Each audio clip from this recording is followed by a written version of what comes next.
The Honourable Member for Kiamba, Honourable John Kawanjiko, will be asking the Cabinet Secretary for Health to provide an update on the operations of the Social Health Authority SHA, including key milestones achieved and the challenges since the inception, and what legal reforms could be proposed to address the challenges that SHA has faced so far, if any. The member will also be asking the CS to provide a detailed report on the current total capitation of the Social Health Insurance Fund, or SHIF you may like, from the monies from the exchequer, contributions payable to the fund by the formal and the informal sectors, money that was transmitted from the fund from the defunct NHIF, money that was transmitted to SHIF from NHIF, and any other sources of money is payable to the fund, if any. Honorable Chepkonga has a number of questions from this to the CS for Health. The member for Ainabkoi constituency wants Honorable Duale to provide the status of the primary healthcare PHC fund in relation to the facilities. This is Facilities Improvement Fund for the public health facilities.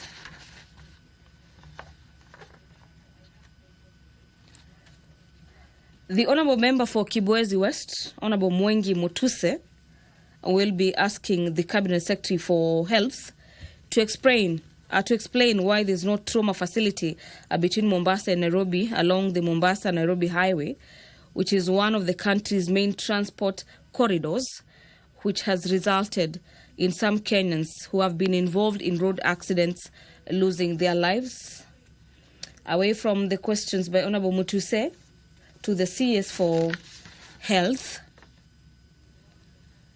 a number of questions will be directed to the CS for National Treasury, and Honourable Mbadi is expected in the House this afternoon. There is a huge anticipation of his presence in the plenary. The CS is supposed to answer questions and provide an update on the status of the disbursement of the funds under the National Government Constituencies Development Fund, NGCDF, for the financial year 2024-2025, being a matter that has raised concerns among members of Parliament, who for the better part of that was on Tuesday afternoon, yesterday, accused the National Treasury of undermining CDF and GAF projects across the 290 constituencies. We await to see what he'll be telling honourable members in regards to that disbursement of NGCDF and GAF funds.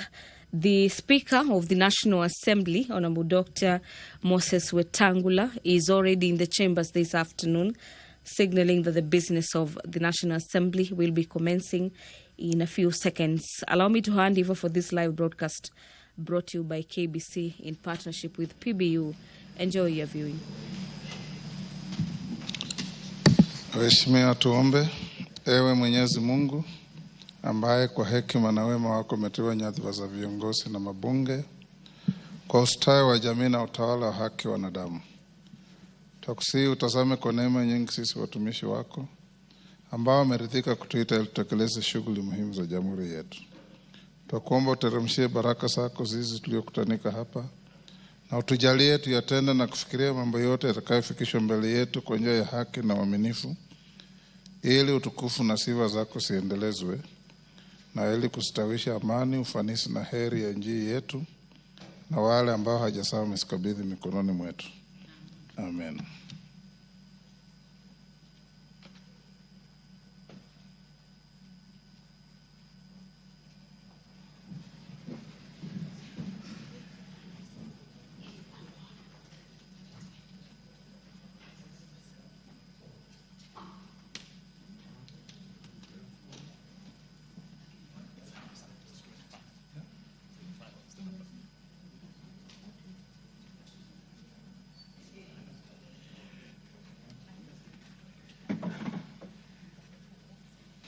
Sergeant, ring the quorum bell.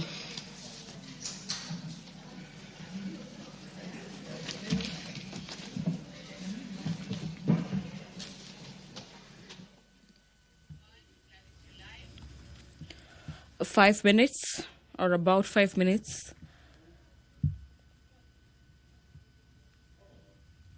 after the commencement of business, the Speaker of the National Assembly, Honorable Moses Wetangula, currently presiding over the business, has directed the Sergeant at Arms to ring the quorum bell to allow for the quoration of the House to commence business. And this directive is also guided by the House standing orders that dictate the number of members of Parliament that are required to be in the chamber at any given time when the House is commencing business. As we await for that number to be attained,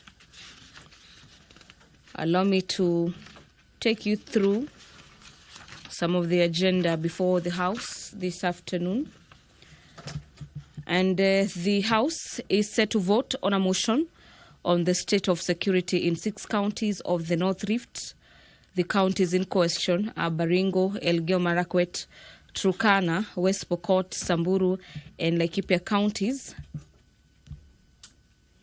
The Committee on Administration and Internal Security already conducted its visit in these 6 counties that have insecurity issues and laid its report on the 13th of August, the year being 2024. The debate on this motion has already been concluded upon, and what awaits the House is the vote on the report by the House Committee on Administration and Internal Security having been debated on the floor of the House. We have a number of bills lined up for first reading. Among them is the Kenya. The quorum has been achieved. Allow me to... Clerk. Order number 1, administration of oath. Order number 2, communication from the chair. Order number 3, messages. Order number 4, petitions. Order number 5, papers. Majority Leader.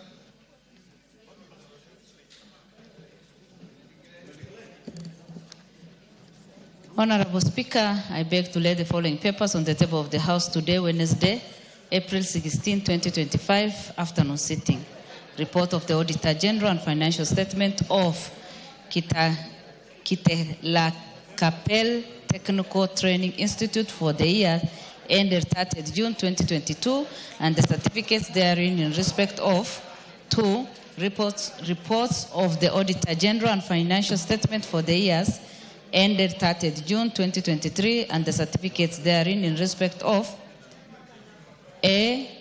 Fire Technical and Vocational College, B. Garzen Technical and Vocational Training, C. Godoma Technical Training Institute, D. Kajiado East Technical and Vocational College, E. Kajiado West Technical and Vocational College, F. Kandara Technical and Vocational College, G.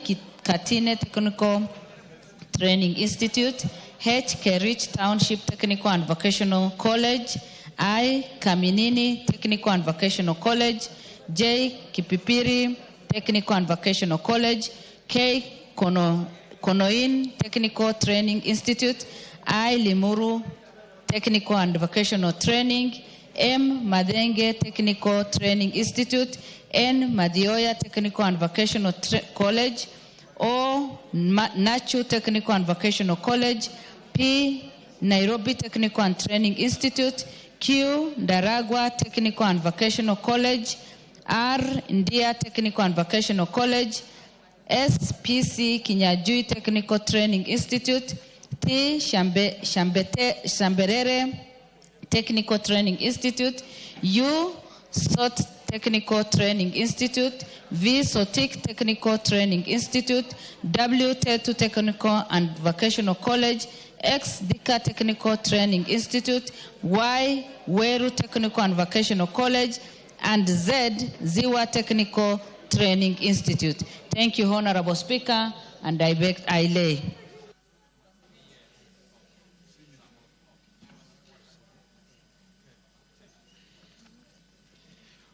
Order number 6, notices of motion. Order number 7, questions and statements. Honorable members, I will give 3 members at statement time, which is now.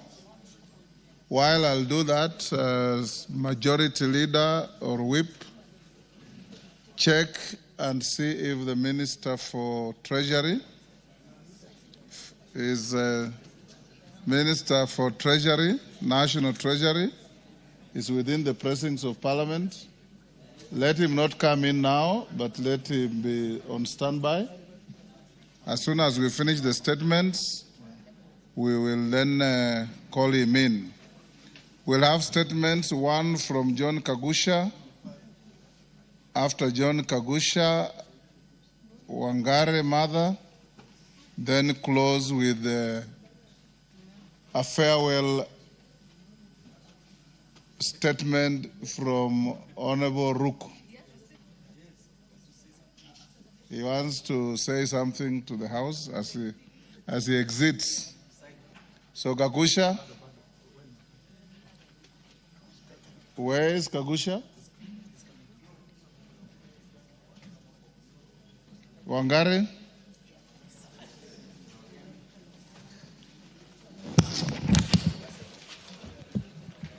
Thank you, Mr. Speaker.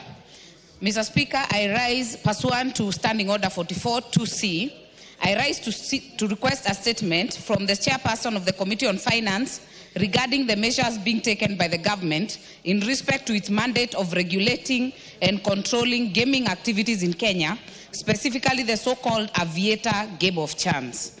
Mr. Speaker, gaming has stifled livelihoods across the country in both rural and urban setups. The craze has terrorized both women and men and the youth in equal measure by gobbling up livelihoods. There are numerous cases, Mr. Speaker, of students gambling on their school fees, parents gambling on their savings. Mr. Speaker, there has been an unabated drive by registering gaming firms to place advertisements on leading TV and radio stations during prime time using their abnormal profits financial muscle. There is evidence of a firm whose betting and gaming activities are part of prime time news in one of the most watched TV stations in the country. Mr. Speaker, this game of chance in the country called Aviator, where a virtual aeroplane flies carrying with it odds that purportedly multiply stakes placed by gamers. This Aviator game of chance has become addictive to the youth, women and men, and has left many of them destitute. This Aviator game, Mr. Speaker, is addictive because one does not need prior knowledge of any sporting activity or club to place a bet, and the results are instant. It is against this background, Mr. Speaker, that I request for a statement from the chairperson of the Finance Committee on the following. Number 1, what is the legal status of the registration of Aviator game of chance in Kenya? Number 2, how much revenue are we getting as a country from the taxes collected from betting and gaming activities in the country? Number 3, the statistics from the Department of Planning on how much Kenyans are spending per year on betting and gaming activities. Number 4, the steps being taken by the Betting Control and Licensing Board to control the proliferation of all manner of advertisements on audio, visual, and print media relating to Aviator game. Number 5, table the criteria and regulations used by the Betting Control and Licensing Board to authorize and regulate the Aviator game of chance in the country.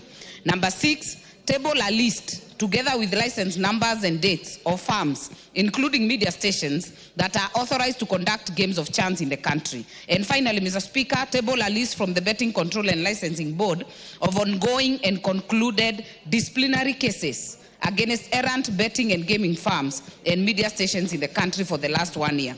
I thank you, Mr. Speaker. Thank you, Mother Wangari. Chairman, Finance. Where's the Chairman Finance, Osoro? Tell the Chairman Finance to bring a statement response on Thursday. Much obliged, Honorable Speaker. I also know people who have been destroyed by that. Much obliged. That gambling site. Kagusha.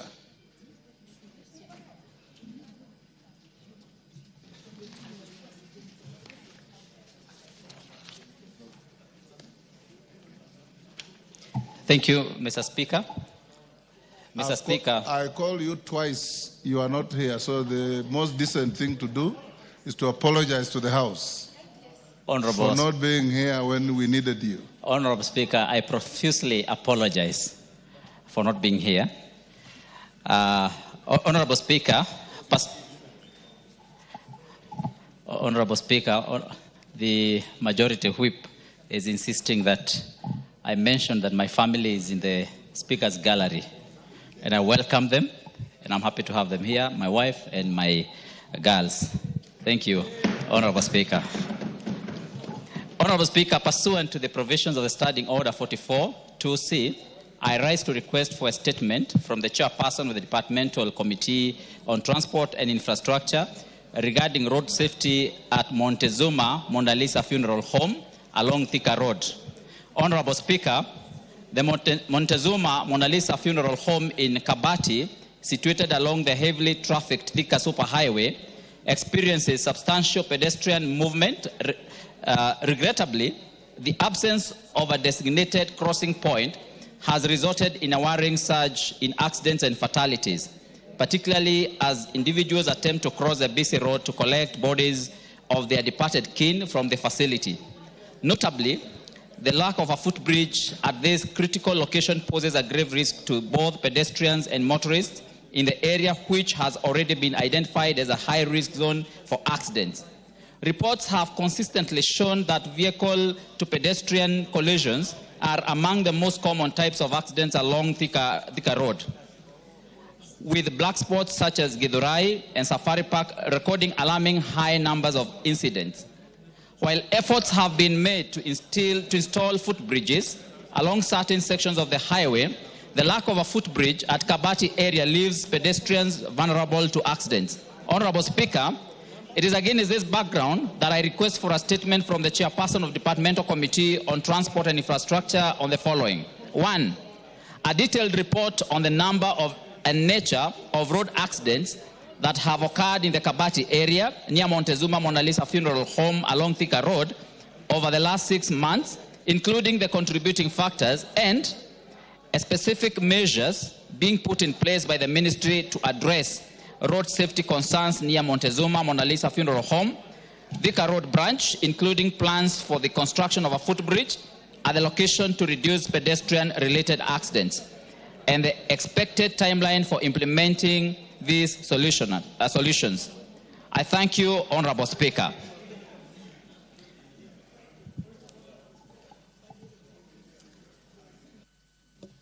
Yes, Mwenje, why are you raising your hand? Honorable Speaker, I just wanted to ride on the question by Kagusha. And Honorable Speaker, we have so many questions pending with the Chair of Transport, and we'd seek your indulgence, Honorable Speaker, that we can get these responses before we go for the long recess, because they affect quite a number of other issues, especially even the 22 and 10% matter that I had raised, Honorable Speaker, in the statement, and is yet to be responded to, despite it being over 4 or 5 weeks now. Thank you, Honorable Speaker. Thank you. Osoro? Where is Osoro? Owen Bayer? The Chair of Transport sought permission from the Speaker to be away this week. Ostensibly, is writing exams. So next week, tell him to bring the pending responses to many statements that have been requested to his committee. Okay. Much obliged, Honorable including Speaker. This one of Honorable Kagusha. Okay. Much obliged, Honorable Speaker. DK, what is it? On the issue of roads, Chair and Speaker, it's important that since it's a matter that is really affecting the 22% in terms of ensuring that the roads can be done in our constituencies, I think instead of the chair coming with a statement, maybe you should rule that the CS himself, just the same way the CS for Treasury is coming today, the CS himself for roads should appear in this house so that he can be able to address the matter conclusively. Thank you. I says which CS comes. So Owen Bayer and Osoro, it is yourselves. We have one Wednesday before recess. 2. Yes, if you feel you should bring the CS roads, it's up to you. I think it's necessary, Honorable Speaker. And we commit to have him here maybe next Wednesday or the other Wednesday, Honorable Speaker, before we break. Okay. Next is okay. Okay. We'll do so. So tell everybody who has a statement, request, or question to roads to liaise with the majority leadership to list those questions for next Wednesday or Wednesday down the week. Before I call on Ruku, allow me to acknowledge AIC Lundi Child Development Center from Mwingi Central, Kitui, EAPC Masabit CDC from Saku Masabit, and also to join the Honorable Kagusha in welcoming his family to the Speaker's Gallery to come and see his performance. On my behalf and on behalf of the House, we welcome all of you to the House of Parliament. Honorable Ruku and members, what Ruku is going to say is akin to a maiden speech, but this one is now a farewell speech.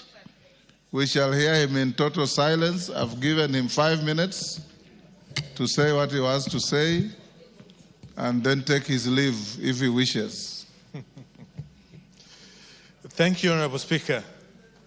Honorable Speaker and members, first and foremost, I would like to extend a very big thank you to the Almighty God for the opportunity to serve the people of Bere North in the 13th Parliament since August 2022. It has been the honor of my life to be of service to my constituents as their representative in the Parliament for 2 years and 7 months so far. Let me also express my sincere appreciation to you, Honorable Speaker, my colleagues in the House, and to the clerk of the National Assembly for remarkable support that you have accorded me during my time at the National Assembly, for the friendship and cooperation from each one of you. During my time here at Parliament, I have been an active member of the Departmental Committee on Delegated Registration, as well as Select Committee on Delegated Registration, a Departmental Committee on Tourism and Wildlife. I have taken time to reflect immensely on the 2.5 years that I had the privilege of serving in the National Assembly and underline the strides I have made through the various legislative tools I initiated as an undertaking of my constitutional mandate.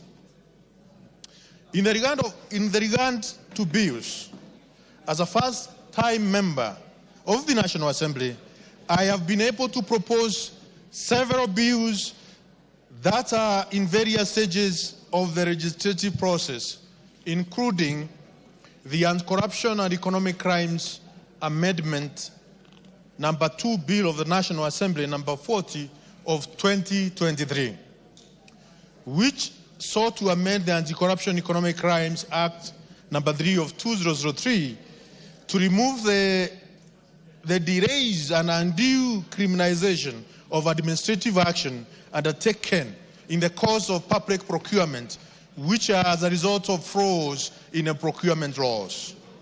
The bill sought to remove culpability, prescribes on persons in charge of administration, custody, management, receipt or use of any part of public revenue or property as administrative frauds. As this can be adequately addressed through other numerous existing provisions, including the express provision in Article 2265 of the Constitution. Number 2, the Assembly and Demonstration Bill, National Assembly Bill number 28 of 2024, which sought to give effect to the provision of Article 37 of the Constitution, which provide for the right of any person to assemble, demonstrate, picket, and present petition to the public authorities. Number 3, the Election Amendment Bill 2024, the Virtue Asset Bill 2024, the Data Protection Amendment Bill 2023, and Public Procurement and Asset Disposal Amendment Bill 2023, as well as Sustainable Development Bill 2024. I also tabled multiple motions in the period of my service. I proposed various motions seeking the resolution of the House on different critical national and regional matters, particularly motion on developmental policy and funding for junior secondary schools. This was aimed at addressing funding and policy gaps in junior secondary schools, inadequate infrastructure, shortfalls of technology in JSS, and which was adopted on 26 July 2023. The resolutions made by the House was to develop a comprehensive junior secondary school, to ensure proper junior secondary school policy, to ensure proper establishment of the schools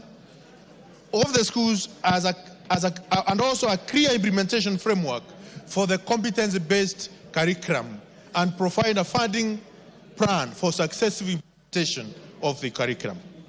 Honorable Speaker, I also had a motion on adoption of government-to-government model to acquire and supply fertilizer to farmers at a subsidized cost. Also, the motion on adoption of government-to-government agreement to facilitate local assembly of essential equipment for electricity connection. Motion number 4 on framework of government-to-government on importation and distribution of essential foodstuffs and goods, as well as adjournment motion on the new financing model for the universities, colleges, and technical institution students.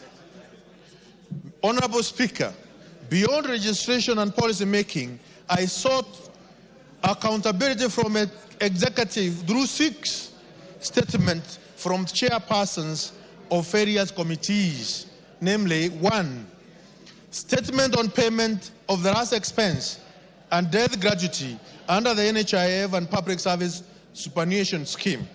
This was in response to the plight faced by bereaved families, particularly the over 800 dependents of persons who died during the COVID-19 period, whom remain uncompensated despite being covered by these schemes. Number 2, statement on sale of Roundup in the country by Bayer East Africa Limited. Minister nominee, you have 2 minutes to finish. I expressed my concern over the continued sale of Roundup, toxic herbicide, in Kenya market, despite legal action and compensation in other jurisdictions. It still remains in Kenyan market. I question why the manufacturer was still permitted to sell the dangerous pesticide in the country. Number 3, statement on measures being taken to boost the manufacturing sector in the country. Number 4, statement on settlement of Gire Market squatters in Bere North constituency. Number 5, statement on tax incentives claimed by developers operating enterprise within the special economic zones. And number 6, statement on development of mass rapid transit corridors in Nairobi metropolitan area and the role of Nairobi Metropolitan Area Transport Authority. Honorable Speaker, as I continue to reflect on the role I have played in the House, I also wish to highlight the policy questions I asked to the Cabinet Secretaries, Constitutional Commissions, and independent offices. Public service in the area is an area that covers many facets, and being a representative of the people, I oversighted the area of agriculture, anti-corruption, and education, among others, as follows.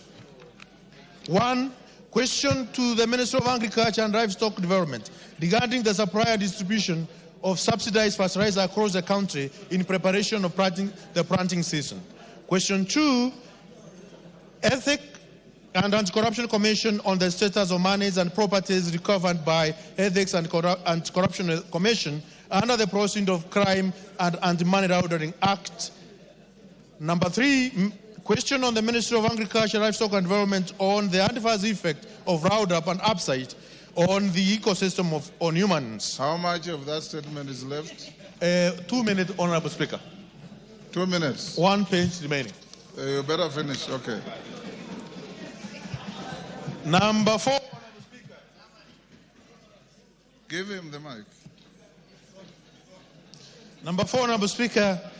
Question on Teacher Service Commission on the inclusivity and recruitment procedures and affirmative action, safeguards to teachers from marginalized groups. Number 5, question to the Public Service Commission on action taken to mainstream marginalized groups and communities in the public service in line with Article 232 of the Constitution and the public service values and principles. Honorable Speaker, I'm fully convinced and confident that the role I have been nominated to in the executive to be an extension of the work I have begun here in Parliament. As a registrar, I was guided by the call to be faithful and diligent in the service to the people. As a Cabinet Secretary for Public Service, Human Capital Development and Special Programs, the same oath will continue, only on the broader scale and with even more greater responsibility. I am reminded of the ones in the Gospel of St. Luke, chapter 12, verses 48. To whom much is given, from him much will be required, and to whom much has been committed, of him they will ask much more. Honorable Speaker, I am proud to have faithfully represented the people of Bere North and have contributed to legislative agenda and the reparations whose impact will endure beyond my time here. Indeed, should my nomination be approved, which has been approved. Yes, your nomination has been approved. Indeed, with my approval, which was done this morning, I will continue to engage with the House though from the other side, particularly during question time and other matters of oversight.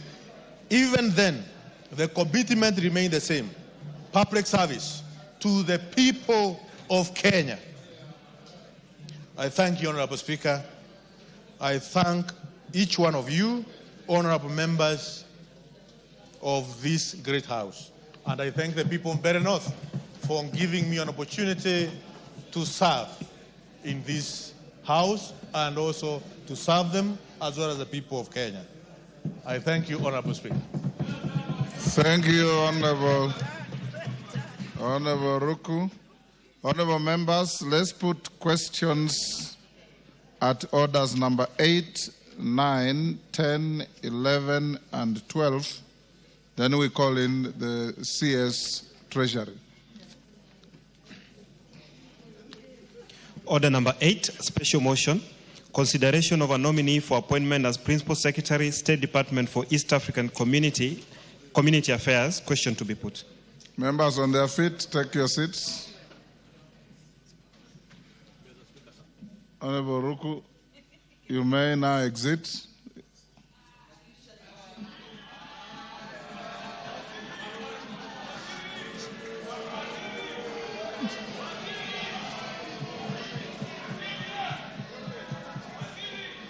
Order, Honorable Ruku.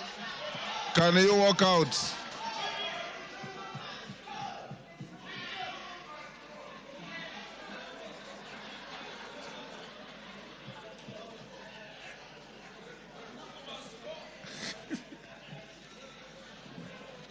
Order. Honorable members, I now put the question at order number 8, which is that taking into consideration the findings of the Departmental Committee on Defense, Intelligence and Foreign Relations in its report on the approval hearing of a nominee for appointment as Principal Secretary laid on the table of the House on Tuesday, 15th April 2025, and pursuant to the provisions of Article 155, 3B of the Constitution, and Sections 3 and 8 of the Public Appointments Parliamentary Approval Act, Cap 7F, this House approves the appointment of Dr. Caroline Wanjiru Karugu as Principal Secretary, State Department for East African Community Affairs. As members of that opinion say aye. Will those of the contrary opinion say nay? The ayes have it. Order number 9, special motion.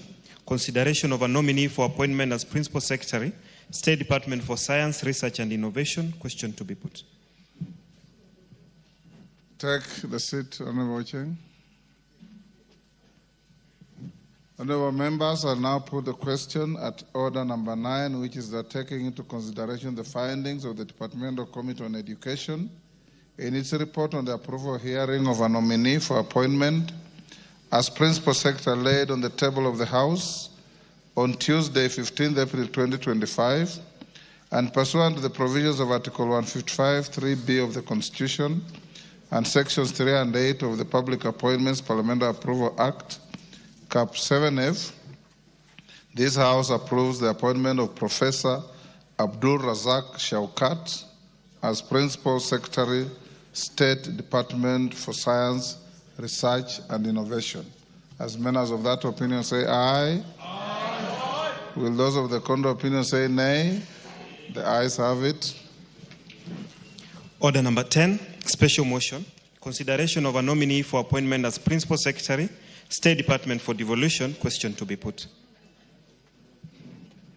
Honorable members, I now put the question at order number 10, which is that taking into consideration the findings of the Departmental Committee on Regional Development in its report on the approval hearing of a nominee for appointment as Principal Secretary laid on the table of the House on Tuesday, 15th April 2025, and pursuant to the provisions of Article 155, 3B of the Constitution, and Section 3 and 8 of the Public Appointments Parliamentary Approval Act, Cap 7F, this House approves the appointment of Mr. Michael Loakiamnu Lenasalon as Principal Secretary, State Department for Devolution. As members of that opinion say aye. Aye. Will those of the contrary opinion say nay? The ayes have it. Order number 11, special motion. Consideration of a nominee for appointment as Principal Secretary, State Department for Shipping and Maritime Affairs. Question to be put.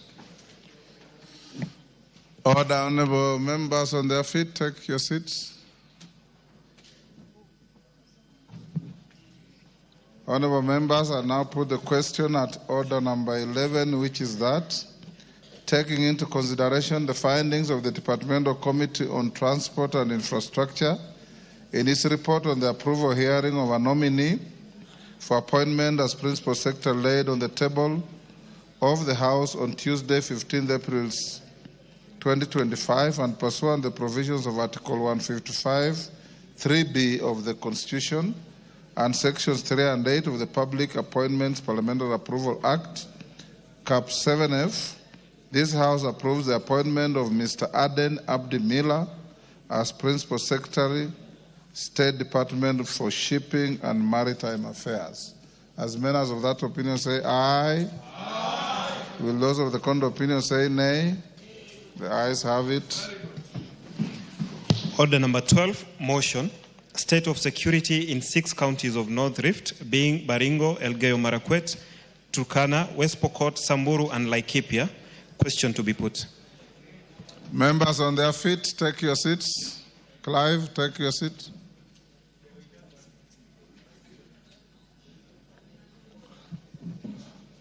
Honorable members, I'll now put the question at order number 12, which is that this House adopts the report of the Departmental Committee on Administration and Internal Security on the inquiry into the state of security in 6 counties of North Rift of Baringo, Elgeyo Marakwet, Turkana, West Pokot, Samburu, and Laikipia, declared as disturbed, laid on the table of the House on Tuesday, 13th August 2024.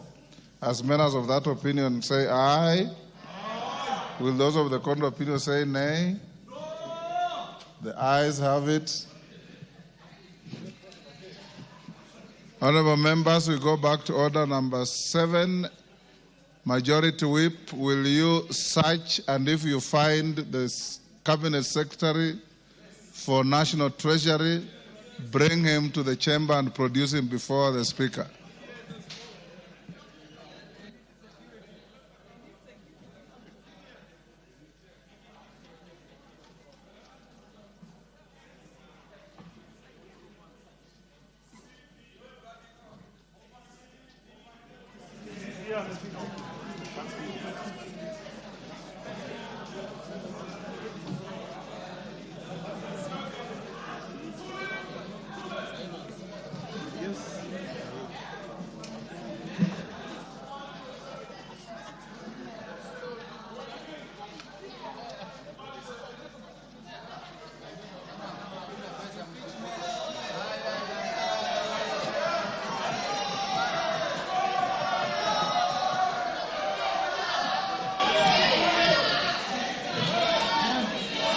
Order. Order. Order. Honorable member for Malindi. Where I come from, I'm an African man. Women don't shout at men.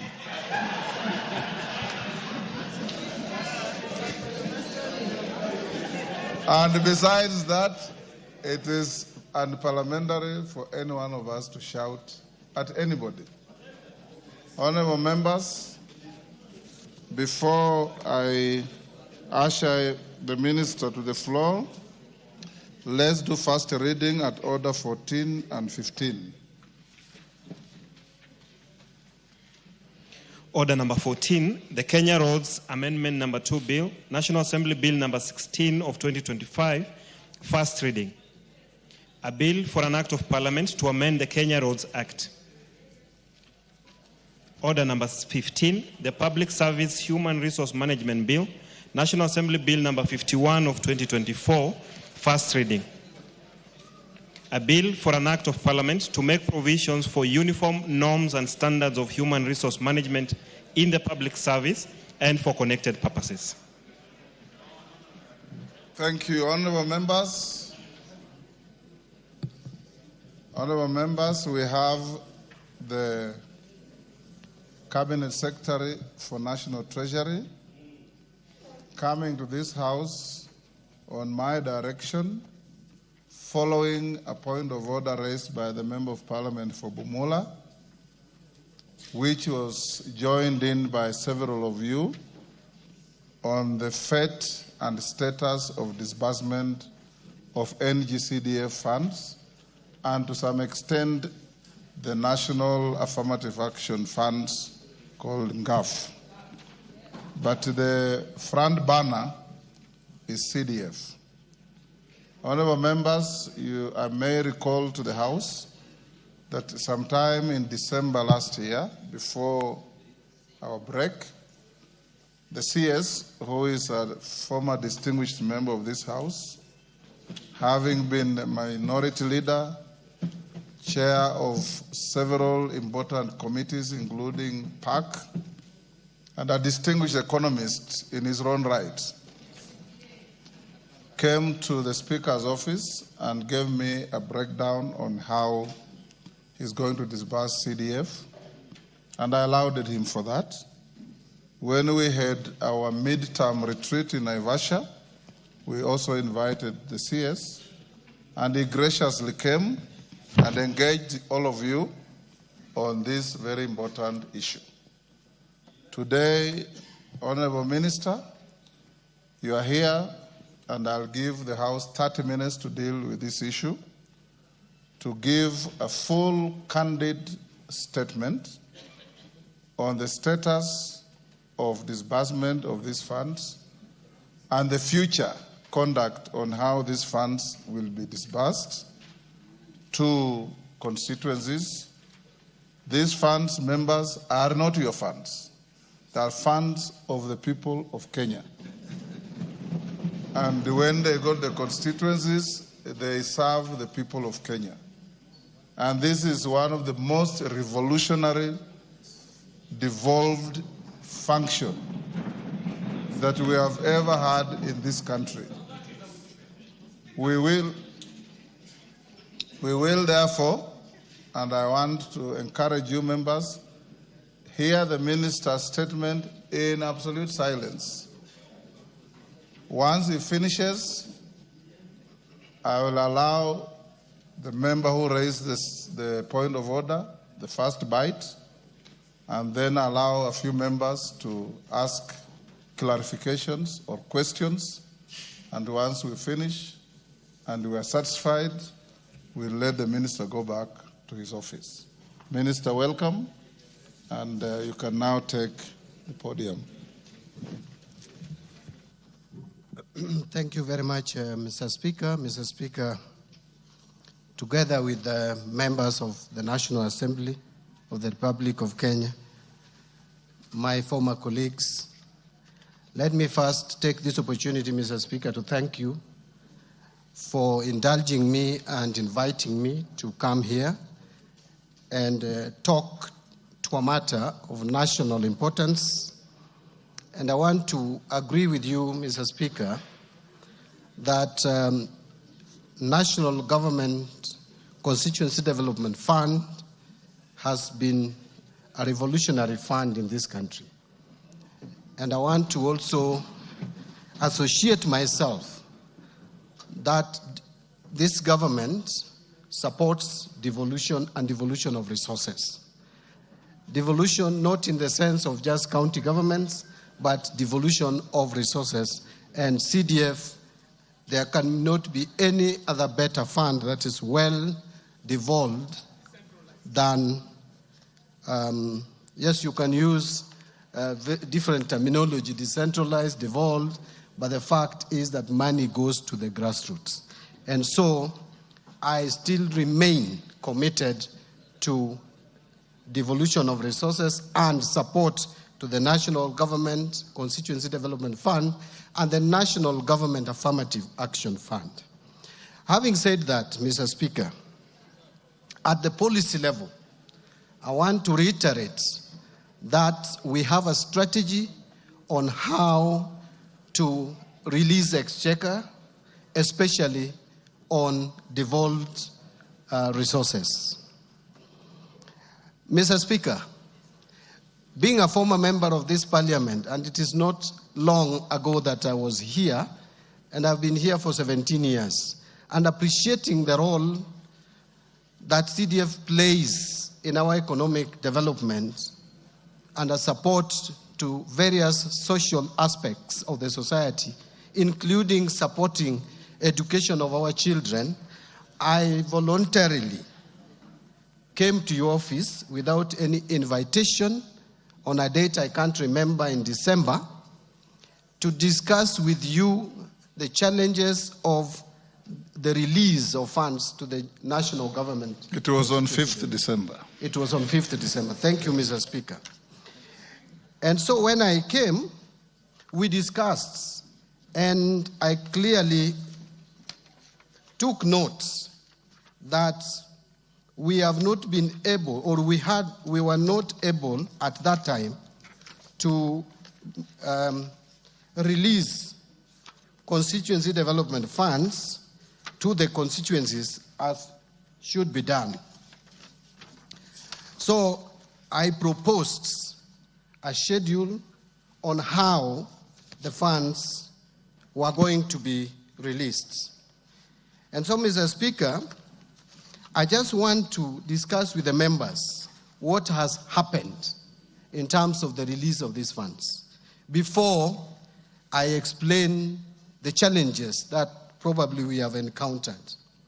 First, Mr. Speaker, when I came, and this House will remember that there was carryover of CDF from the last financial year, money that was not disbursed, money that was appropriated to the National Government Constituency Development Fund, but was not disbursed. So for the 23-24 financial year, out of the total 931,500,000, only 44.4 billion was disbursed. That left us with a gap, a carryover of 13.531 billion. That was then added to the appropriation for 2024-2025 to give, which was 54,732,927,680. That gave us a figure of 68.233 billion for now, 24-25, to be paid or disbursed. Mr. Speaker, by the time I came to your office, out of this money, only an amount of 13.5 billion had been disbursed. So in the month of September, on 24th of September, we paid 5.5 billion. The following day, on 26th, 300 million was disbursed. That same September, we disbursed another 2 billion. Then in November, we disbursed 5.73 billion. So that cleared the entire carryover of 13.5 billion. Now, we sat down and I told you, Mr. Speaker, that entire 54 billion has not been disbursed, and we are already in December. We had only 7 months. So I committed myself that beginning December, we would be releasing 7 billion per month. Every month, 7 billion. To the National Government Constituency Development Fund Board. So this is what we did. On 13th December, after coming to your office, the National Treasury released 7 billion shillings.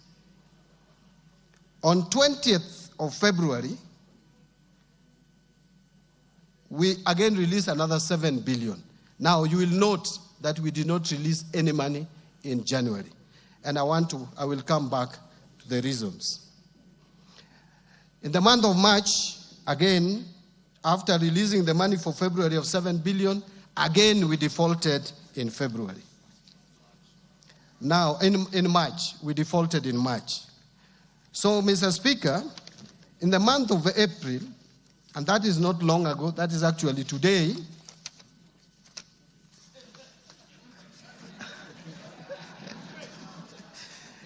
that is today. What I may not have here is the time, but I have evidence that we released another 7 billion shillings. Now, Mr. Speaker, This amount of 7 billion is to the National Government Constituency Development Fund. But then, for the National Government Affirmative Action, let me just touch on it. The budget was initially 3.2 billion. That was reduced to 2.7 billion after the supplementary budget. We had already released 1.6 billion. Today, we released the balance of 1,104,499,000. So now we have zero balance for National Government Affirmative Action.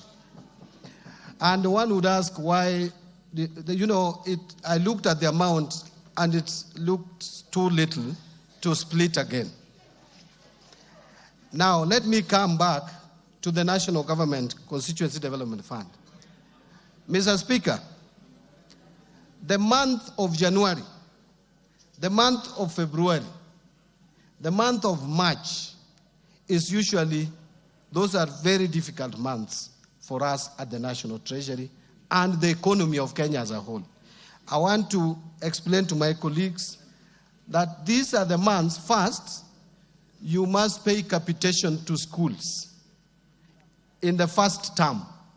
And out of the total allocation which you gave for capitation to primary schools, JSS, and high school of 96 billion, 48 billion must be released in first term. And that we did in total.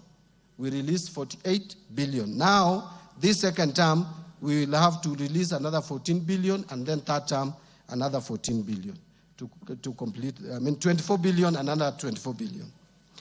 The same month of January, Mr. Speaker, this is the time that you pay most of the loans, especially the loans which we took bilateral loan, we took from China to pay for SGR. This is the month that we paid on 16th of January, 10.6 billion for foreign payments. The same January 17th, we paid another 59 billion. I want to jump other small amounts and indicate the same January on 24th, we paid 3 billion. The same January on 21st, we paid 1.1 billion. So if you add the total amount that we paid for loans in January alone is 75 billion. You pay 75 billion and you pay a salary of 80 billion. Our salary wage bill has moved from 75 billion, the way it was in December, to 80 billion per month in January. Why?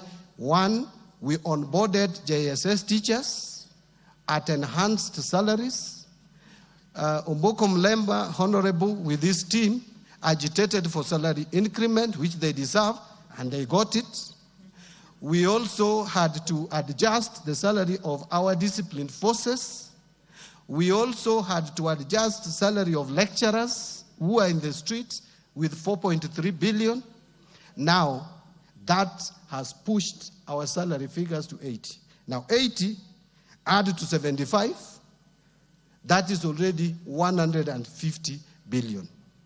I will tell you, you have not released any money to counties, and you have not released any money to CDF, and you have not released any money for any operations. Now, that tells you that the commitment we have in January is that high. In February, again, the story is the same.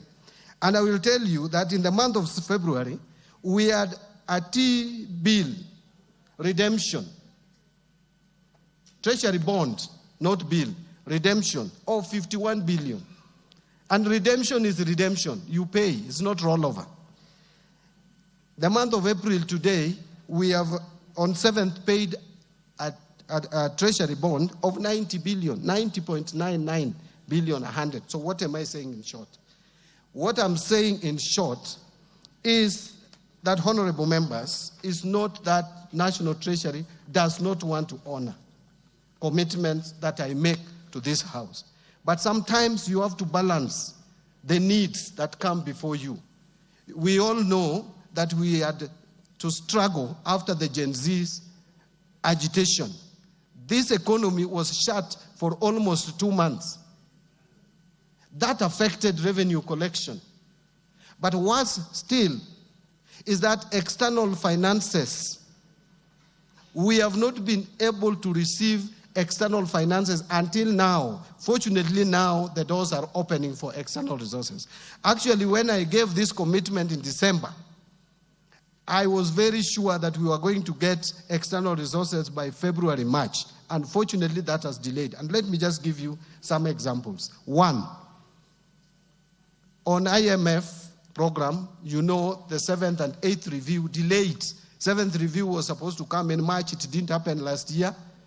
May, it didn't happen. July, that didn't happen. September, it didn't happen. It happened in November, and that is the time we combined 7th and 8th review and got payment from IMF.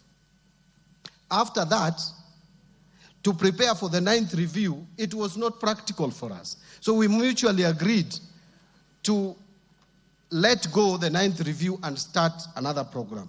So the money that we were to get from IMF of 764 million US dollars, which is almost 100 billion shilling, that one is not coming. So we had to adjust. Now the World Bank disbursement of 600 million is coming in June. Why? Because you remember this House and the Senate delayed in a way, but we thank you for now finally passing the conflict of interest bill, which was a condition. World Bank could not give us money until that bill was passed. That bill has just been passed, and we thank you for it, but now it is unlocking. Today I was with the World Bank representative. It's unlocking 600 million to us. Another amount that has not come is the African Development Bank loan of 265 million US dollars. That again, fortunately, is coming in a week's time. All the conditions precedent have been realized. So, and this year, financial year, I want to tell you here today and report that we have not made any commercial loan borrowing. We have not borrowed any money commercially. The money that we borrowed was to manage a liability. So it was like we used a Eurobond to pay off Eurobond, which is coming in 2027. And we did that because we want to be proactive. We don't want to work like we worked before, which put us in problems. Now we have paid Eurobond that is due in 2027 because we realized if we delayed it, it was going to cause shocks in our economy. So we have not borrowed any money. We have only borrowed money locally in the domestic market and within the framework, and that is why you can see the interest rates today. 1 year ago, the 91-day Treasury bill was selling at 16%. Today it is 8.5% because of being careful, borrowing, with caution that we don't just go to the market. So let me come back to the issue of NGCDF. Honorable members, we have 2 months that we have defaulted now. If you take, and by the way, Mr. Speaker, this I can table so that I can demonstrate, because I think my credibility went down a bit. So I can hear a lot, but so this is evidence that we have transferred 7 billion. So this is my commitment. My commitment is that, and by the way, we also have other very pressing demands on Exchequer. One of them is also the transfers to counties. Counties also we have not paid February, March. I want to assume I didn't hear that. But then I want to give a commitment again, because you can see that we have the intention to make sure that there is money released to NGCDF. I want to give a commitment that in the course of this April, we will give again another 7 billion. So that I am in this month, so that I cannot promise next week, because next week we are paying salaries. We must start paying salaries, but I will make sure that we release another 7 billion to the board so that we only have 1 month in default or 1 month in arrears. Colleagues, I want to repeat again. If there is anything that under my watch as a minister is not done for National Government Constituency Development Fund, it is not intentional. It is because at times the pressure is too much. Sometimes you have to balance between paying the debts, which you must pay, because if you don't pay debts, by the way, there will be no economy. So we must pay our debts. We must release money to CDF. We must release money to education. We must release money for security. Sometimes we take security for granted. When we boast of numbers of tourism rising, we don't know how much threat has been dealt with out there. So we must support our security. Let me conclude, Mr. Speaker, because I know there will be further questions, and ask that we have and plead that as leaders, people out there may not like us. They may say all sorts of things, but we are still their leaders. And therefore, I am just appealing that we are all privileged. We need to be sometimes a little bit cautious. I listened to one of us argue that this country is likely to be taken to pari, that we are likely to default in debt payment. That is irresponsible statement. It is irresponsible, it can cause panic, and it should not come from someone who has chaired Budget and Appropriations Committee. Let me tell you, yes, there were times when we had challenges, but where we are, we don't have a problem with debt sustainability. The numbers are there. The figures are there. Even the IMF has the figures. World Bank has figures. We have been rated out there. The problem we have is about liquidity. Loans were taken at a particular point of time. Most of them are maturing between now and 2032. That is why we have the pressure. After 2032, you go and look at our books and they're public. From 2034 to 2048, we don't have any loan to pay. There is no external loan to pay around that time. Whether bilateral, whether commercial, multilateral, we don't have much loans. But between now and 2032, we must work together. This House has a responsibility. Treasury has a responsibility. Executive has a responsibility. We must work together to steady our economy. And that is why some of us were taken to the executive as experts to make sure that we steer the ship. So don't discourage.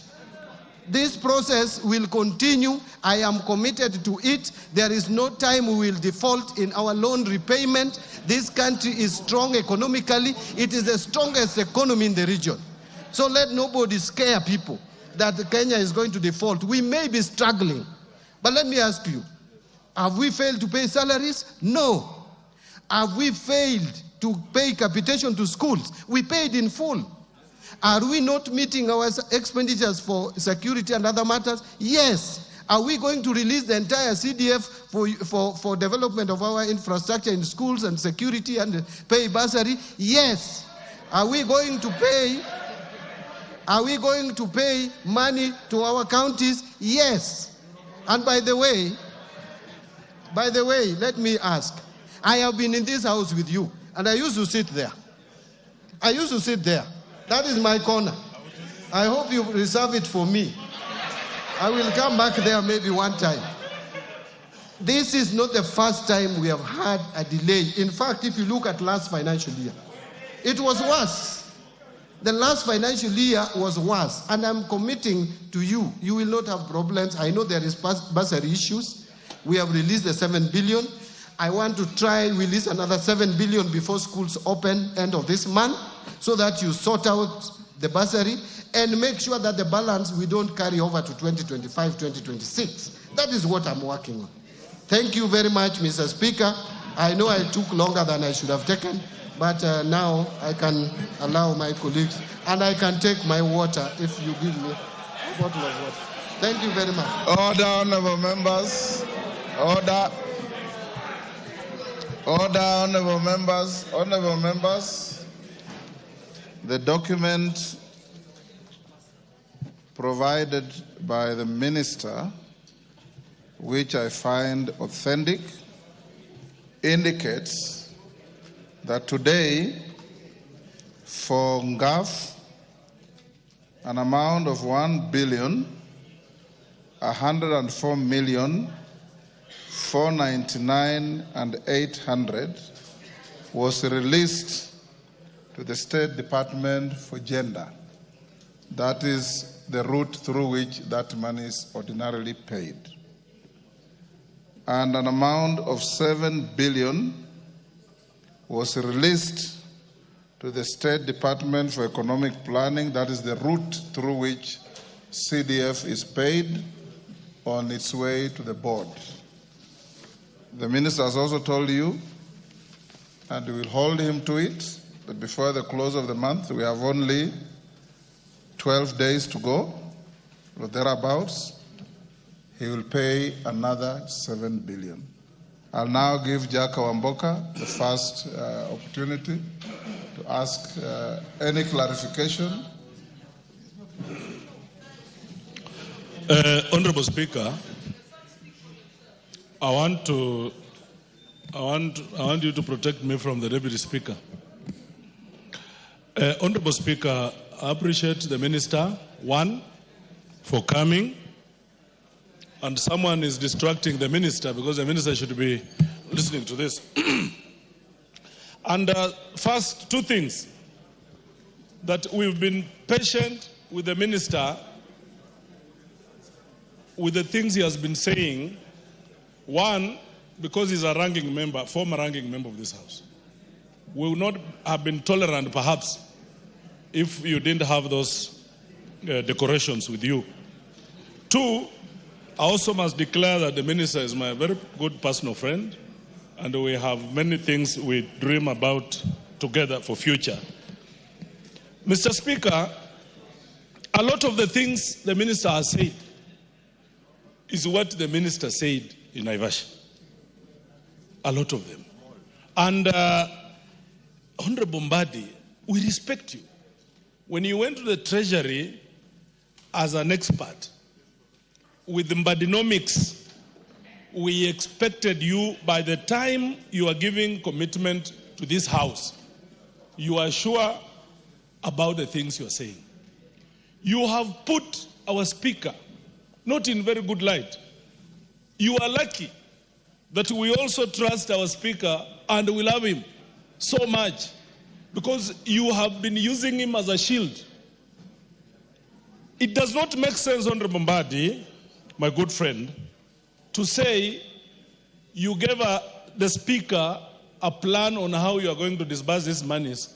Then later on, you are bringing in the issues of disbursements, of capitation. The Mbadi, I know, you should have foreseen that. You are an expert. By the time you are giving that commitment, Honorable Mbadi, those are things that would have been on your fingertips, Mheshimiwa Mbadi, with due respect. And before even I continue, what we are expecting from you today is 21 billion. The bare minimum and take home, as we speak, is 21 billion. All these other things you are saying, capitation, county money, it is your responsibility as government to send these monies. The year is coming to an end. Mheshimiwa Mbadi, please do that is needful to our people, and don't bring a lot of issues, Honorable Speaker. Lastly, Mheshimiwa Mbadi, a lot of college and university students, most of them missed exams because we did not facilitate their bursaries. They will be forced to defer a whole year. A whole year. So how are you going to restitute that? That these students have been deferred and they continue now to live the way they live. So, Honorable Speaker, our bare minimum, don't talk of 2032, 2048, because loans will still be taken by those governments that are coming, we don't know. Because these are things now that we are tired of. We are speaking about now, and we have a lot of trust in you, Mheshimiwa Mbadi. I particularly know you and particularly know that you can deliver better. Honorable Speaker, on behalf of this House, our bare minimum is 21 billion. Musa Serma.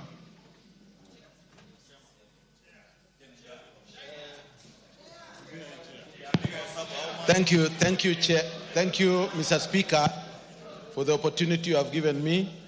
First and foremost is to thank you for bringing the CS Treasury here through your initiative and also the demand by members.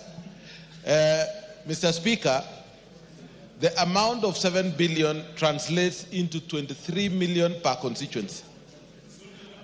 And the balance which we had been given before, that is 14 billion, shows that every constituency has an average of 46 million. The average amount of bursary to be given by the members at the 40% of what is in the Act, Mr. Speaker, 75. Comes between 70 million and 80 million. Yes. And yet, with these 7, we shall just be about 60. So, Mr. Speaker, we would have liked to release the children who are going to school when these bursaries have come up. So, Waziri, we need you to make up on that amount before even we move out of, by getting that 7 million. Honorable members, I'm giving you an opportunity to seek clarification or ask a question to the minister. Yes. Not to engage in debate. I am giving information, Mr. Speaker, as it is, because I have to translate the figures which we have been given by Waziri into actuals and what it means to the members of Parliament and also the public outside. Mr. Speaker, we would like to ask the minister to be able, can he be able to sort out this bursary issue first before we even go for any development, so that the members are able to walk free in their constituencies and be able to do development for the Kenyans there. Thank you, Mr. Speaker. Zamzam. Asante sana Mheshimiwa Spika. Kwanza nimpongeze waziri kwa kuweza kuja katika bunge hili kutupa uwazi wa mambo ya maendeleo mashinani. Mheshimiwa Spika, mimi nataka nikuulize waziri, pesa ya ngafu 3 billion ni pesa kidogo sana. Sasa hata kwa udogo wake, uchache wake, sisi tulikuwa tumeambiwa na rais kuwa atakuja kutuongezea. Tunatamaushwa sana, kwa nini umepunguza milioni 500? Utupe sababu kwa nini umepunguza, zimeenda kwa nani, na kwa nini umeangalia ngafu peke yake wala si pesa zingine. Asante sana Mheshimiwa Spika. Yes, Bowen.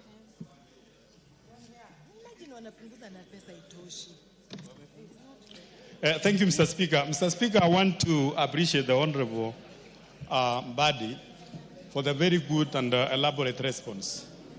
And Mr. Speaker, we know as a country we are going through a serious economic turbulence. And Mr. Speaker, budgets are projections. And sometimes, based on what we collect is what we have as a country to spend. I just want to ask the Minister, the Honorable Mbadi, if you can make it probably tomorrow or early next week, you can release the next 7 billion, because before we go for a recess, so that as we go for a recess, we go disperse out the bursaries and we release the students to go back to school. Thank you, Honorable Speaker. Mwango.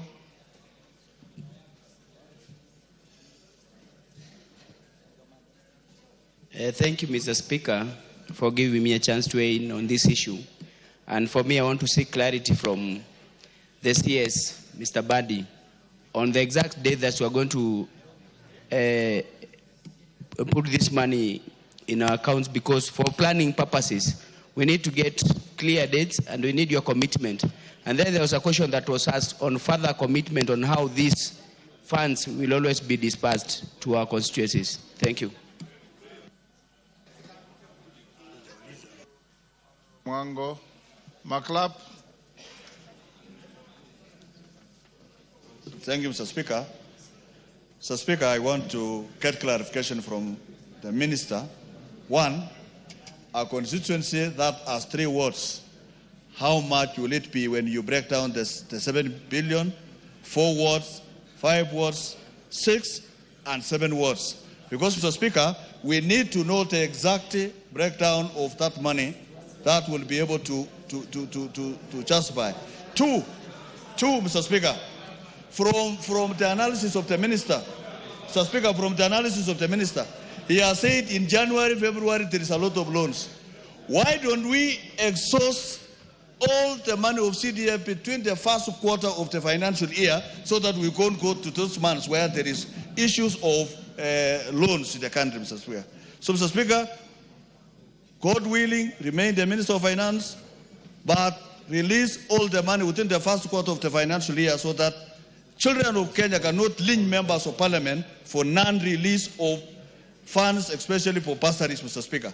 And finally, Mr. Speaker, I can also confirm, I sit in Committee of Debt, that the World Bank report, the IMF and the World Bank report scored Kenya out of 34 conditions, 22 conditions Kenyan government was able to succeed, translating to 64.5%. It means we are in good books. Therefore, Mr. Speaker, the minister should be able to finance TCDF once and for all, and we are done. Kisairo. Thank you, Honorable Speaker.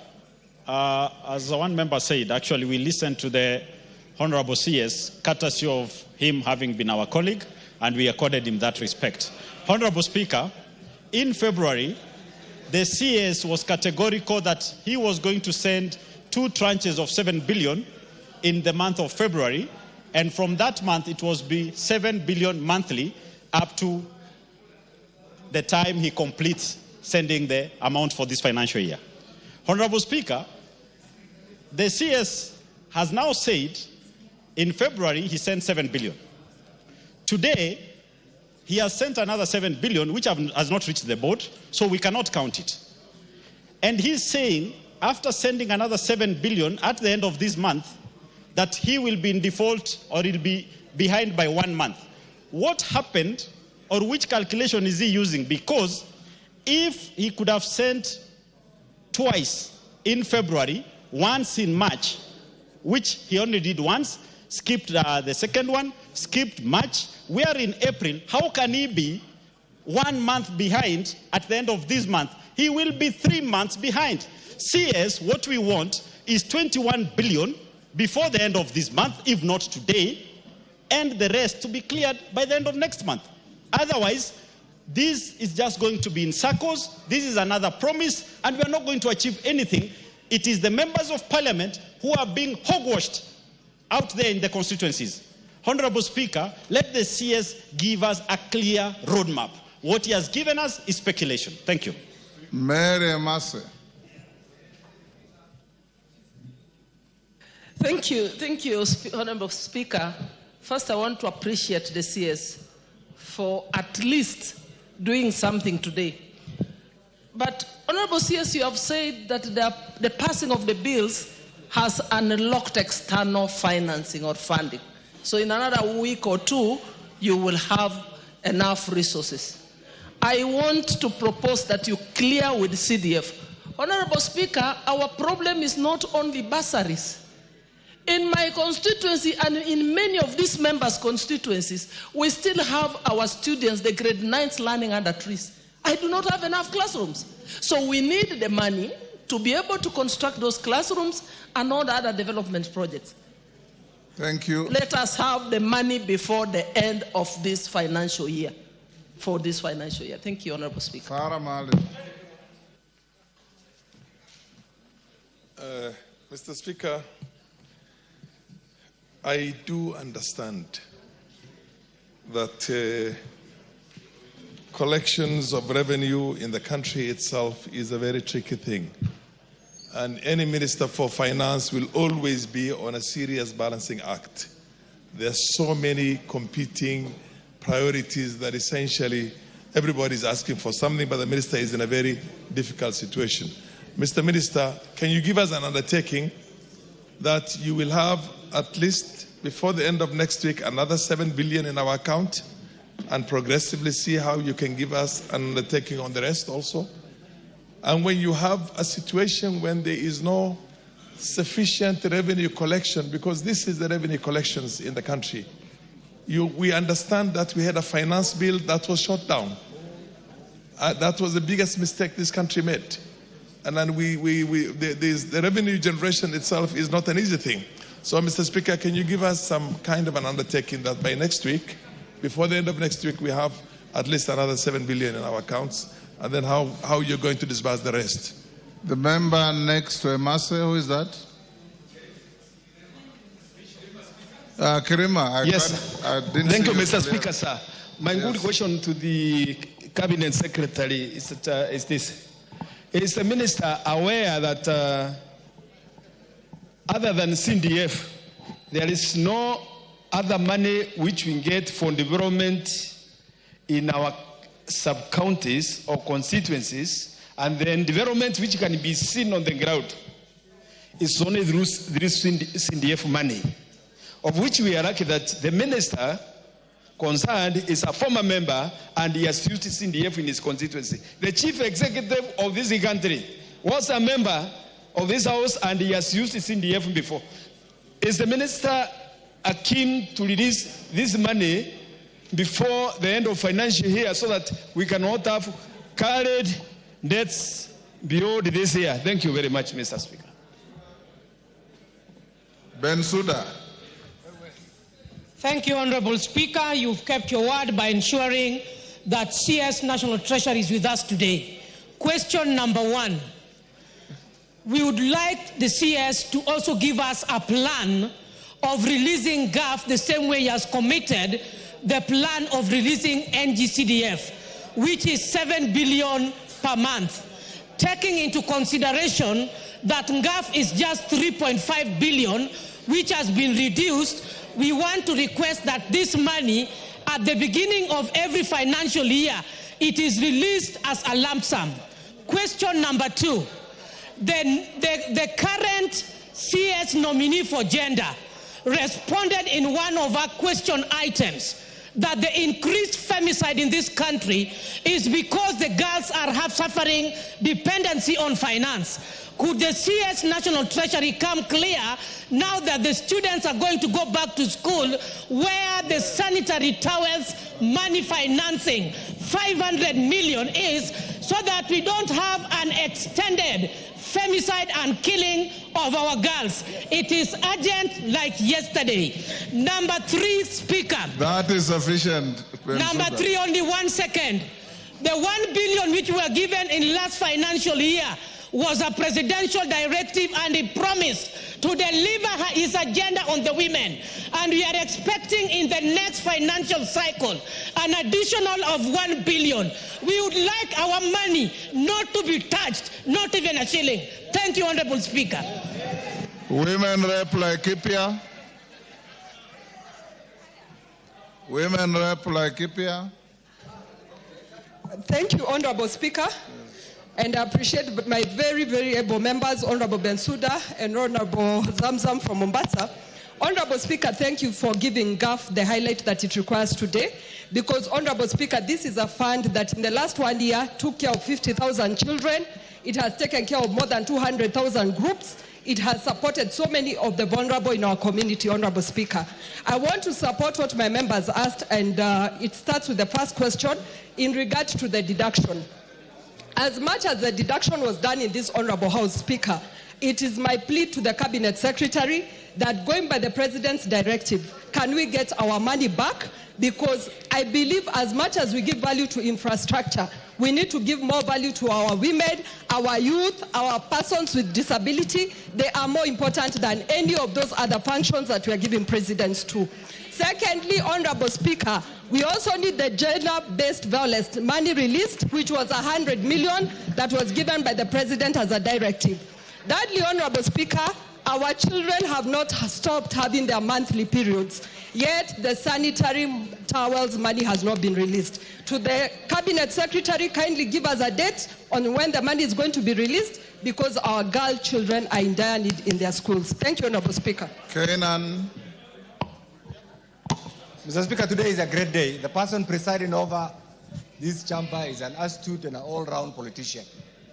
The person in the name of the CS is an astute politician right now wearing another hat as a member of the executive. The audience here are all politicians. But luckily, Mr. Speaker, there must be a time when we own up. First, I must admit, there is nowhere in the world where there is enough money. There is no government that has enough resources. Every government, even the mighty, still struggles with resource mobilization. But what the difference is how they prioritize, how they plan, and how they execute and properly manage the resources that they collect. Mr. Speaker, as among the members of Parliament, having been around here, I have been reluctant to participate in the launching of my bursary fund. Simply because we must be practical, we must be truthful, and we must tell our conscience what is there. We appreciate you, Waziri, because the alternative will have been to print fake money. The alternative will have been to mint fake money that the economy cannot accommodate. And therefore, we're in a stage where we must live with what we have. But that being the case, you understand, like regions where we come from, where the level of poverty is so high, where many students who are going to school rely on CDF. We are going now to April, May, yet we are not in a position to clearly say this is the date when we are going to pay bursary. I want to beseech you to revise that program. You have released 7 billion today, and I pray that those mandarins in Treasury and CDF are not misleading you, because at times they mislead their political head. Can you release, because members, you know the timing, we have been around here. Go on. The check, the letter is dated today, and I'm a realist. I hope that letter was not meant just to give you a public appearance before you appear here, because the person we are going to hold accountable is none other than the Honorable Mbadi. Meaning, therefore, from tomorrow, we must see this money in the CDF account. Now, my question is this, Honorable Speaker, and now that all of us here are politicians, can the minister revise that program in addition to the 7 billion you have released today, release another 7 billion today, so that at least we can plan for our bursaries as we wait for the other 7 billion before the end of the month? Thank you, Mr. Speaker. Honorable members, let's have the minister respond to those first. Thank you, Mr. Speaker. I want to try as much as possible to run over the questions very fast without losing the impact of it. Now, using the question from Honorable Wamboka, thank you, Honorable Wamboka. First, I want to confirm that I'm not using Speaker as a shield. I came to the Speaker first as someone I respect, having been in this House as a member of Parliament when he's the Speaker, and we even started our engagement earlier than before he even became a Speaker. He's someone I respect, and I don't want to put him in any bad light at all. I don't want to demean the seat of the Speaker. That is why I made the commitment, and I am confirming here that it is my office that made that commitment. In terms of minimum of 21 billion, I hear you Honorable Wamboka. But again, I want to repeat that there is a lot of pressure on our exchequer. Unless we receive these external finances, and I don't want to commit here with the resources that have not come. Because again, you are the same one who has asked me that why didn't I foresee, why didn't I plan with some of these failures? And therefore now I'm planning by saying that I don't want to commit with money that has not come. The moment I get that money, Honorable Wamboka, there is through the Speaker, there is no reason why I cannot even do much more than you have not asked for. Secondly, I think now the other question is by Honorable Musa Sirman. I want to agree, Chairman, that bursary issue is of serious concern and that you probably need much more. In fact, we shared with you and you told me that at least we should make available 14 billion. At least for you to be able, for members to be able, for CDF committees to be able to cater for bursary for our school-going children. Let me say this. I want to persuade members to allow me, not for next week, because next week I know the kind of commitments we have, but the following week, latest by 29th, that we make another disbursement of 7 billion. And I want to tie that to respond to Honorable Kainan on the question that you raised, whether the mandarins would mislead me. The advantage you have is that the CS at the National Treasury is an accountant and is an auditor. And therefore, I cannot be misled. It's not possible. What I have brought to you is not a letter. This is a transfer. This is an IFMIS spreadsheet that has been given to me. I did not want to come and give you a letter. I wanted to table before this House evidence that we have made the transfer. And we will make another transfer. What you can do, honorable members, you can tell your committees to go ahead and vet the students if you have not vetted them. Even make provision. You know how 14 billion can be split. There is already 7 billion. The other 7 billion, I will make sure that we try as much as we can to release it by 29. But next week will be too much pressure on our part. We may not be able to manage next week. Now, on the question by Zamzang, reducing the budget of NGAF to 2.7. Honorable Zamzang, you may not be aware of this. This NGAF money is my creation. It's not even a creation of women MPs. It is John Mbadi standing before you here today. Women MPs approached me and I took them to the minister then, the CS Rotich, who was my friend for many years. And I convinced Rotich, because the budget committee had rejected any creation of money for women representatives. And we persuaded Rotich. We were with Governor Wanga today. We were with Kajuju, the former MP, and Nyokabi. 4 of us. That is how this money came about. So I support it. We allocated 3.2, not 3.5, according to the records I have. But it was reduced. It was not National Treasury, it is this House. The moment this House reduces a budget, there is no power I have under the sun. In fact, the Constitution is very clear. No one, not even the President, has the power to appropriate money. Money is appropriated not even by any other house. It is the National Assembly of the Republic of Kenya.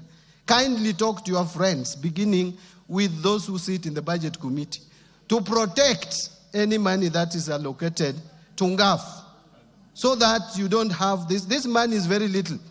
So if your colleagues here, through Honorable Atandi, who is now the new chair, can protect that money, I will disburse. Mine is to bring proposals, budget estimates. Yes, ladies and gentlemen, it is an honor.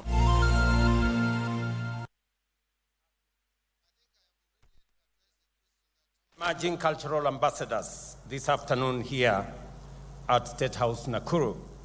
for the 63rd edition of the Kenya National Drama and Film Festival State Concert. And I made a deliberate decision that we will elevate this program to what it is and give it the best opportunity for it to reach the farthest, because the art, the music, the drama in this festival is not just for students. It is of a standard that can be not just national, but also global. As we celebrate this festival, we also uphold a powerful tradition, a tradition of storytelling, cultural expression, and the nurturing of talent. The Kenya National Drama and Film Festival is and will always remain a centerpiece of artistic excellence, a stage where creativity is born and bred, and a mirror that reflects the soul of our society and nation. I congratulate all the winners at this year's Drama and Film Festival. I am impressed by the quality and depth of the performances which have fully lived up to our expectations. Congratulations to all the winners. Pongezi. Mr. Chairman, ladies and gentlemen, there is no more powerful incubator of Kenya's creative economy than the schools and colleges drama and film festival. That is why the government of Kenya has elevated this festival to the status of a state function. We do not merely support the arts symbolically, we back them strategically. The performances we have witnessed today, anchored on patriotism, national unity, human dignity, social justice, and inclusivity, reaffirm our commitment to a just, creatively expressive, and equitable nation. Over the past 10 days, this festival has breathed life into our national values. I therefore urge all of you, as I urge all Kenyans, all the time, to live up to the values we so powerfully portray on stage. Our drama and film industry has birthed cultural legends and artists who have shaped our national identity and elevated our global standing.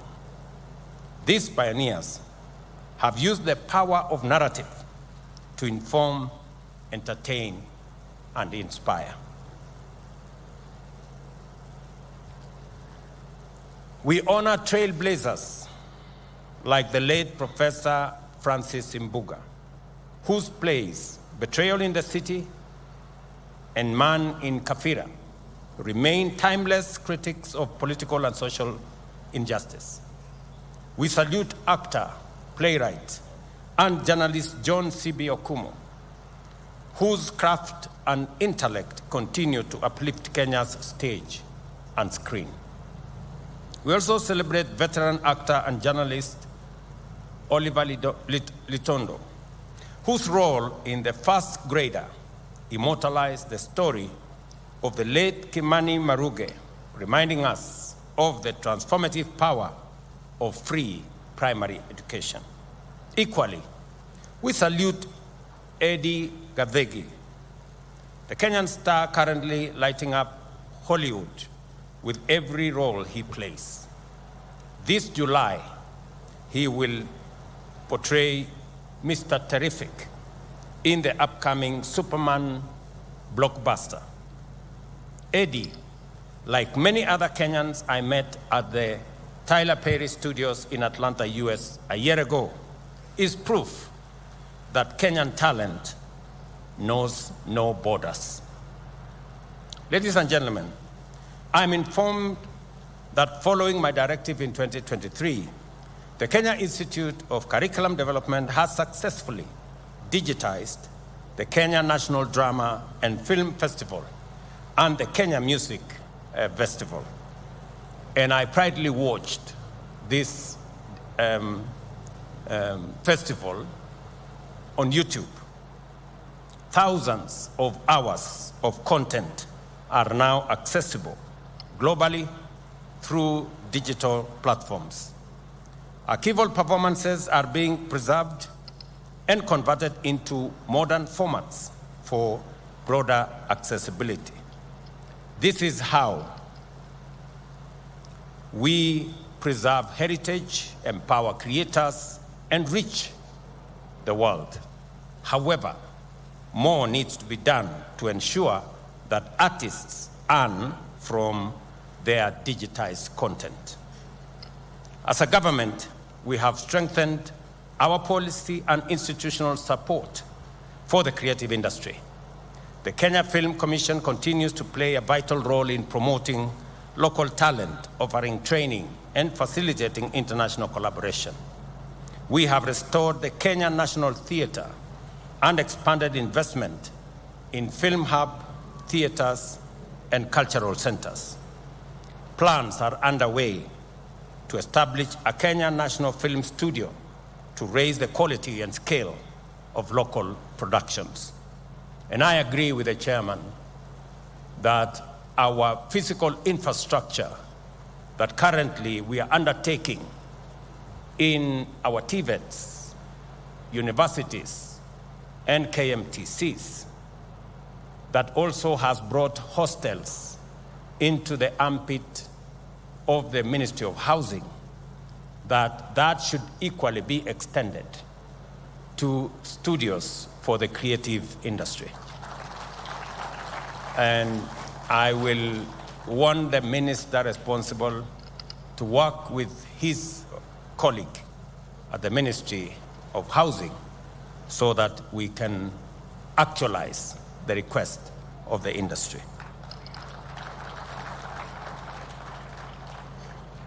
Last year, I also instructed the digitization by KICD. Today, we have these performances on YouTube. I think it is time for us to have a greater reach and to even monetize further the content that is coming out of these great performances, that this should be available on eCitizen so that more Kenyans can have access to watch and pay for these performances, drama, and art, and more money can go to those creatives who are part of this endeavor. Recently, through the Kenya Theatre Awards, more than 8 million was awarded to outstanding creatives. This is demonstrable proof that the arts are not only about passion, but also about profit. Through the Talanta Hela initiative, we have awarded scholarships to festival winners. The first cohort, the stars from last year's performances, had their school fees fully paid. This initiative, championed by the Kenya Cultural Center, is a powerful tool for societal mobility and creative empowerment. The Ministry of Education and our partners continue to provide training and capacity building at national, regional, and county levels. The Kenya National Film School now offers courses in acting, production, and filmmaking, equipping young people with real industry skills. The competence-based curriculum has created clear pathways into the performing arts, and music, drama, and film are no longer side pursuits. They are viable careers going into the future. And when the people of Kenya asked me to straighten matters CBC, I did appoint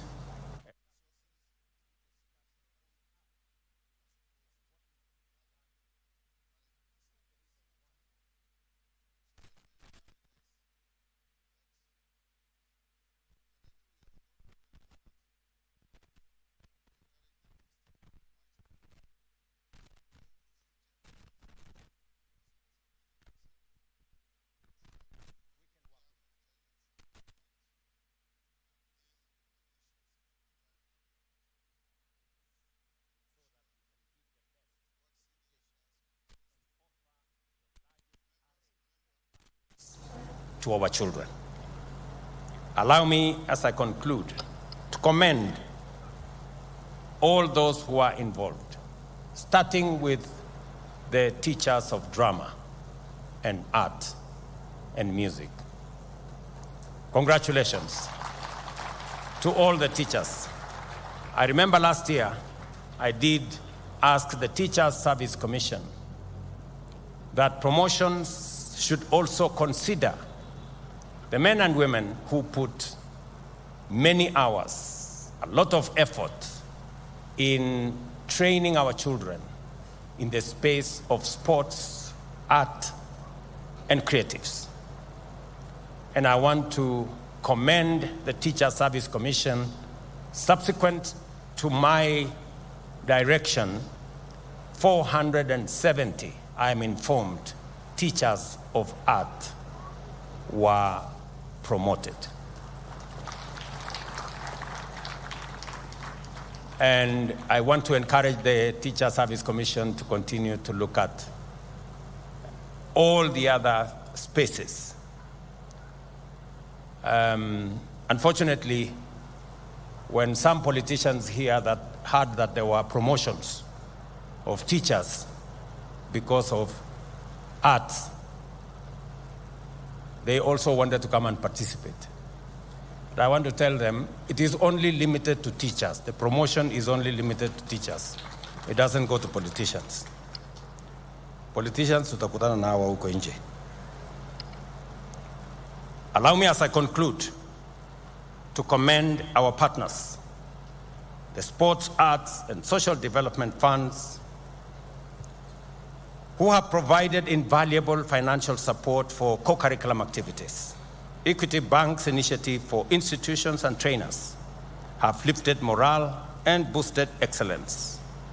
The Kenya Universities and College Cultural Central Placement Service has used this platform to guide secondary school students on career pathways aligned with their skills and interests. The Communication Authority has educated us on online safety, while the Kenya Revenue Authority has used drama to sensitize citizens on tax responsibility. We are also grateful to Jubilee Life, Coca-Cola, and other sponsors who have supported this edition of the Drama and Film Festival. The arts has the power to unify, to heal, and to inspire.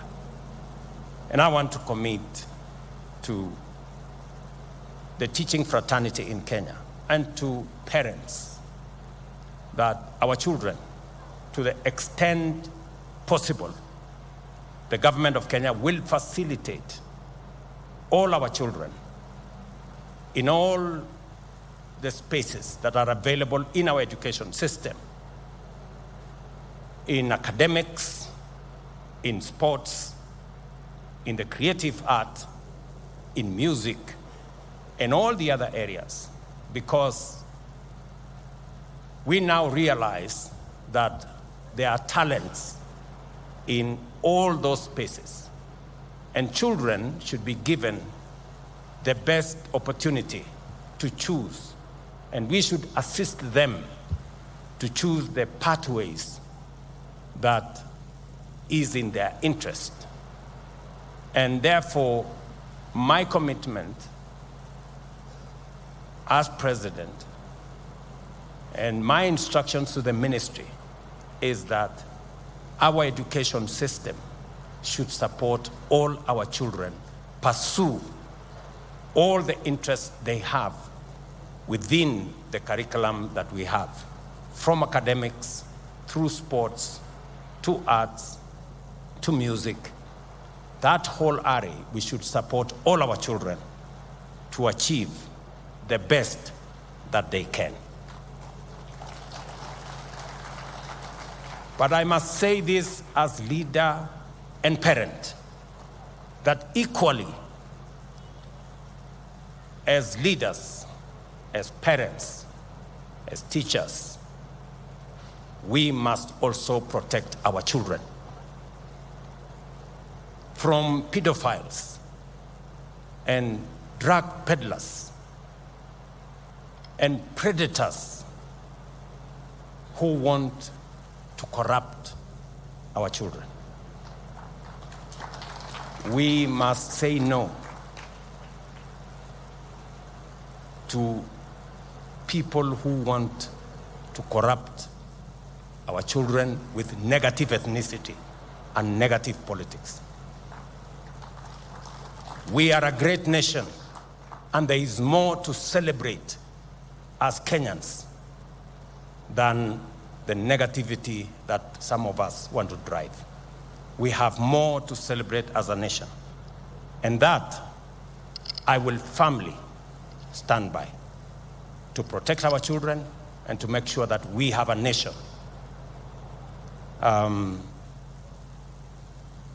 And I will not allow this nation to go down the drain for the people who are pursuing their own selfish and narrow interests. Art bridges divides, awakens imagination, and affirms identity. As we enjoy today's performances, let us remember that a nation that honors its artists is a nation that values its soul. I wish you safe travels as you return home to your families. I spoke to Alvin, this young man from somewhere in Murang'a, and he told me that he wants to come and pay a visit to me and possibly share a meal. So Alvin, I will organize.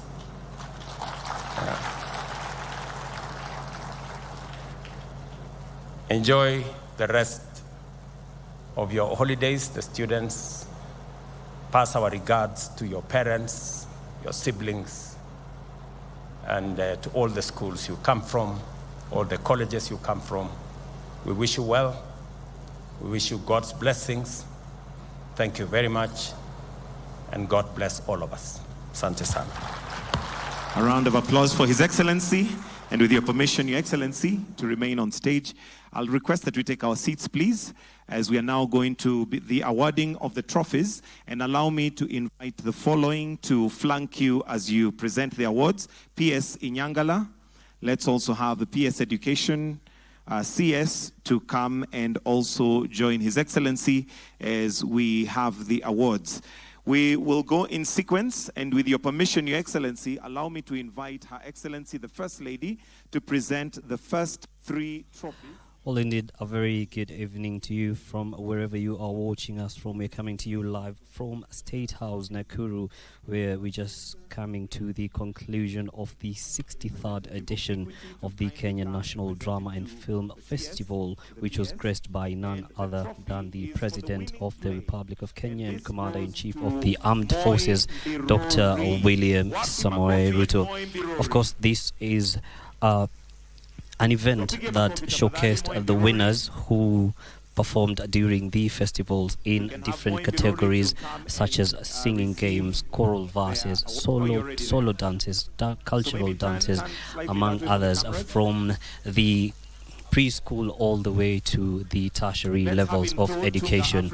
And of course, in his speech, the head of state has affirmed his commitment to ensure that political interference will not be tolerated as far as the future of the young learners are concerned, saying asking leaders and parents to protect the children from pedophiles and predators that wish to corrupt the children, and also shunning negative ethnicity and politics as well.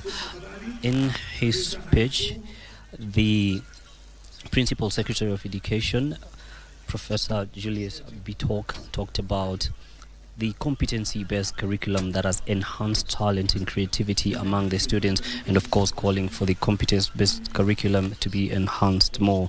For now, let us go back to the event and follow the proceedings. The next award is Most Prolific TTI, and the winning region university is KIMC. KIMC, makofi ya KIMC tafadhali.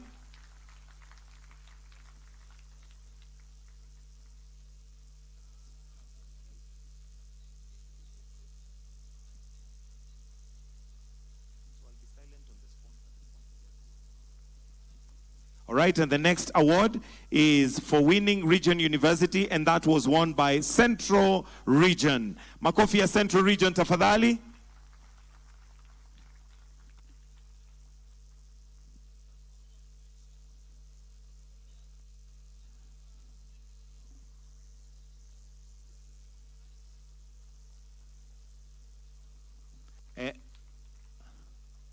Wonderful. And the next is runners-up winning play secondary, and that was won by Estebeth Academy. Fesbeth Academy. Makofi ya Fesbeth tafadhali.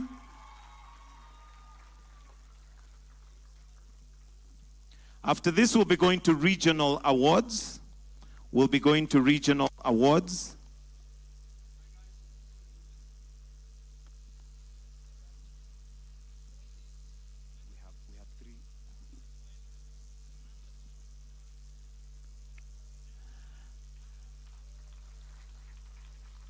All right, thank you very much. And the winning region for primary schools is Nairobi Region. Nairobi Region primary schools. Tuwapigie makofi Nairobi Region, and their representatives can kindly come and collect their trophy.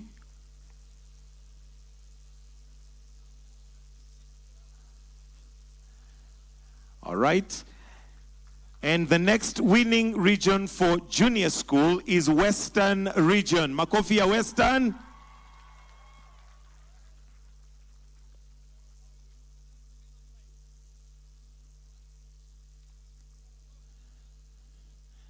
And the final trophy that we're going to present this afternoon is for winning region secondary school, again taken by Western. Western inaonekana hapa wako na mambo yao kabisa. Makofi kwao tafadhali.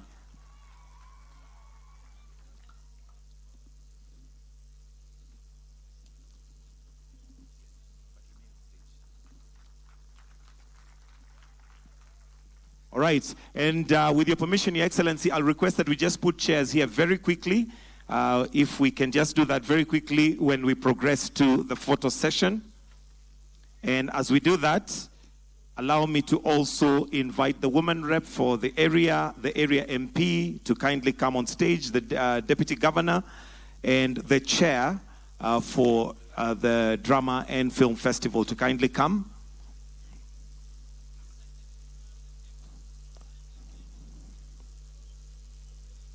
So starting from this side, woman rep. And on that note, we are coming to the conclusion of the 63rd edition of the National Drama and Film Festival held here at the State House in Nakuru. And on behalf of everyone that has made this coverage a success from Nakuru County, we want to say thank you very much for your valuable company. We will now be handing you over to the national proceedings, and after that, normal programming. My name is Yusuf Farah. Good evening and goodbye. Seats, please.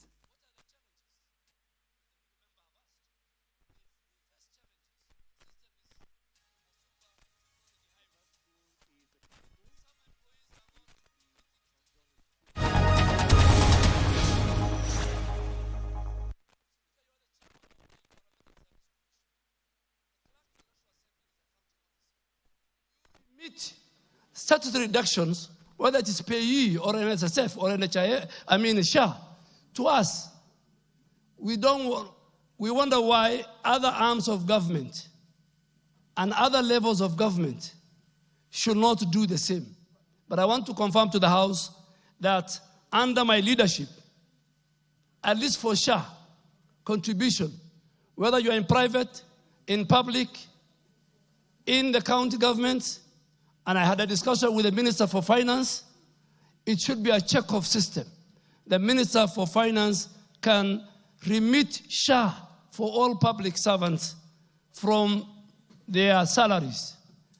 Secondly, we have a very inadequate awareness on SHA, despite the 40,000 Kenyans registering every day and above. There is a manipulation of the mean testing tool, resulting in very accurate premium. There are people who take Kenyans and want to guide them, take money from them. I want to tell Kenyans to register for SHA is free. Nobody should charge you anything. And later I'll tell you how to register. I think one of the members of parliament has asked that question. Of course, we are facing challenges of management and reform. It is difficult. People don't want reform. They don't want, this system is watertight. This system is anti-fraud. This system will give you the best affordable, accessible, equitable health care.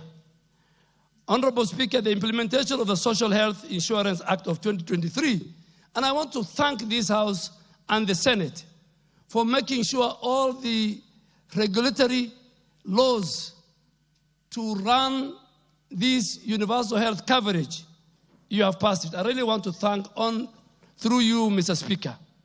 That act is still at a very early stage, and most of the challenges that we face are more of operational and do not require legal intervention. If and when that is required, Mr. Speaker, the ministry notes that any need for any legal reform, we will propose the same to the Houses of Parliament. The second question was on how teenage mothers without national ID card. That question, Mr. Speaker, I want to answer it this way. Yes, there are many, many thousands of teenage mothers without national ID cards and indigents. SHA will identify them by a system deployed by the authority and the state measures that we need to put. These teenage mothers, Mr. Speaker, who don't have IDs are registered in all our public facilities, and they are given temporary IDs that enable them to access the service. Either young girls. The government pays SHA premiums for these registered teenage mothers who are given temporary ID. They are given SHA premiums, and I urge this House and other leaders, including our religious leaders, later to have a national conversation on the increasing number of teenage mothers in our country. But they are given temporary IDs, and the government pays their premiums, SHA premiums. For the indigents, and they are found in our constituencies, they are found in our counties, they are found in our country. They will be identified using the data we have by the Ministry of Social Protection, working very closely with the Ministry of Health, the county governments, and leaders who sit in this august house using the NGCF method that you have been paying.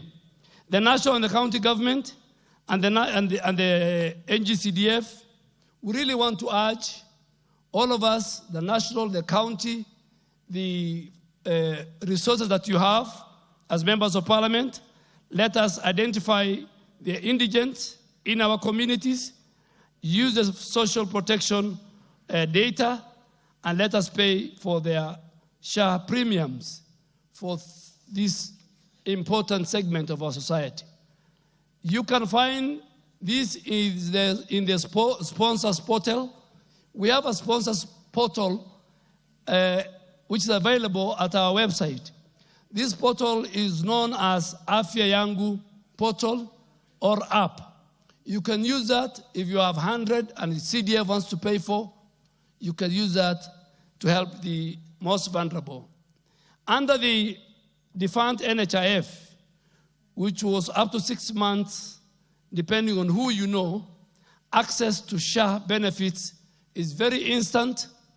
As you are going to hospital, you can pay 1 month, you can pay 4 months, and you access. So it's not like NHIF where you have to wait for 2 months for the system to capture you. So it's very instant. The third question was the nature of covers offered by the authority at all levels. Honorable Speaker, SHA provides services as below. Number one, it provides free primary health care services at all public health facilities, level 2 to 4, and those contracted by the private and the faith-based facilities.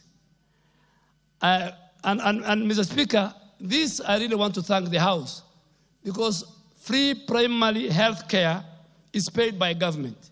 It's budgeted by this House.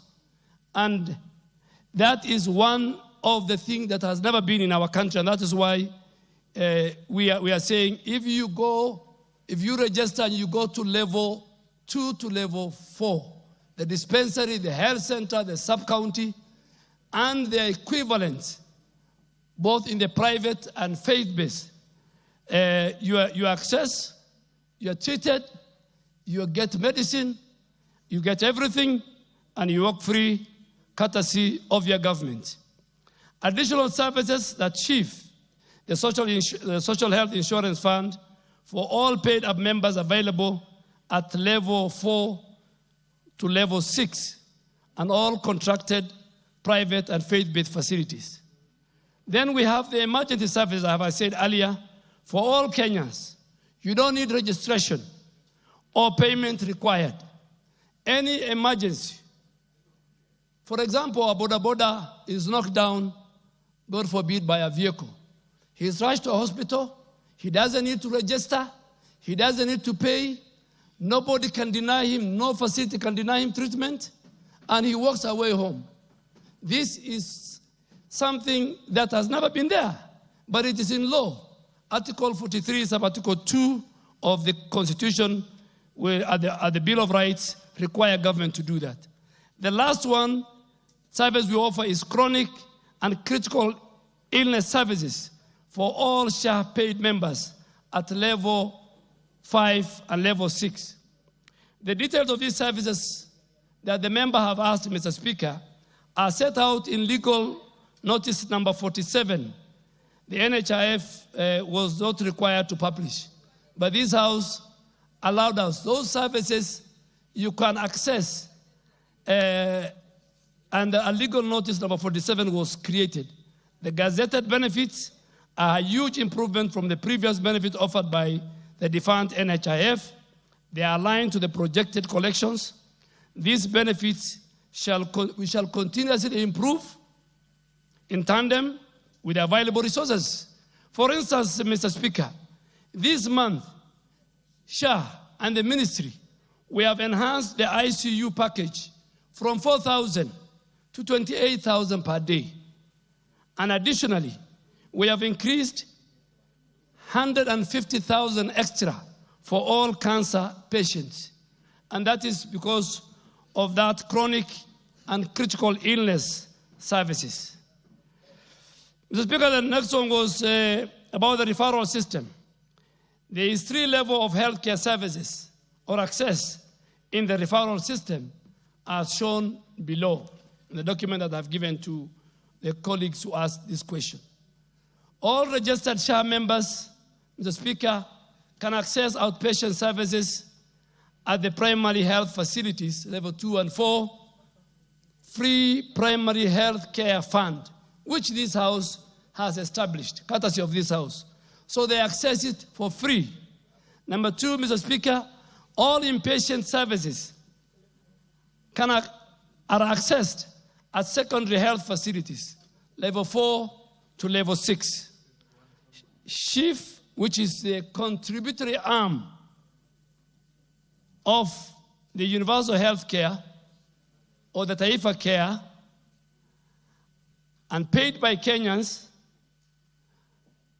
is the where you can access those level 4 to 6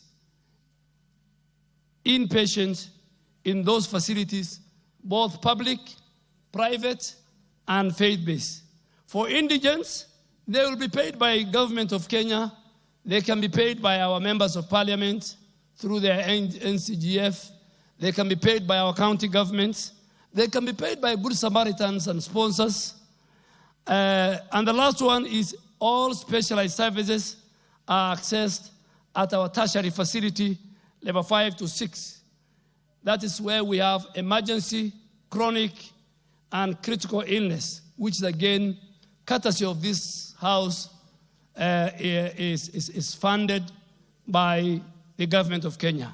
So this referral system, Mr. Speaker, is aimed at decongesting the specialized facilities to allow them to focus on the provision of specialized services as contemplated under the Health Act of 2017.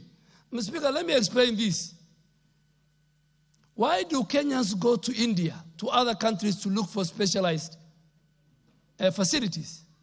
It's because our specialized facilities, like Kenyatta National Hospital, like Moi Teaching and Referral Hospital, like Kenyatta University, are full with the patients that can be attended to at level 2, at level 3, at level 4.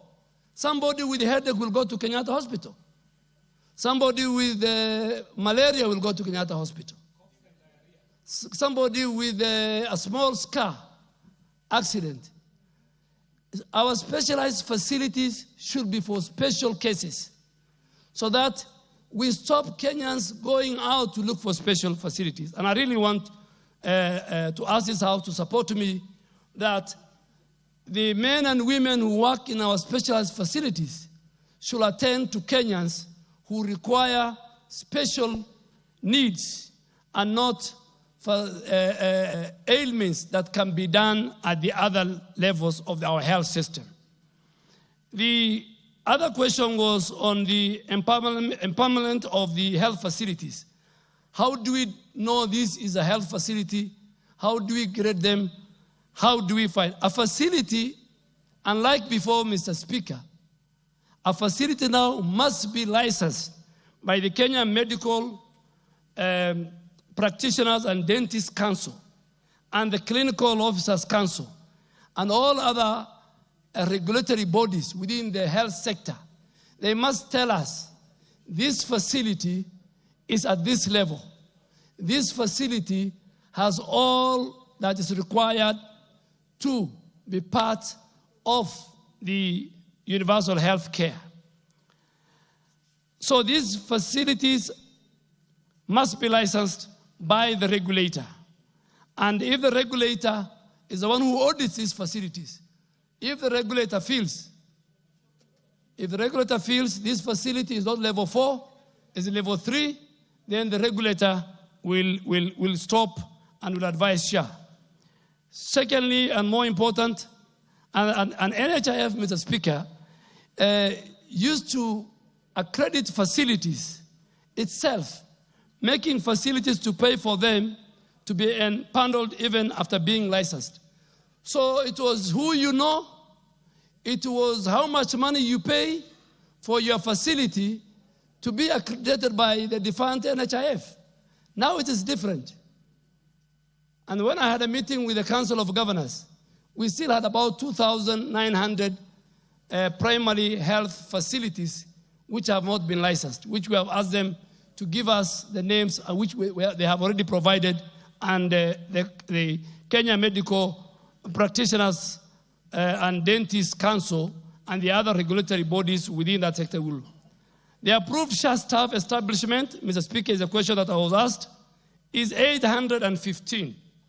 And in line with the first schedule of the Social Health Insurance Act that this August House has passed, SHA has advertised positions and is giving first priority in the act that you have passed. The first priority will go to the employees of the defunct NHIF. NHIF staff who are not absorbed by SHA, because SHA is more of technology driven. The number will reduce. Those staff will be deployed within the public service. No one will lose their job. But let me do it with a rider. Your certificates must be genuine. If you are working at NHIF and your degree is fake, we will not only not post you to any other place, but we will refer you to the institutions within the criminal justice system that have done it. And we already found a number of them. The number, Mr. Speaker, corruption has permitted until people don't want to go to universities. They want to buy degrees. So please, members of parliament, I am sure many of you have approached me, telling me we have so and so working. Before I deal with those cases, ask your constituents who are working at NHIF, and I'm sure they're watching me. If their documents are in order, nobody will lose a job. But if your documents are false, they are fake, you better not wait for me. You better resign now and just go home. Because we will not carry when you have joined NHIF. In fact, we will surcharge you for all the salaries that you are paid by the former defunct NHIF. The other was provide a detailed report of the current capital capitation. SHA has not received any capitation or monies from SHIF. SHIF has not received. As we said, we have two. There's a difference between SHA and SHIF. The insurance component has not received any capitation or monies from the exchequer. SHIF is a contributory and self-financing. Mr. Speaker, if you allow me, because the member has the table, which I have explained very well. The other question was how the monies that have been utilized in the operationalization of the fund. Mr. Speaker, all monies collected so far are used to settle verified claims. Let me stress the word verified claims. All the previous claims of the former defunct NHIF, which have not been paid. Some are with the former Auditor General's Ouko's task force, who is looking at the bigger picture of the 500 billion pending bills. But I have set up a verification team for all the pending bills between July 2022 up to when we took over this administration, up to 30th of September 2024, when SHA took over. And we have made a commitment, Mr. Speaker, and we will seek for that budget. Anybody who bills have been verified and they're between 0 to 10 million, the government of Kenya will pay, and we will bring that to the budget committee and to this house to seek that money. The rest, we have formed that committee. So, Mr. Speaker, all the money that we have so far collected, we have used to settle the verified claims which have been verified, which are... Speaker, I really want to bring the House, and this is good for the country to know. During the NHIF time, today, and this House has capped the administration cost of SHA at 5%. What was the administration cost of the defunct NHIF? At one time, it was 40%. That's why many people were employed. That's why money was everywhere. That's why there was fraud. By the time this administration was coming to office, the administrative cost of the former defunct NHIF was at 17%. Today, because of technology, the administrative cost, and it's in law, of SHA is at 5%. Proper measures have been put in place to ensure, Mr. Speaker, proper verification of SHA claims is done as follows. All patients are verified using the National Registration Bureau data identifying biometrics. Mr. Speaker, this system is linked to NRB. This system is paperless. SHA will not give you a card like NHIF card. You walk to a hospital, if you are registered, because we have integrated with the National Registration Bureau. When you are taking your ID, we had your 10 fingerprints. So when you put your 10 fingerprints, then the system will show you. So, and this is so important because we want to identify the person. Mr. Speaker, before you go to a hospital, the hospital can take instead of taking 10 fingerprints, that hospital, that place, they can take 7 of your fingerprints. And the other 3 was used for fraud. Where, for example, Honorable KJ can be sitting in this house, but maybe somebody has used his fingerprints and is admitted in a hospital for 5 days, and that facility is paid. So this system is integrated to the National Registration Bureau data.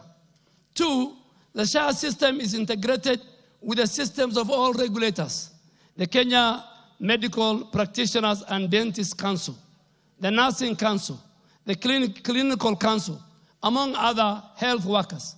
We will know from the system who is the doctor treating you. There will be no more Dr. Mugo in this country. And you know Dr. Mugo, what he did to many people. And it's from Dagaroti, the member is saying. We will know the doctor who did the surgery. And the Speaker, I'll give you a good example that we have seen. Crazy thing. For a doctor, a surgeon to perform hip replacement, he needs, and there are doctors in this house, he needs 8 to 12 hours. Under the former defined NHIF, we had a facility that had a doctor who performed 10 hip replacement in 1 day. That must be a very meticulous magician doctor. Now it will not happen because the Kenya Medical Practitioner Dentist Council, which Dr. Golicha is a member, we will see Dr. Golicha has treated, and if we see he is not the one, then that payment will not be made. The Nursing Council, we know which nurse is treating our patients. We know which clinician is treating.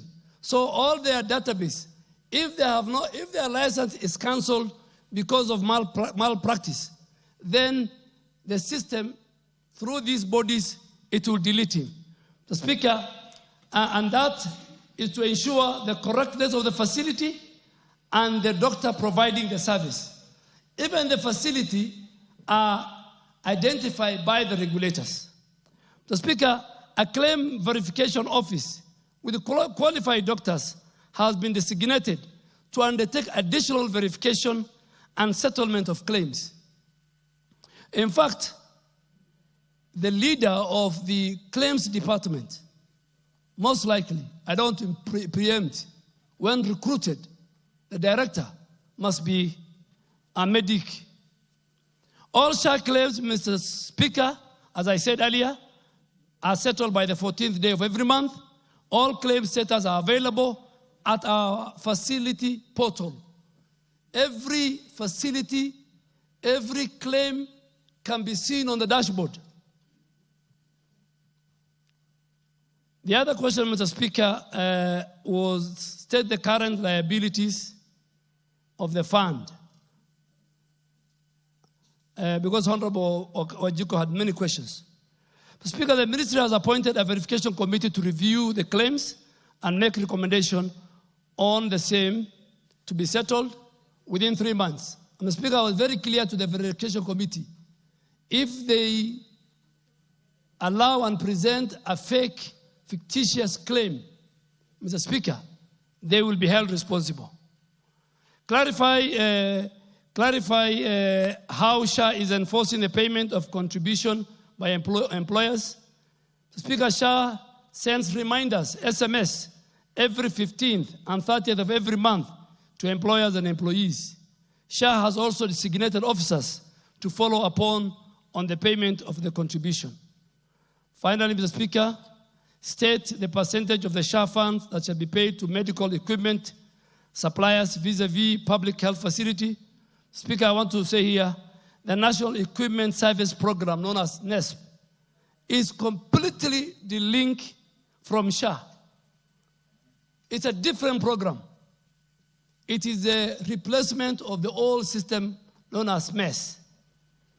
And I'm happy, Mr. Speaker, if you allow me to engage the House and table a full report of the National Equipment Service Program, which is a joint venture between the national and county government. And so far, 45 counties have signed the IPAs to join the program. Only 2 have not, which I am talking to them. I will update the House on that. So that program, Mr. Speaker, is not part of the SHA. SHA is not paying for. SHA is not a partner. SHA does not know. SHA only pays for its members when they fall sick, when they require surgery, when they want to deliver, when they have cancer, when there is an emergency. SHA and the primary health care. Speaker, I think the last one was provide the status of the primary health care fund in relation to facility improvement. Minister, you have actually dealt with 2 questions by Honorable Kawanjiku. We'll now allow members to joyride on those before we go to the next question. Yes, let's start with Oundo. Thank you, Honorable Speaker. And I want to thank our colleague for coming back here. Chair, Honorable Speaker, allow me to ask the Minister 2 very basic questions. And I want to ride on the first question of Kwanjiko, number 2, on the issue of teenage mothers who do not have national IDs. Honorable Speaker, I come from a border county, so in essence, there are quite a number of ladies from Uganda who get married to a Kenyan man. For some strange reason, they don't get IDs, but they get pregnant. So they have to go to hospital and deliver. Yet, Honorable Speaker, they have no IDs, so they cannot get into this program.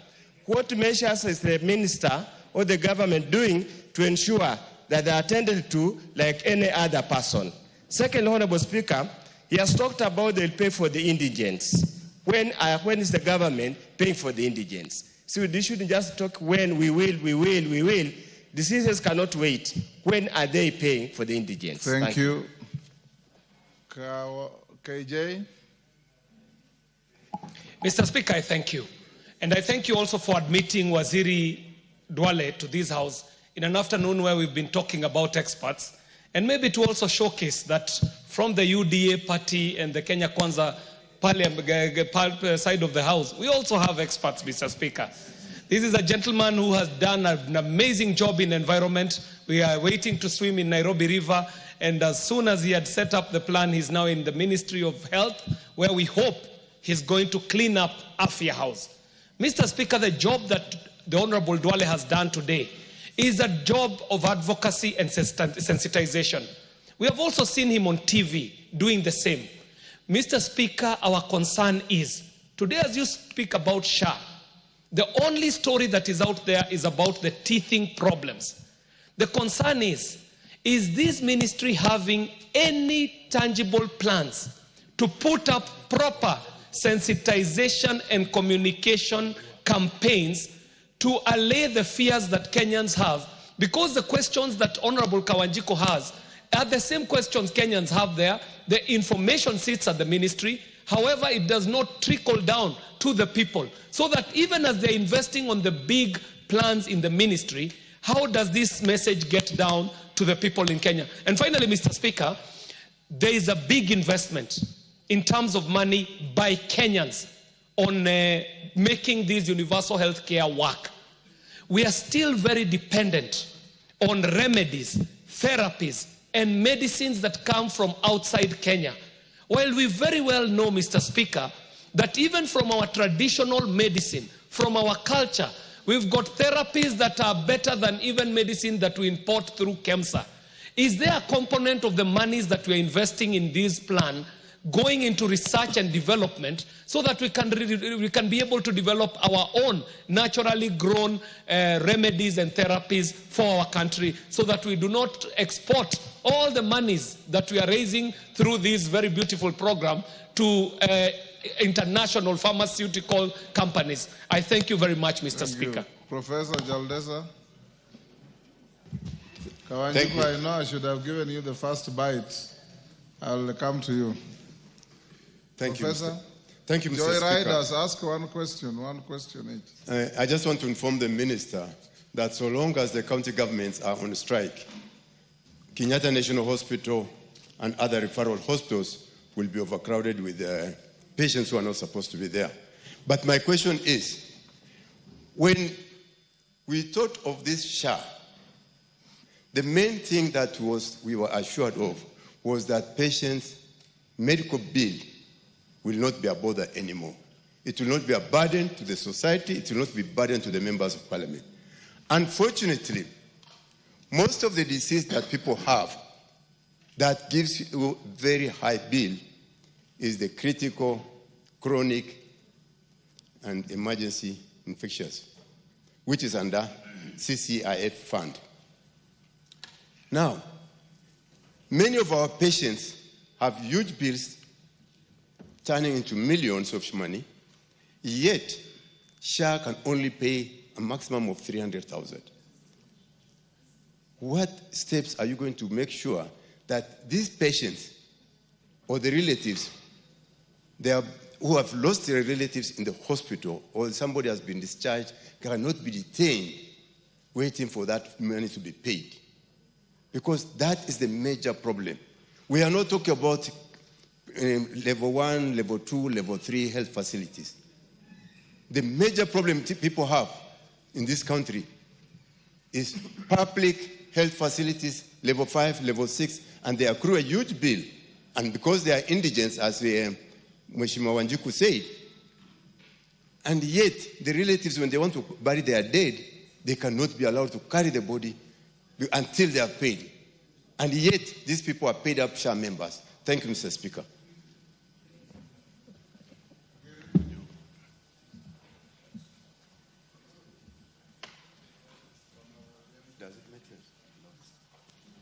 Give her the mic. Thank you, Honorable Speaker, for the opportunity to ask my question. And my question, Honorable Speaker, is in regard to the monthly subscription that members to SHA have to pay. Honorable Speaker, when I go around my county, the greatest question I get in regards to SHA is members who are unemployed, the elderly, and those who are self-employed also, asking why we cannot give a flat rate on SHA, where they pay a flat rate of a monthly subscription. Honorable Speaker, I would want to give a very short example in my county, where we have people who rent houses, maybe in the slums, and the floor is concrete, the walls are concrete. When they go for the means testing, they will be charged that they are actually wealthy, yet maybe they are not wealthy as they are assumed. Then we have another group that live in a mud house, thatched, but with 1,000 head of cattle, for example. This person will be assumed by virtue that they are living in a mud house, they are supposed to be paying less. Honorable Speaker, my question would be, why don't we have a flat rate for the unemployed, the self-employed, and the elderly? And the indigents. Thank you. Thank you. Bissau. Thank you, Mr. Speaker, sir. For me, to the CS, we have situations whereby SHA is not working, especially in counties. Trans Nzoia County, where I come from, as we speak today, we've just buried a Miss Alwoj, 21-year-old girl, who yesterday when she was being moved from the morgue, there was a lot of riots. And it's because if you took even the staff from the county, their monies have been deducted, but they have not been remitted to the ministry. So what are you going to do to ensure that such counties, the funds are actually remitted? Number two, there is a collapsed health system. If you look at our Article 187, where one function fails in a government, if it's like county government, it can be moved to the national government. So Trans Nzoia, it has completely collapsed. What are you going to do to help us rejuvenate the health system within Trans Nzoia? And lastly, Duncan Lumumba, a kidney patient, only his dialysis is covered. He's moved from Trans Nzoia, is now living in Eldoret, and we have to contribute for his medicine. Why isn't SHA covering such patients with such an ailment? Thank you. Thank you. Pauline. Thank you, Mr. Speaker, for giving me this chance. I have two questions to the Minister. First, I want to thank him for the elaborate information that he has given Kenyans on SHA. My question, Mr. Speaker, to the Minister, question number one is, what measures is the Ministry putting in place to ensure that places that have low registration on SHA are really encouraged and given information so that many community members can register? I can give an example of Samburu County, because if I look at the data of the people who have registered, I think Samburu County is on the bottom. So what measures are you putting in place to ensure that those people uptake SHA and also they get to benefit out of it? Number two, we know that majority of our patients or communities get treated at level 2 and level 3. And Mr. Speaker, we know the situation of facilities at the county levels. The healthcare system at the county levels is really collapsing. You go to any facility, you don't find medicine. The health workers are on strike. So communities at the end of it are not accessing services. What can we do to ensure that at the level 2 and 3, where majority of the community members go for services, really can be empowered to have staff in place, to have infrastructure, and also to have medicine? Thank you, Mr. Speaker. Thank you. Makali. Give me the mic. Thank you, Honorable Speaker. One of the issues that has been identified by the Minister as a challenge is manipulation of data by the likely beneficiaries. Is the Ministry making use of the community health workers on the ground to ensure that we develop a proper system for identifying the beneficiaries? And two, one of the issues which are also facing are the former NHIF employees. The Minister has said we are going to do, those ones who have certificates will be deployed, proper certificates. Has the Ministry carried out a staff audit of the former defunct NHIF defunct employees to see whom they are going to absorb from those particular NHIF defunct employees? Thank you, Madam Speaker. Martin.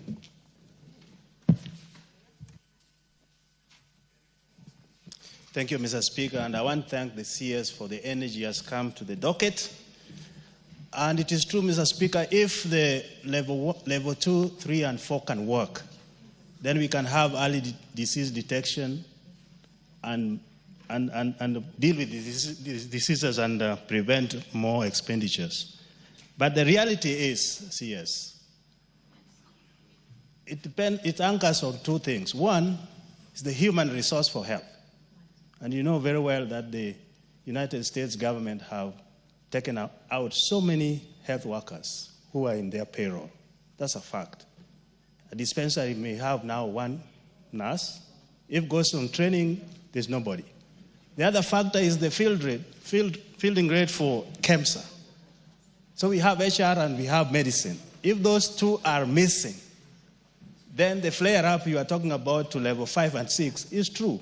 So what measures are you taking as a ministry to ensure that the HR are there and also the field rate for cancer is as needed? Thank you, Mr. Speaker. Mumbi. Wamumbi. Thank you, Mr. Speaker. Mr. Speaker, last week we had a debate when we were asking whether an unteacher person can go with students to drama festivals. And when we asked that, they asked, is Honorable Duale a doctor? I want to confirm today from the presentation and the way Waziri Duale has handled the questions that indeed he is a doctor. My question, yes. We know he isn't. Just say he is like a doctor. He is like a doctor, yes. Mr. Speaker. Mr. Speaker, my question to Waziri Duale is on ICU patients. We have had a challenge with ICU patients. For example, the PS Public Health knows that I had an issue at Tomotomo Hospital in Madera constituency where an ICU patient passed on with a bill of 1.5 million, and there was a challenge from SHA in settling that bill. So, Waziri, how far are we with regard to ICU patients? Thank you. Mama Nairobi. Thank you, Mr. Speaker.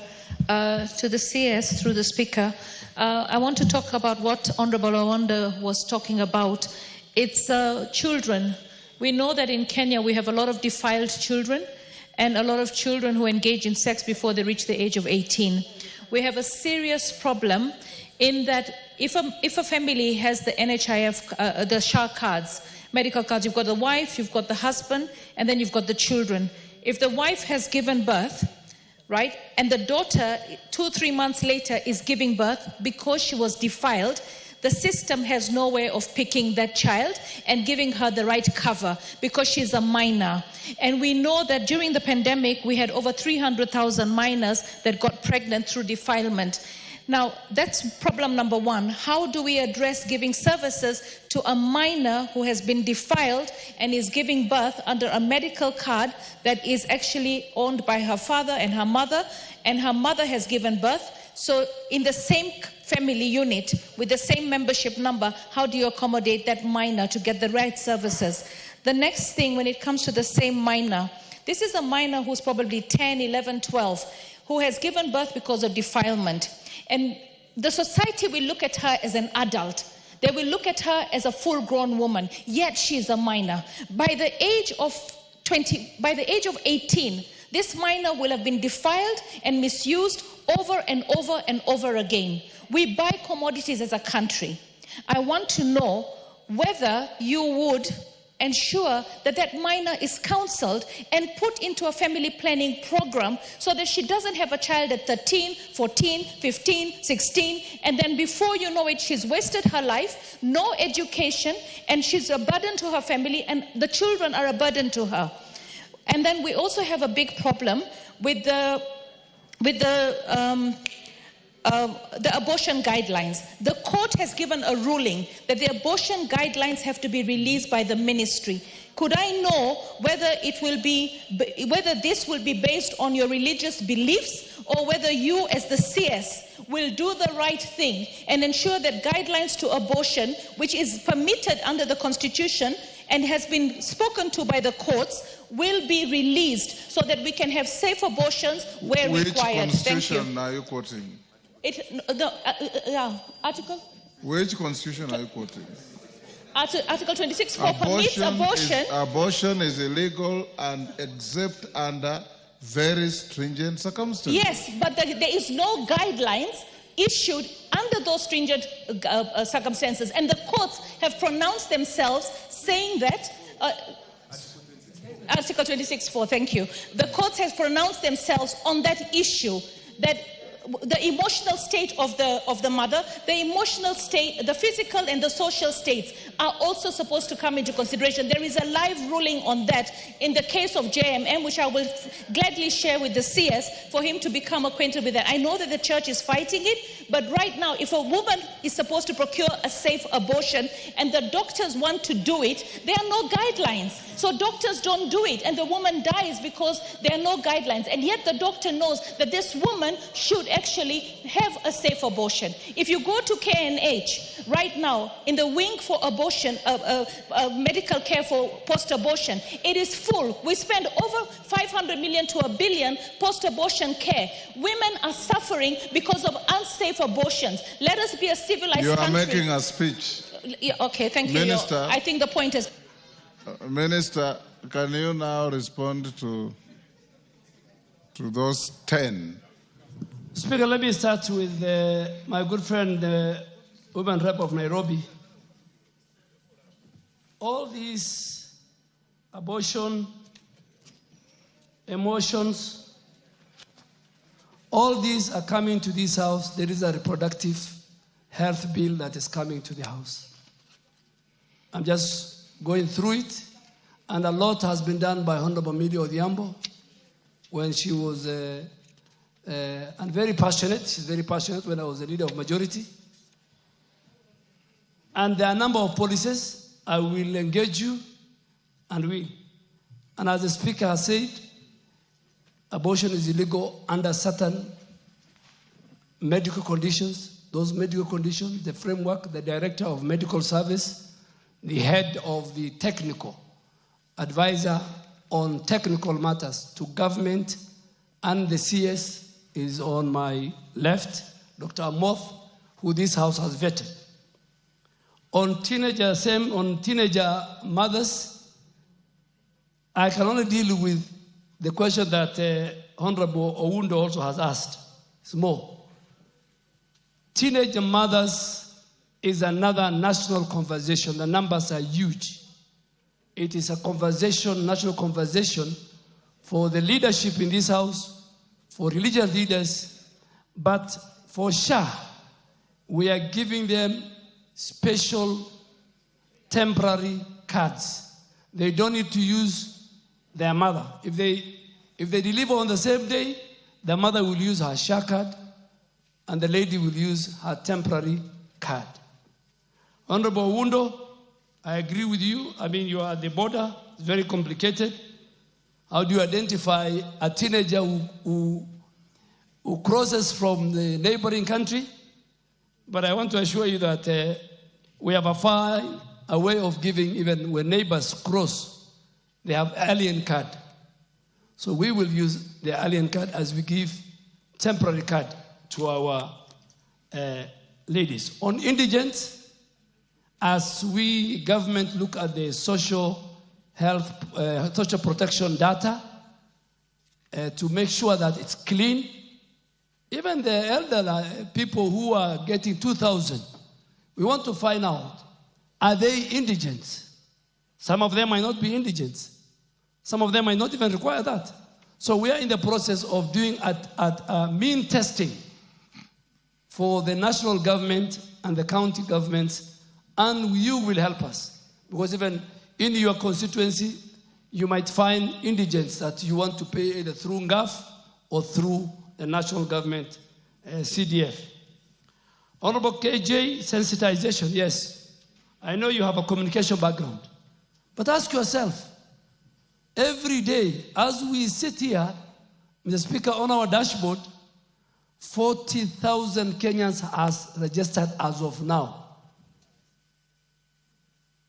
So, per day. And out of the 40,000, we can tell how many have gone through the mean testing and how many have paid. Like yesterday, we had 47,000 Kenyans who registered online. 18,000 of them went through the mean testing and paid close to 18 million. So you see, is that the average is about 1,000. But I want to assure this House, because universal health care, we meant for the 80% Kenyans who were not accessing NHIF. NHIF was colonial. NHIF was a club of the salaried people. 20% were accessing. This universal health care, SHA, wants to bring on board the 80%. And that's why we're doing the mean testing. The bottom of that mean testing, the bottom that somebody will pay, will be 300. And I want to give an example of Mr. Speaker. Mr. Speaker, I really want you to allow me to use you as an example. If you allow me, Mr. Speaker. Mr. Speaker, you pay NHIF now, I mean SHA, you are paying 47,000.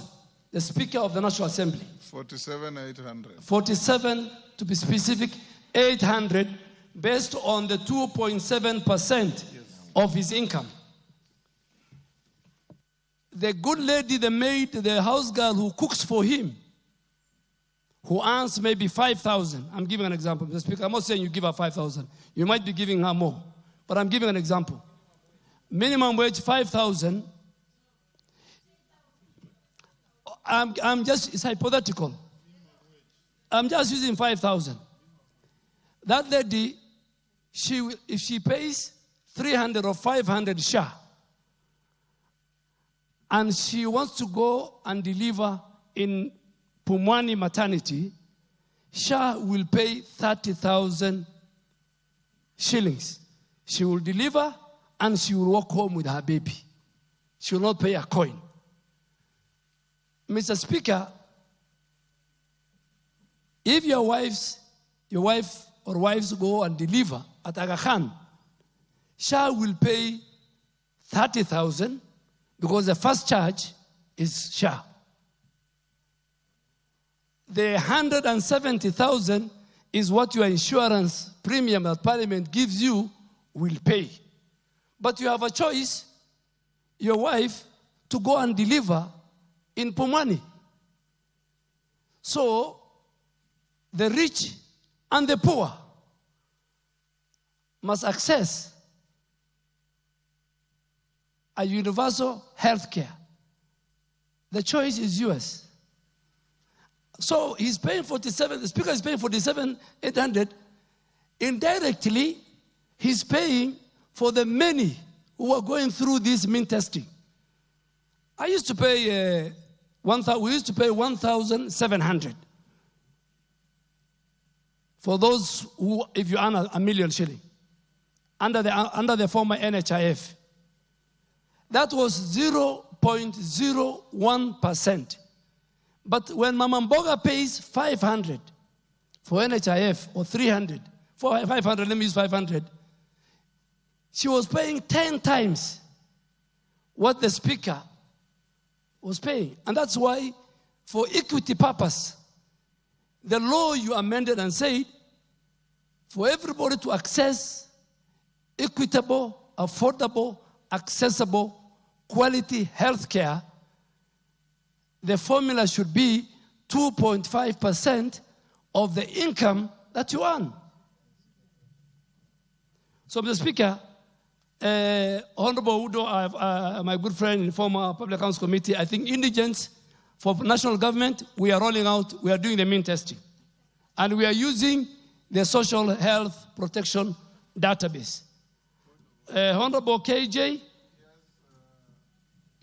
Mwalimu, what is your point of order?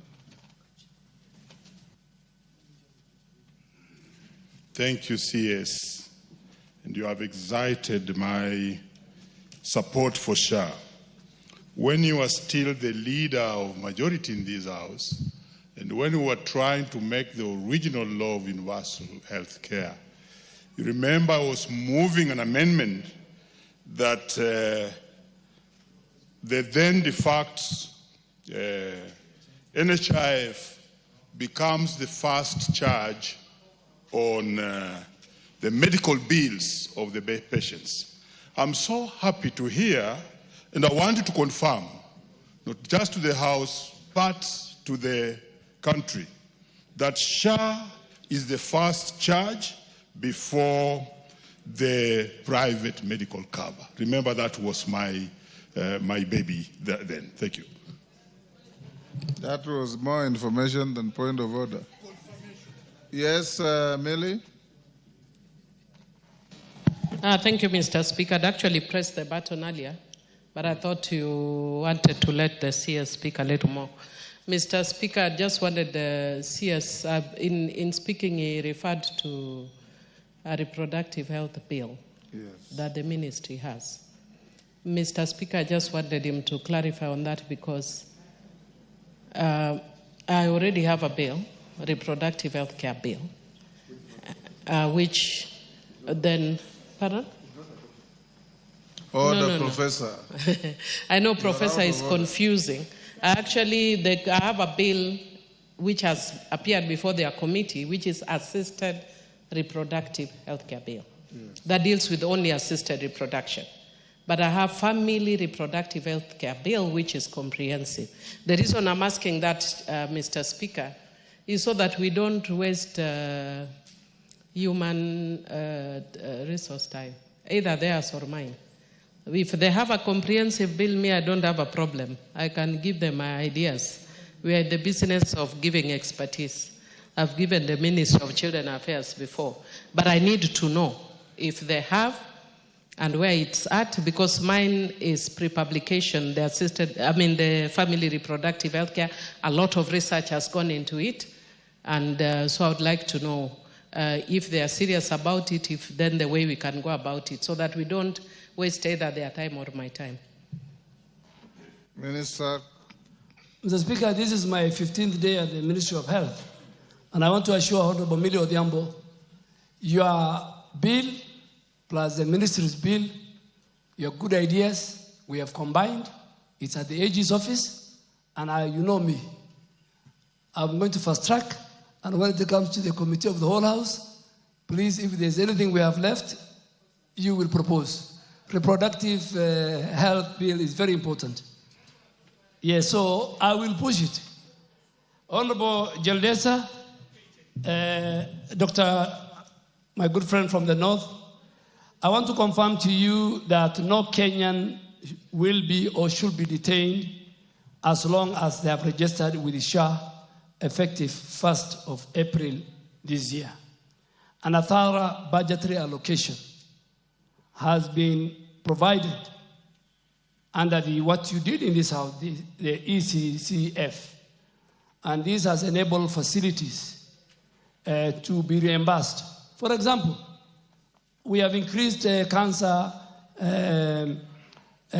cancer to 550,000, to ICU to 28. And I want to give an example, because there was also another case of ICU. Now, if you have a patient in hospital and your bill is 1.1 and SHA pays $500,000, is that a very progressive healthcare? That was not there during the defund NHIF. I think there was also the one of teenage mothers I have answered. Honorable Speaker, on the strike by Dr.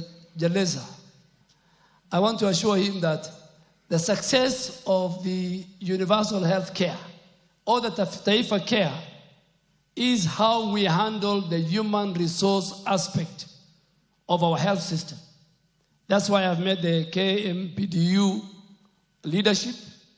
That's why I'm sorting out the issue of internship in consultation with the county governments and the presidency and the National Treasury and Parliamentary Committee on Health. That's why I met the universal health workers, and I had a meeting with the Council of Governors. And Kenyans must talk to each other. They must not talk at each other. There is light at the end of the tunnel. We want the doctors, we want the nurses, we want the clinicians, we want all the health workers in our country to be the champions and the promoters of universal health care named Taifa Care. Honorable Kagiri asked about mean testing. Flat rate. There's nothing called flat rate. We must assess. The bottom is 300.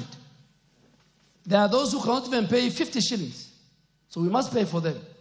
So we don't want those who can pay 800 or 1,000. And that's why we have put this system as you can pay a month, you can pay 2 months, you can pay 3 months. Those who can pay must pay. Those who cannot pay, then the rest of us is a pooling system. That's why the Speaker is paying 47 plus.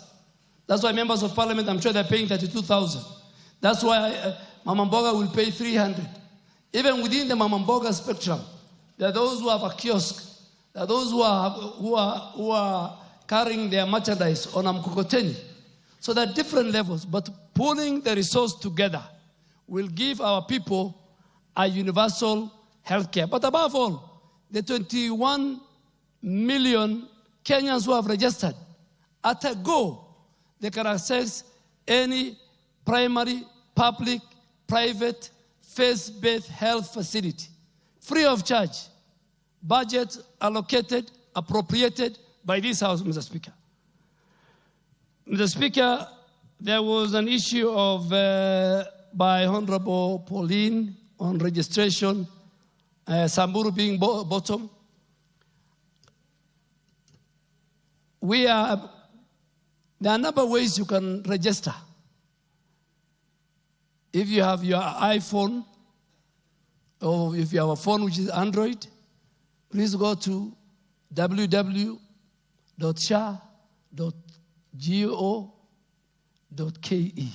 Mr. Asamburu Herdsman. I'm coming to it. I'm coming to it. Yes. I'm giving the four. If you wait.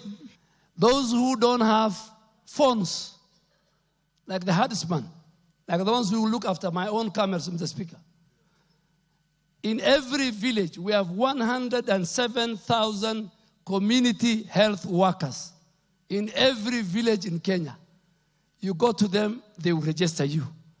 Those who have kabambe or mulikamwizi, they just need to do *147#. You are registered. Those who have computers, those who have iPhones, we are upgrading an app on iPhone in the next 1 week. So there are many ways you can register. You can walk to the nearest Huduma Center. You can walk to the nearest SHA. So Honorable Pauline, I think, and then we'll make sure our counties, I agree with you, our counties, and when you go to Samburu and many others, you are sitting next to my member of parliament. This weekend, that's why I'm here, Mr. Speaker. This weekend, I want the members of parliament to be also helping us register. Yesterday, I asked the Council of Governors, let us publish the 10 counties, the best counties. And I want to thank the leadership of Mombasa County, and Nyeri, and Bomet, and Kirinyaga, and Elgeyo Marakwet, and Kericho, and Nandi. Mombasa, and my sister, the woman Rebizia, the governor and the leadership took deliberate. Today, 59% of the people of Mombasa have registered SHA. Bomet, Kilifi as a county, I've agreed with the governor, so they only allowed me to say the top 10. But from next month, every month we will do 10 counties. We are starting with Kisumu and Migori.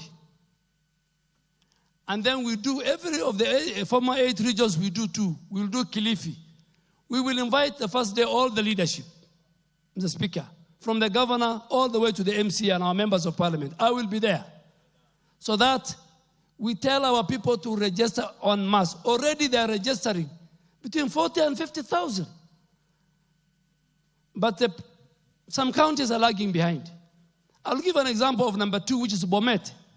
Out of our target population of 875,000, 426,000 people in Bomet County have registered for SHA. So SHA is working. And it's helping the people of Kenya. Don't listen to the naysayers. Honorable Bissau, you talked about Trans Nzoia. You talk about county governments. Today, I want to report. Before, during the NHIF defund, the private hospitals and the faith-based used to lead in terms of numbers. But today, 51% of Kenyans are accessing public facilities, more so level 2 to level 4 in our counties. The reason why? The drugs are there, the doctors are there, the facility is paid. We are not paying the county treasury.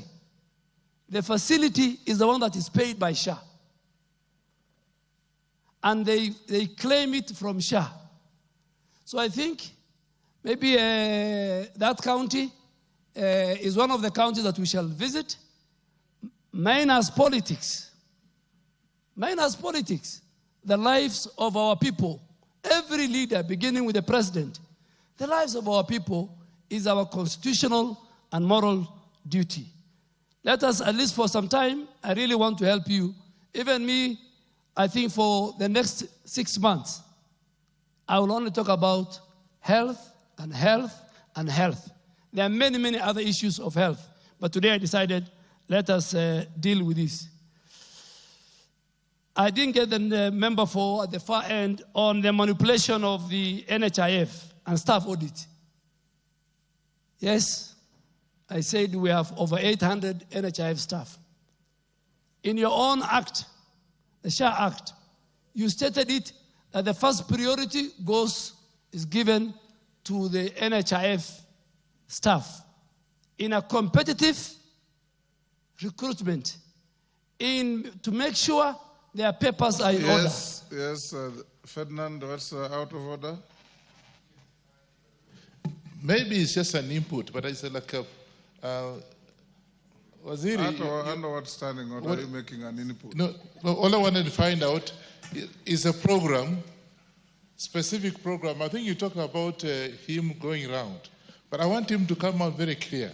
What programs, apart from what you are saying using health workers, what specific programs are you putting in place to be able to educate the people on the ground to be able to register themselves with the SHA? Because it's important, and you are doing very well. But what specific program do we have? That's what I want you to tell me, not you going around. Mr. Speaker, this is the first program I'm doing.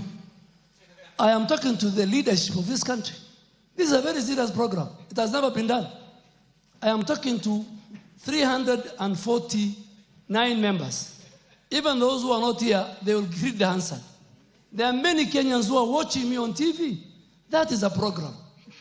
As I told you, we will do a rollout for 13 counties. 13 counties. Western Province, we will do Kakamega and Bungoma. We have already done Elgeyo Marakwet and Nandi. We are going to do Kilifi. We are going to do Garissa and Wajir. We have done Embu for Eastern Province. Those are programs, Honorable Member for Kwanza and my old friends. So by talking to you, you'll help me talk to the people this weekend. And thank you, Mr. Speaker, for giving me this opportunity, because I think this is the best program. Honorable Speaker, my good friend, the Honorable Member... Hold on, what is the problem? Speaker, I just want to ask the Cabinet Secretary. Actually, the main saboteurs of this program are the staff of NHIF. Many times when you go to the offices, they say they have no idea at all what this SHA, chief or chief, whatever they call it. What measures is the Cabinet Secretary and the entire system put into place to educate and learn and encourage the NHIF staff to take over this program as they are if it's their own? Thank you, Honorable Speaker. Speaker, if you could have allowed me first, I finish the questions. But we have a program for NHIF. This House passed a law that they should be given the first opportunity. We have five directors. Already we have appointed 4 who are from within NHIF in a very competitive recruitment. But don't use the word saboteurs. Saboteurs is a big statement. Yes. Why are they fighting the system? Because they were used to fraud. I'm not saying all NHIF staff. There was a fraud from the facilities to inside trading within NHIF. And that's why we felt technology will solve all these problems. We must secure the health of our people by making sure the facility is right. And I'm coming to the issue how we are going to deal with the KEMSA. Somebody has asked on the refill. Our health workers will not be in the streets, and they go and serve the people. So, Mr. Speaker, Honorable, we not ask that question on human resource. I want to assure you that a stable, firm, solid healthcare workforce is the success of SHA and is the success of universal healthcare. And we are committed to that as a government.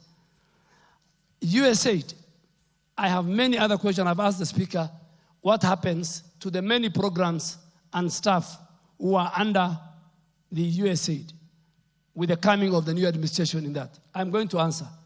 But in the next 5 years, this administration has put in place, and I'm sure the Budget Office knows, that we will recruit 20,000 new healthcare workforce.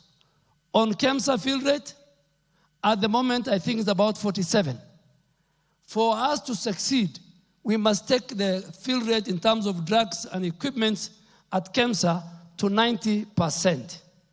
And we are finding a way of how to partner with the financial institutions to support KEMSA so that drugs go to the last mile, last center is done. I think, Honorable Speaker, the last one was the member for Madeira, a very good friend of mine, an active member. You talked about the ICU, yes.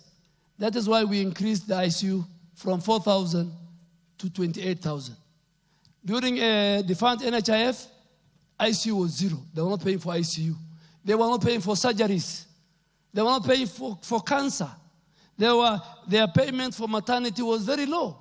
So there are more benefits that Kenyans can get under SHA for them to live a healthy life. And this SHA, our universal health care, is meant to give us an equitable, a more quality health care, and more affordable. Honorable Speaker, I think, unless I've forgotten, I have done most of the questions.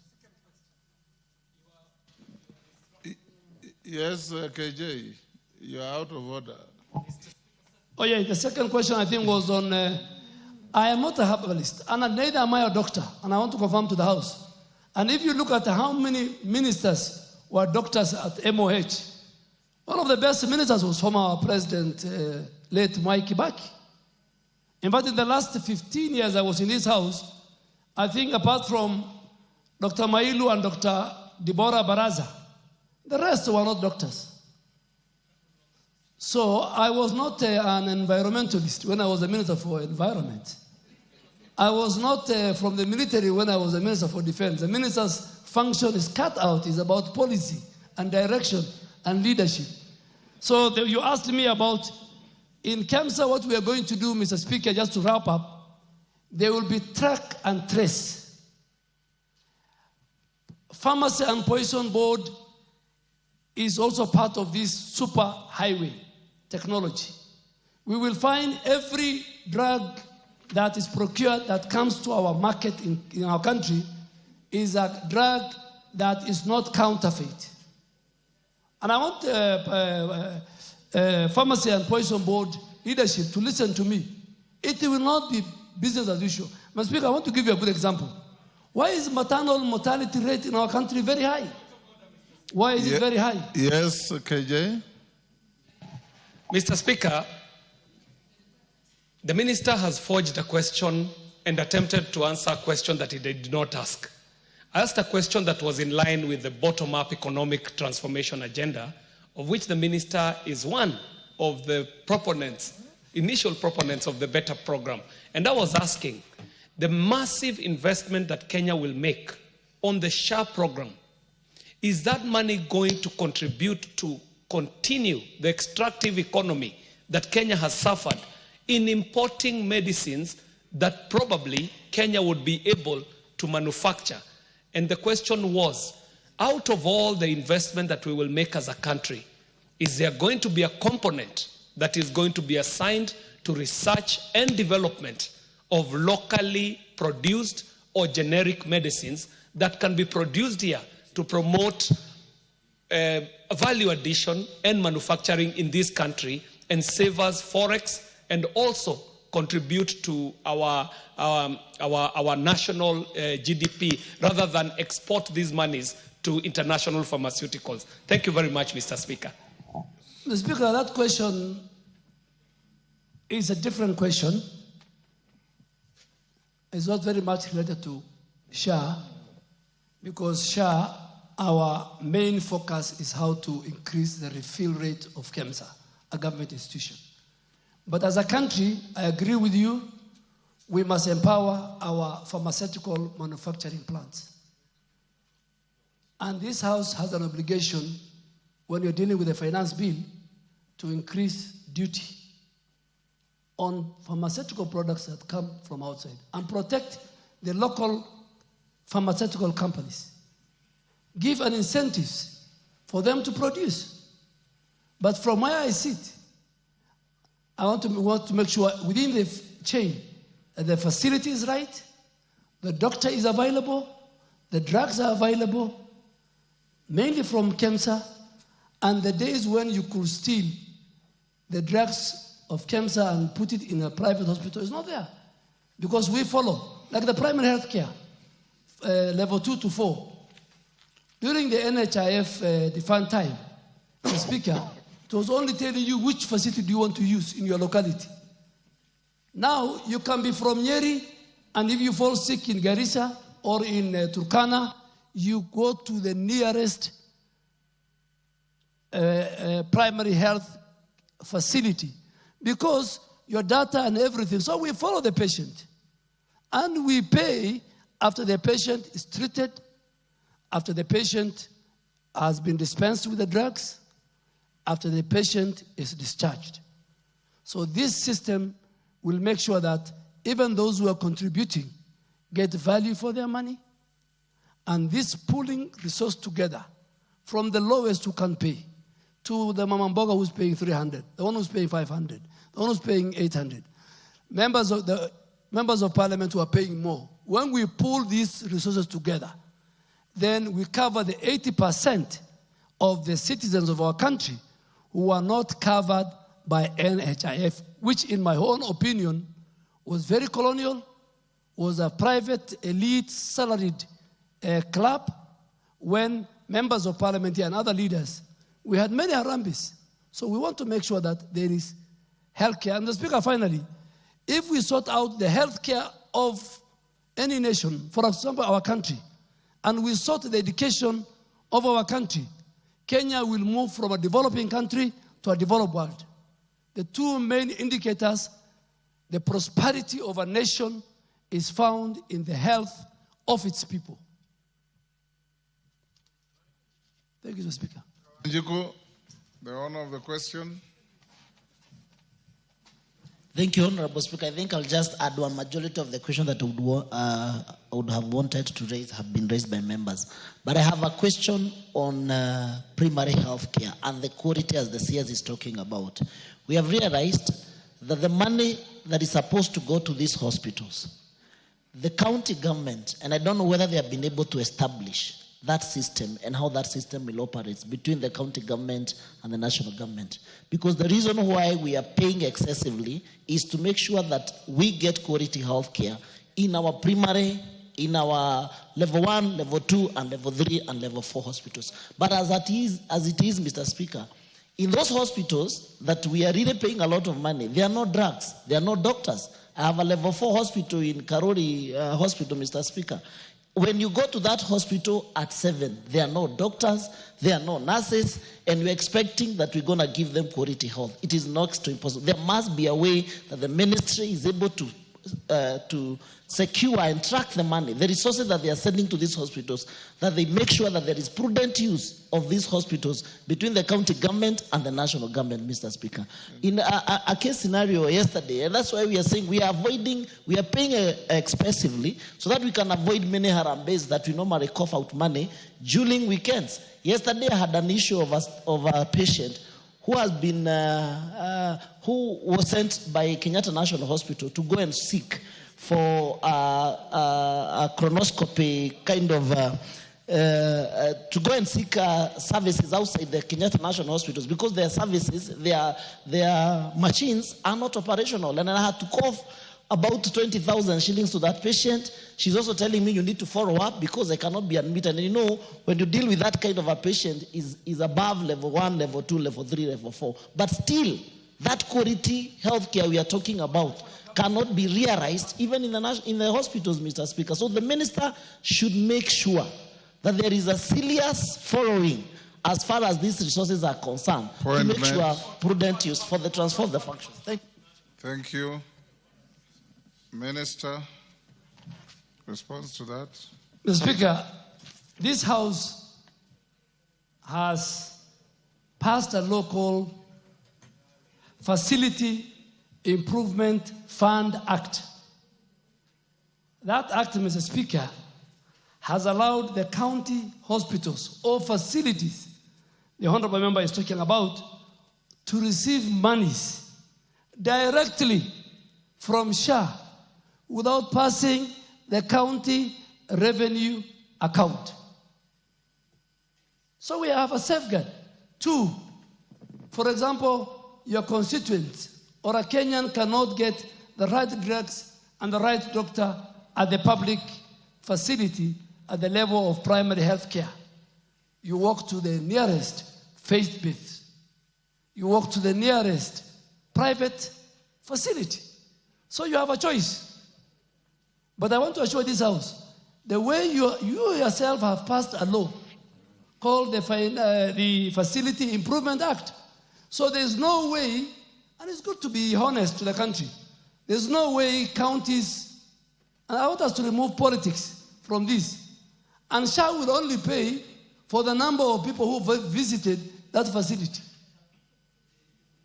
So if there are no people who have visited the facility, you get zero.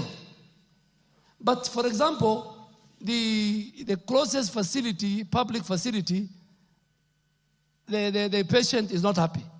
He has an alternative. He has a choice. You can go to the faith-based facility, you can go to the private facility, which is of equal level within the reading of the primary health care, level 2 to level 4, Mr. Speaker. Yes, what's the point of order? Mr. Speaker, I have no question, but I just wanted to.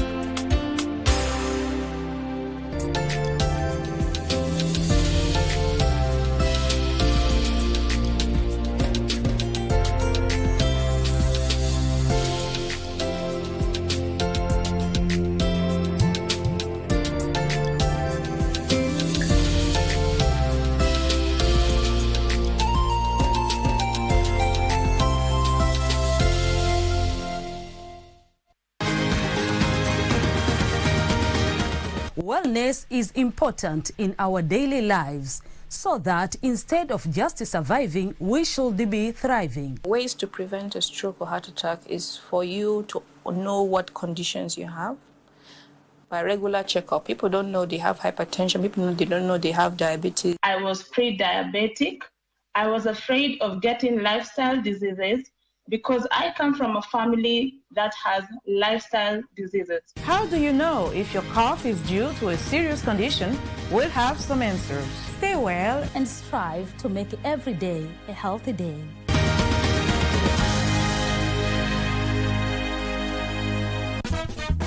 We are joined by pastors' wives who are going to share their stories. Here I am.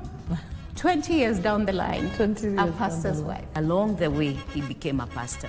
But when we began together, he was not a pastor. In the year we were dating, Marvin became a pastor. There's a big misconception that a pastor's wife should have wigs. I had so much pressure on how do you dress up, how do you, and it was very depressing. I fell into the trap of trying to fit into people's expectations. Sometimes we think we are very ready for it, but actually we are not ready. You cannot do marriage alone.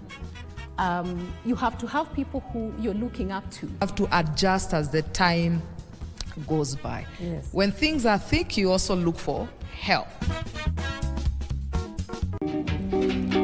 Nilikupeleka kwa pedicure. Aje sasa? Nilikupeleka kwa massage. Wewe. Namuuliza maswali. Uliza maswali ya maana mzee. What are you talking? Maswali umemaliza. Ndio wacha ujinga. Uliza maswali ambayo iko na adabu. Niko na adabu. Utanyamaza. Asira niko nayo kama mwanaume. Kama mwanaume. Wakapigana. Hapo nilijua nimeolewa na mwanaume. Asante. Sina ingine. Na wewe umesema. Mtu akushi.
trying to ease my mind, yeah, trying to free my mind. Yeah. Got a threesome with these demons and I need some time. Yeah. I go easy up, they go easy down. And you get too mixy, my guy kick you out. Yeah, can't figure this out. She make me numb, but she make me smile. She make me talk more, but she make me loud. And she know I'm introvert, you know I hate a crowd. Here we go, yeah, back again. Where we going? Got enough to go around, so tell all your friends. Soon as the club over, put them all in bands. Well, I remember this tomorrow, well, it all depends. Yeah, drowning in sorrow, yeah, back on that bottle, yeah. I'm not alone, yeah, don't go to saddle, yeah, drowning in sorrow, back on that bottle, yeah. I'm not alone, yeah, don't go to saddle, yeah. I woke up at like 4 in the morning. Went to bed at 4 in the morning, in the club for an hour or something. I was up for like 48 hours, from the Capitol back to my Holland. Land over and back to Rodale, making sure that my circle is tight, so nobody I know got an angle. Got me drinking whatever this is, lighter brown cause I gotta be gold. In my beautiful house, no friends, now I'm with my Casamigo. And my mama don't dare say hi, she said, why are you single? I said, mommy, I'm sorry, I'm trying, but nobody gon' love me like she do. Ain't nobody gon' love me like she do. Ain't nobody be loving like we do. And I'd rather be drunk and numb than be dumb, not trying to be. I already said that. Yeah, man, that's probably my ego. Yeah, drowning in sorrow, yeah, back on that bottle, yeah. I'm not alone, yeah, don't go to saddle, yeah, drowning in sorrow, back on that bottle, yeah. I'm not alone, yeah, don't go to saddle. To be the greatest. I know what it take to pull up AMG the latest. I know what it take to keep on going when you hate it. Yeah, I know that it's worth it when you torn and you made it. I know what it take to be the great. I know what it take. Don't hesitate. I know what it take to be the face. I know what it take to elevate. Yeah, I know it take more, so I don't care about what others do. No one causing trouble when I'm drafted to the W. You gotta keep on grinding when your family lit because of you. And ain't no looking back, you gotta chase the dreams in front of you. Dreams I gotta chase them, my failures I just embrace them. My fans and my gotta grace them. It just come with some patience. They know I'm the sickest, now they gotta turn their dosage up. I know how I feel to wear that ring and throw that trophy up. Another level, take it up. I could never make it up. I just had to shake it up. Diamonds, they hydrate enough. I just give them tastes of what it really take, because you can never make it up. Greatness what I'm chasing up. I know what it take to hold that gold and be the greatest. I know what it take to pull up AMG the latest. I know what it take to keep on going when you hate it. Yeah, I know that it's worth it when you torn and you made it. I know what it take to be the great. I know what it take. Don't hesitate. Yeah, I know what it take to be the face. I know what it take to elevate. I've been working hard, they act like they don't see 10-hour days. Know I got the juice with NIL, I'm sipping Pirate. I done turned the lemons into lime, ain't no more sour days. I ain't let them put me in the box, I took all kind of ways. It take more, it take 4, when you soar to your core. I got ore on the court, from the port, past the torch, yeah. I built me a legacy, made me a better me, now I'm the one they depend on. Ain't no one ahead of me, 1-on-1 pedigree, feel like I threw in the end zone. Another level, take it up, I could never make it up. I just had to shake it up, diamonds they hydrate enough. I just give them tastes of what it really take. Through all of the pressure, I'm keeping my chest up. Tupac, keep your head up, they ain't for the nigga.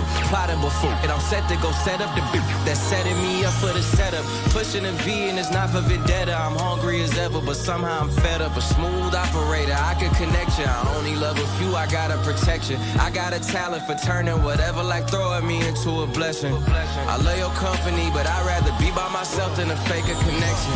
I'm too accountable, yeah, savings and checkers. My bitch too bad, it'd be too bad to break up. Your face is all caked up, my girl is more natural. My mind is the only thing I had to make up. I pick up my dog in the G. We had to change up the weather. My baby, you hit you a lick. I said, nah, we stunning together. Ayy, stunning it. We stunning together. How long you want it? Forever. Duh. Stunning. We stunning together. Ay, we stunning together. Ay, 1, 2, shit, maybe a few. Kick down the door and I made me a master key for all the dogs that's coming in after me. I'm with the alchemist, cooking up alchemy. Started the new school, you boys just my faculty. Running this shit, you can't even keep track of me. Snow bunny say I'm that, but they just speaking factually. Damn the call Cassidy, you can address me, but bitch ain't no dragging me. Hold up, I took the time out for inner peace, then came back with a bigger piece. I'm taking what I want, it's not a reach. B.I.G. in my city, only bigger one it might have been was Big Meech. 200 million bricks, 200 million records. He the only one that could compete. Either way, though, the fam gotta eat. They wanna talk business, but what can you bring to it? You know I don't propose a plan unless it has a ring to it. Never stuck, just stick it to the script, reading through it. This is half man, half God-given. Insufficient funds, half my life to the other half. Caught up with it. If the gang ain't going half with me, then it's bad business. See, we standing there. We stunning together.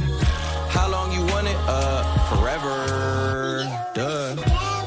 Stunning. Fuck, we stunning together. Fuck, we stunning together. Fuck, we. Hey. I miss my every day, but more on holidays. Like white hoods was on my face, we hit they block with K's. Stepping through the fire with a lot of rage. I don't care if he a minor, he a out to game. Like my son was in LA, I seen that chopper race. All right ones up on my feet, no, we weren't rocking J's. I just hummed on the beat, then I rocked the stage. We was young on that street, throwing block parades. Ain't had nothing till I tripled up, 0, 0, 0. We was young and we ain't get no. We don't need no hero. He gon' sleep good when we head him up. He don't need no pillow. Bunch of scars, but I'm still helling up. Staring out my window. Shopping sprees for my stress. I went to Neiman Marcus. Put it right to the test. She tryna be Miss Bartlett. Told her, baby, I'm a thug. I can't be your Clark Kent. Getting too high off these drugs. I wonder where my heart went. I miss my every day, but more on holidays. Like white hoods was on my face. We hit they block with K's. Stepping through the fire with a lot of rage. I don't care if he a minor, he a out to game. Like my son was in LA, I seen that chopper race. All right ones up on my feet, no, we weren't rocking J's. I just hummed on the beat, then I rocked the stage. We was young on that street, throwing block parades. When death spread, just like Benny Siegel, feel it in the air. Everyone told me to leave, but I still was there. Gon' provide for my people till I get the chair. Told my guys we all equal to compare. Deep water I dived in. Already OD'd off these drugs, I wanna die again. Remember late nights, early mornings, we was sliding. Cue the violence, please don't cross us on this side then. We was wildin', I miss my every day, but more on holidays. Like white hoods was on my face, we hit they block with K's. Stepping through the fire. He a out to game. Like my son was in LA, I seen that chopper race. All right ones up on my feet, no, we weren't rocking J's. I just hummed on the beat, then I rocked the stage. We was young. I done ran through about 2-3 million and I spent it all on drink. Codeine. They told me go hard or go home. I switched the rules and went hard in the paint. Well, your cup at I'm ready to drink. Right now, these hundreds fresh out the bank. They crispy. I got some problems that I can't explain. Baby, don't tell me you love me. Don't do that. Baby, it's the reason why the cup muddy. Look in my eyes before you try to judge me. I got my ice on out in public. Some days I be hoping try to touch it. I know how I feel. I'd have been broke before. I'd have been f***ed up too. Got these I officially closed the door. Fall back and just focus on you. Go. I'm in the Rolls truck or the Bentley. I let a bad rock the pendant. I'm the bird man of my city. I'm having cash money like Slim. Water on my neck, you see all of these emeralds. Watch how the weather change when I empty. I got a plain Jane from the dealer. You ain't safe when I deliver. Whenever I drop it, get high. The shirt, Louboutin, LV. These carrots worth something, each one a piece. I'm telling you, I'm already on it. I'm here. Ain't getting past my conscience. Having this paper, I'm turning up. When it's meant for you, it's gonna happen regardless. I used to trap at that store on King Street. Can't believe I came up robbing. Grinding, pour I sip. I ain't never tell who I killed. Fake gangsta, these ain't built. I swear to God, can't go like them. Can't go like them. I ain't going outside. Eating so damn understand. I killed. They talking, they mad. Reach for this chain, ain't nothing to explain. I crashed out the real about 2-3 million and I spent it all on drink. Codeine. They told me go hard or go home. I switched the rules and went hard in the paint. Well, your cup at I'm ready to drink. Right now, these hundreds fresh out the bank. They crispy. I got some problems that I can't explain. Baby, don't tell me you love me. Don't do that. Baby, it's the reason why the cup muddy. Look in my eyes before you try to judge me. I got my ice on out in public. Some days I be hoping try to touch it. I know how I feel. I'd have been broke before. I'd have been f***ed up too. Got these I officially closed the door. Fall back and just focus on you. Go. I done ran through about 2-3 million. Keep one in the head, top, look like cocking it. Always gotta keep a hood, be popping it. Rich 7, I was smoking ox in the cullin'. Trip, baby, still spin the block with my brother them.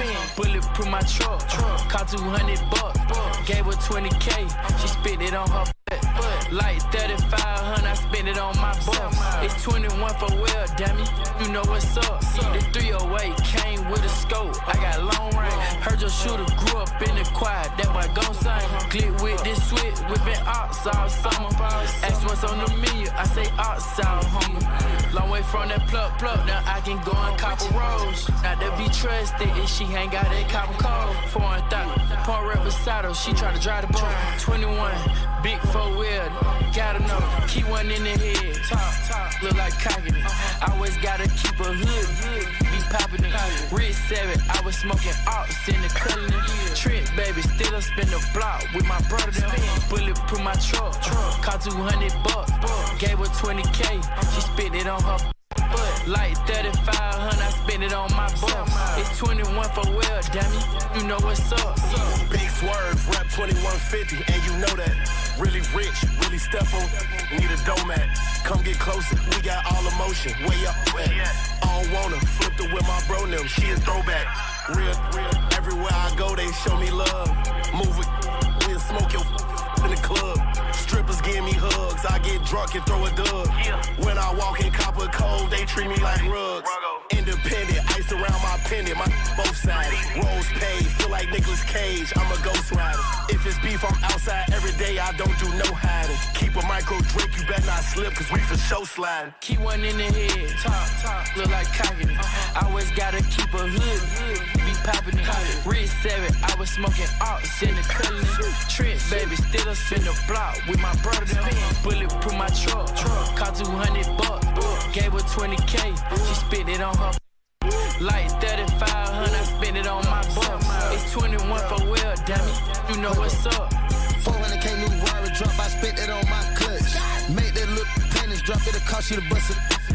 On my place, we ready for war, it's a military truck. It's hunting season, I'm looking for a duck. Now get that on content, I just came from London.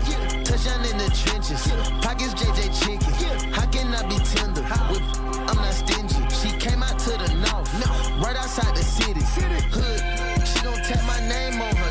Tap me up, pull up to the back of the trenches. Turn around, I'm tryna see who the thickest. Me go game for well, pot it for the biggest. Keep one in the head, top, look like cocking it.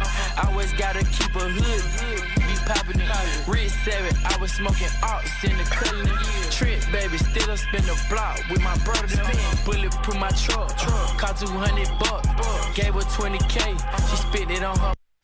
Like 3,500, I spent it on my bus. It's 21 for well, damn it, you know what's up.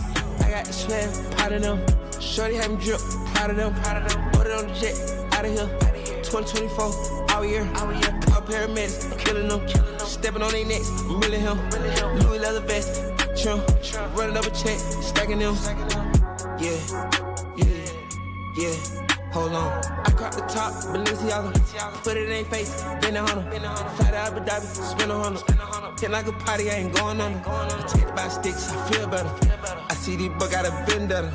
Better keep I'm getting at her. You ain't seen one, could've pin better. I'm smoking on the sky, Coretta. Pop, set, help me feel better. I set the trend, I'm a trendsetter. I'm not arrested, getting cheddar. Out of my wrist, timeless. Certified factory diamonds. We on going diamond. Priest, they call me Your Highness. Flip the shit, booking the tag team. I'm passing up Mary Ryan. Cook up a hit like a whipping the brick out, whipping that shit like a cayenne. I got the swag, pot of them. Shorty had me drip, proud of them. Put it on the jet, out of here. 2024, all year. All paramedics, killing them. Stepping on their necks, I'm really him. Louis leather vest, trim. Running up a check, stacking them. Turning up Cinderella, 2024, Margiela. Money in the wall, car telling. Mansion in the hills, mall in it. Cold in the St. Laurent chinchilla. Me and when I walk, I can spin bigger. Looking in the eyes, see the sin in them. Baby, go and bring your friend with her. Young rich bastard, I got 10 figures. Running nigga pockets, I ain't friends with them. 10 years in and I'm still winning. Pillow talk cause you been tender. Put her in the dot, then sky yammy. Look at the clock, go like a Grammy. Go about the light, no they can't stand me. Kids at the house, hunting to a nanny. Stood on my 10, ain't nobody behind. I don't see the cap, I go Ray Charles blind. I went Ferrari and 2 got the spine. M on M, millions on mine. I got the sweat, pot of them. Shorty having drip, pot of them. Put it on the jet, out of here. 2024, out here. Up paramedics, killing them.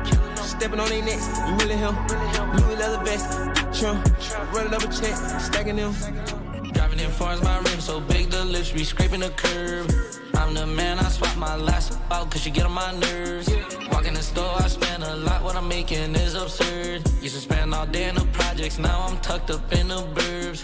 Pull up on my ops and I'ma hit them where it hurt. Pour a deuce in the fan, I'm a fiend for pouring syrup. Soon as my plane touches down, I turn my phone on and it chirp.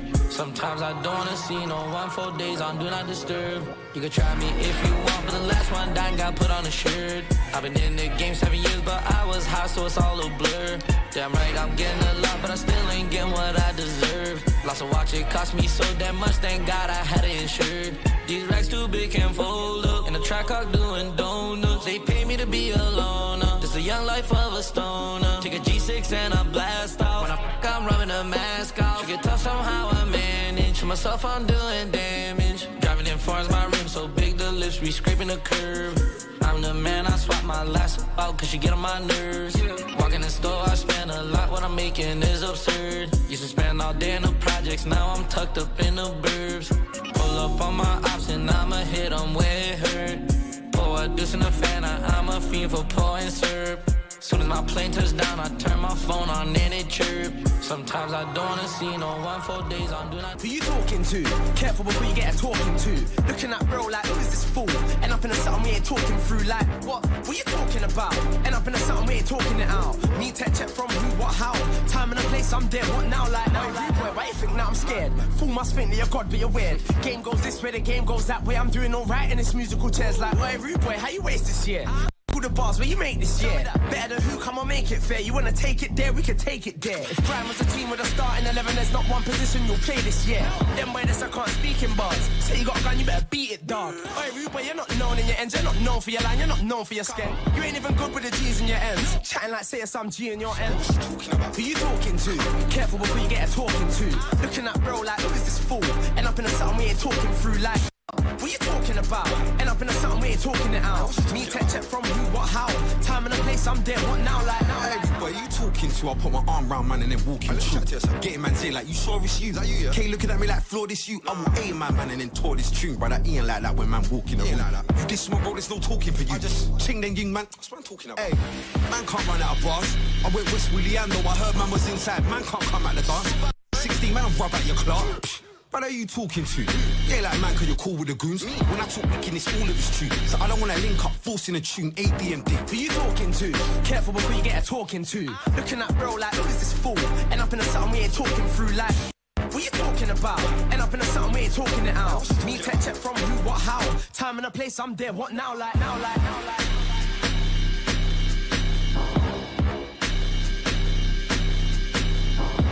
Who you talking to? To.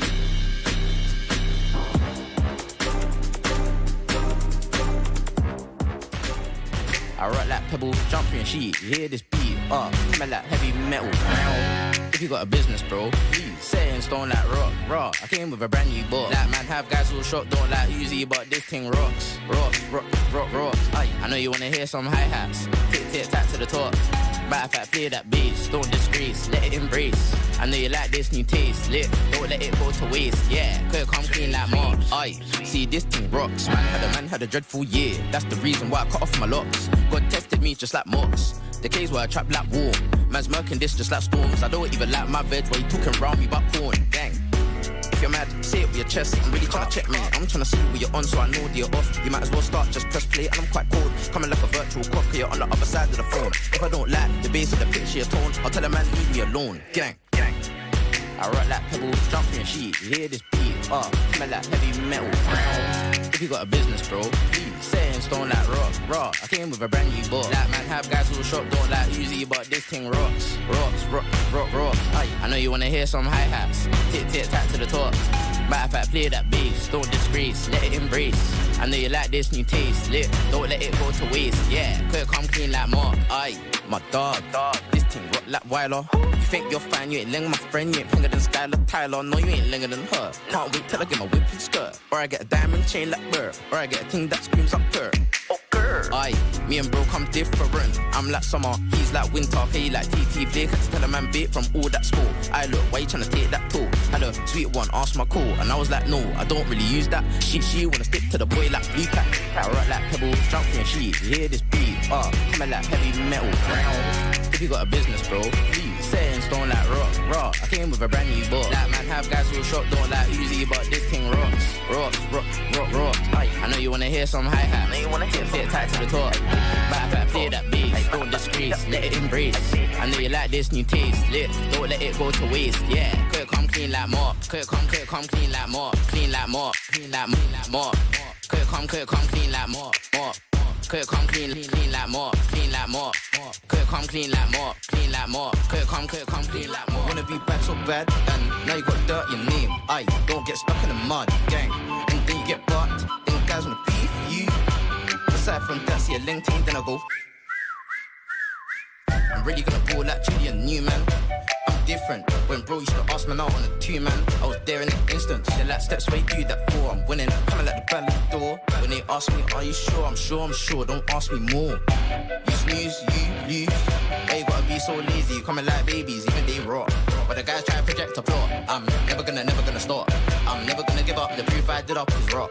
What a shock really came with a brand new book. You wanna be bad so bad, and now you got dirt in your name. Aye, don't get stuck in the mud, gang. And then you get bucked, and guys wanna beef you. Aside from that, see a LinkedIn, then I go.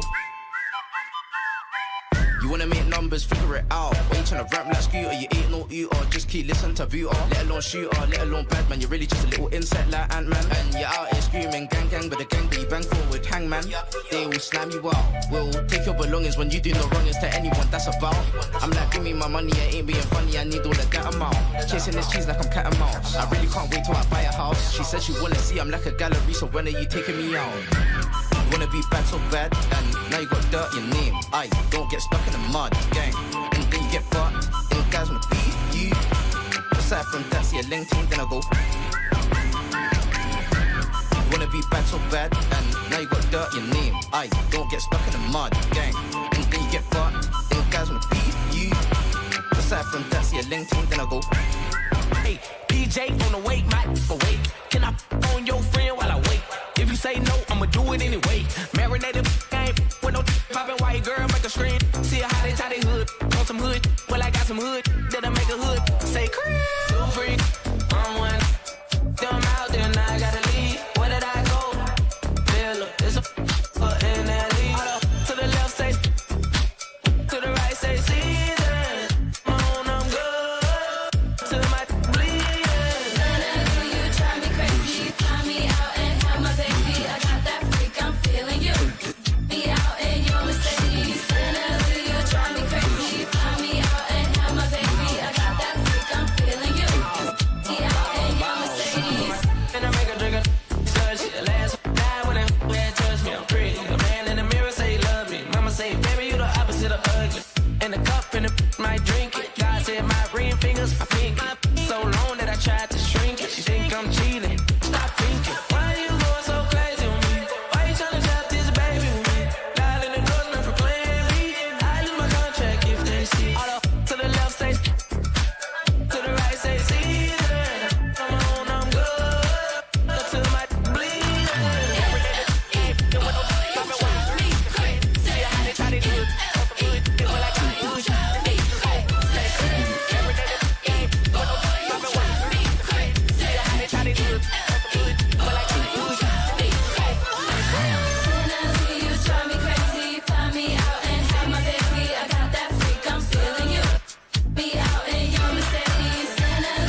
my so bad, you spend your cash on a you never had, yeah. I'm a Tommy boy, don't last, so I ain't gon' slide if that ain't by the bag, yeah. My life changed so fast that I don't even recognize myself from last year. Said she never needed no man, but when she with you, said she needs somebody else. And I ain't tryna add no pressure for you. I know that they all doing extra.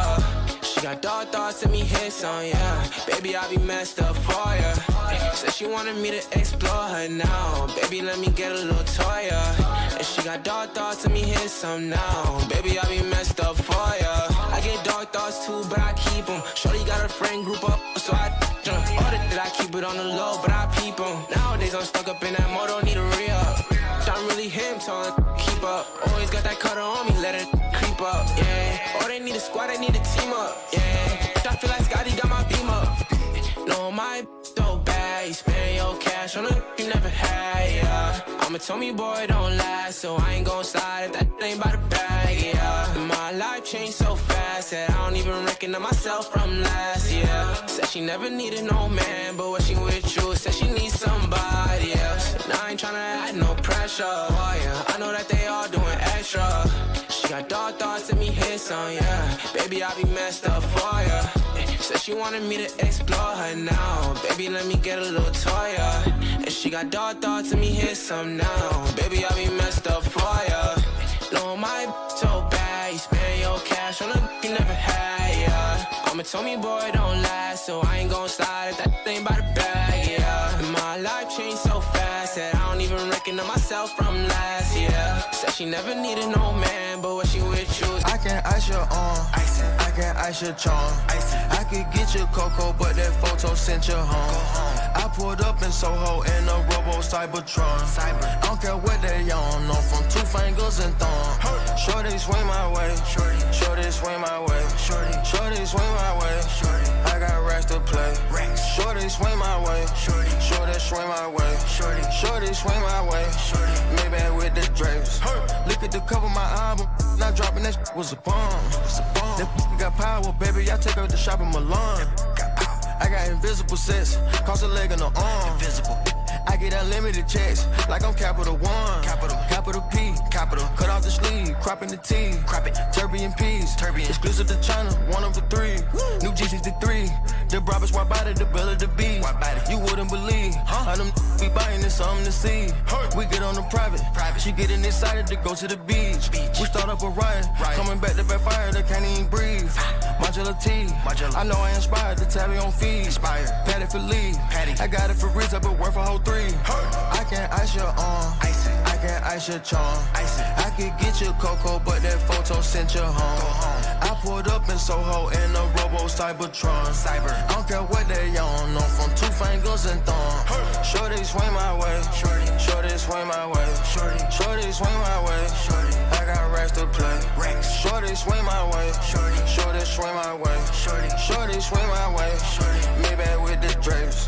Baby, I'm not one of them. Nah, I'm really one of them ones. I'm really having my motion, you dig. I pull up and give you some fun. I give you some fun. Throw me that, I knock out the pot like my name Barry Bonds. Barry Bonds. Pretty little lady, body look crazy, don't know where she from. Weird, hot dog, fresh out the coop. Y'all like the loop. Styling, chrome boots. Styling, wake up the money like Roost. My wrist ice cream like mousse. Ice. Tupac, I got the juice. Her choker, a cube and a noose. Choker, she on this shit like a flute. I can ice your arm. I can ice your charm. I could get you cocoa, but that photo sent you home. I pulled up in Soho in a Robo Cybertron. I don't care what they on, no, from 2 fingers and thumb. Shorty swing my way, shorty swing my way, shorty swing my way. I got racks to play. Shorty swing my way, shorty swing my way, shorty swing my way. Maybe with the drapes. Let's go. Hopping off a plane to a Mac, 100 times plat, bulletproof, the tires run flat. Cut throat, I give him 1 chance. I done gave him 1 band. 25 cars, 1 man. Driveway like a mini dealership. He went sour, cut the business with him. Crack smoker, I was living with him. Weird, I ain't dealing with them. Overseas, they love it real. She don't like it, but she deal with it. Robbers back to back, that's tough. Heroes round the corner, that's us. Putting on stuff, this drinks. Flip phone, black Nike tick. We done done it all with Knicks. Boss man name on the check. These first ones come through trim. Dipset, Jim Jones, ball. Life of a hustler holly. She know not to text me, I'ma call her. Growing in prison, living through a pain. Feel well, I don't see a scratch. She ain't mine if she don't got me tatted. OCD me everything and tan up. Tryna play me like I'm wet. Real P, I bet I go for that. Riding through the train all black. Pulling up on Pluto in the set. Hood full of dope, slanging tricks. I come from that foe, I'm a real man. Yeah, hate spider back. I don't even believe I was locked up for real. I was having my way the whole time, fool. You know what I'm saying? 2 lamb coupe, 4 lamb trucks. Pulling up with neck, wrist, finger, slush. Order 100 G's, that's us. New rose color in that truck. Dog on the side like a bus. Shawty mad, ain't going back and forth. Never heard a rich fuss. Heard he going outside. Robbery truck came with a bag. Only know a seat. These US kinda bad. College I made her leave a fret. My brother gave the pass. Trapping in the studio, I'm glad. Break a bell to just to get the trash. I was taught to pay up to leave. I go Burt Chanel for the fleas. 4 at a time like a sheep. I been on a boat screaming ski. St. Laurent, they bring it to the beach. She was watching Key in Middle East. She snotted off the key. Got her screaming RP the key. Can't stand us. Doggy, put your mans up. Walked her down in land guns. Pocket full of grandparents. Old school to Trans Am 1. Colored in the ambulance 1. You good, your mans can't come. I don't give a about nothing.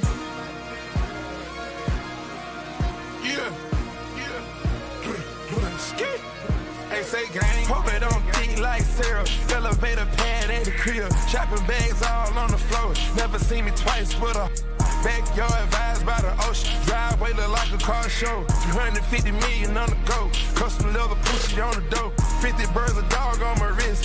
Cane jumping off my 32 shots with the glitch. Talking Vicks, then we talking Chris. Micro mini with a beam. Print the side, Vaseline. Dicking out the millions like a bean. Push a button and make your mama greed. Eat it up, she working for a boss. Out the country living like a boss. Princess cut ain't showing not a flaw. Graduated cooking up the raw. Pushing skateboard, Tony Hawk. Cranking up the car when I talk. Alligator Hermes stuff. Drop $8 on the truck. Codeine bottles, they for us. Put them legal sticks on the bus. Off tour straight to the pit. 3 bad getting hit. Solitaires made the eyes squint. Smell the dirty money through the vents. House full of dead presidents.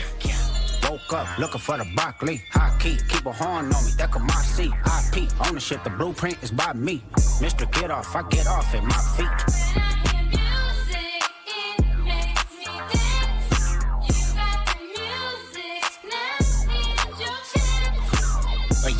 Couldn't try me in a tri-state. Buddy pass, but I get him splashed till he hydrated. Bounce out, know he spook town, eyes dilated. I got the money and the power, both gyrating. I feel good, get the out my thighs. Look good, but she don't got no ties. I walked in, walked out with the size. Man, don't let me know what the price. What the fuck? I got hits, I got bucks, I got new paper cuts. I got friends, I got foes, but they all sitting ducks. Hit his turf and get cracking, double back like a deluxe. 50 deep, but it ain't deep enough. Complete, there you go, beat him up. Falling from a money tree, and it grew throughout the month. Spit a loogie at the camera, speed off, yes, us. I feel good, get the out my thighs. Look good, but she don't got no ties. I walked in, walked out with the size. Man, don't let me know what the price. Squabble up, squabble up, squabble up, squabble up, squabble up, squabble up, squabble up, squabble up. Hold up, where are you from? I'm finna go dumb. Sideways, bunk skunk, fever, I'm a one. Thunk, baby, rockin' it. Quid pro quo, what you want, cause I'm watching it. Broke on the floor, let me know if you clocking it. Brody won't go, but I know that he popping it. It was wolf tickets on sale till I silenced it. Pipe down, young, these some whole other politics. With him and some in him, that's a lot of. Don't hit him, he got kids with him, my apologies. Ghetto child, here was Blackie Mouse with the Smirnoff. Yee-haw, we outside, war they about to kill him off. Blaps on blaps, it's a fact, this a brick or all. Tell me why the you rap if it's fictional. Tell me why the you fed if you criminal. Hey, Dot, can I get a drop? I'm like, nah. H-Bone coon from the west side to Senegal. It's a full moon, let the wolves out, I've been a dog. I feel good, get the out my thighs. Look good, but she don't got no ties. I walked in, walked out with the size. Man, don't let me know what the price. Squabble up, squabble up, squabble up, squabble up, squabble up, squabble up.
Sit down.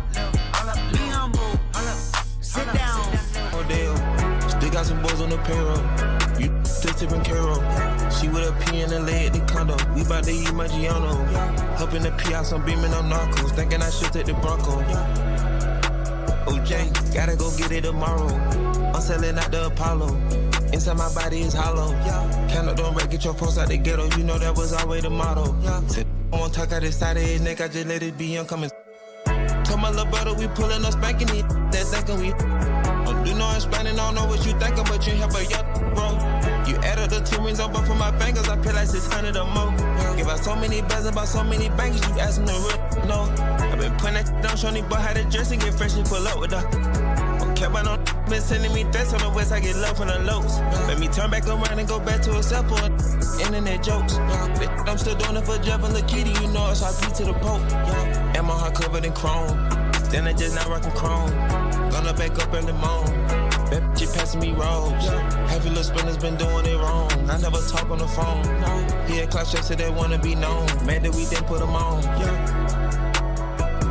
And I'm right back on Rodeo. Still got some boys on the payroll. You still tipping Carol.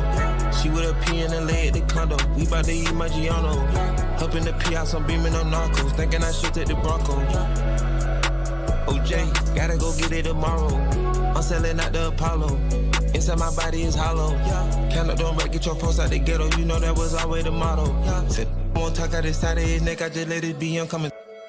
You pick the fight and no way you can run from it, so we going at it. I know some locked up in the dungeon, they say they feel me like a fabric. I know you heard I've been pulling up, pressing me, you claiming I read it. You been all on the yacht with my shirt off, look at it, my whole body tatted. Got the T-Rex automatic.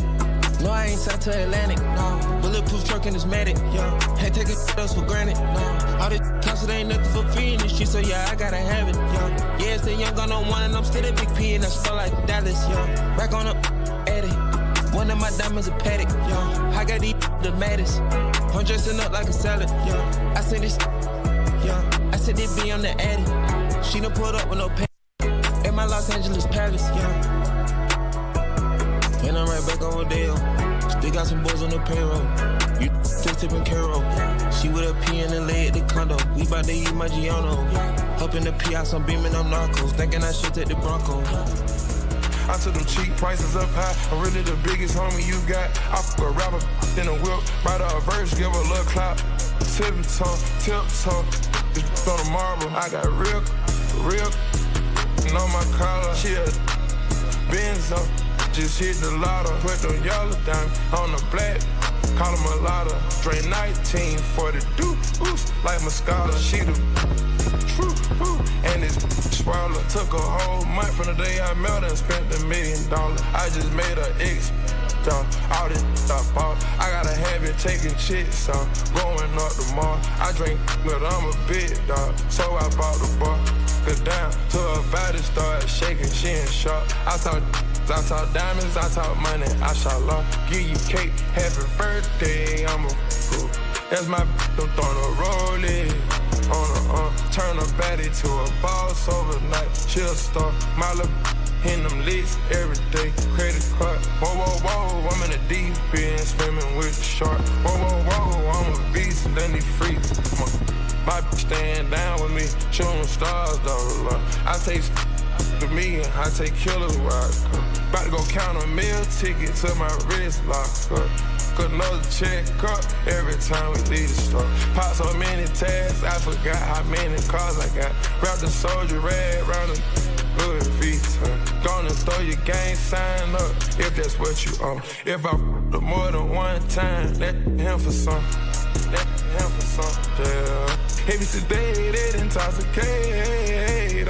I'ma go crazy, I gotta go crazy. Yeah. One in the top, one in the cut. Once it's stuck, then it's up. I get fronts and back, Chanel been down around the mat. Yeah. I ain't tripping, if you slip, you gon' get wet. Yeah. Same before I rap, flip it. Yeah. Keep it cool, don't front the move, play the back. Yeah.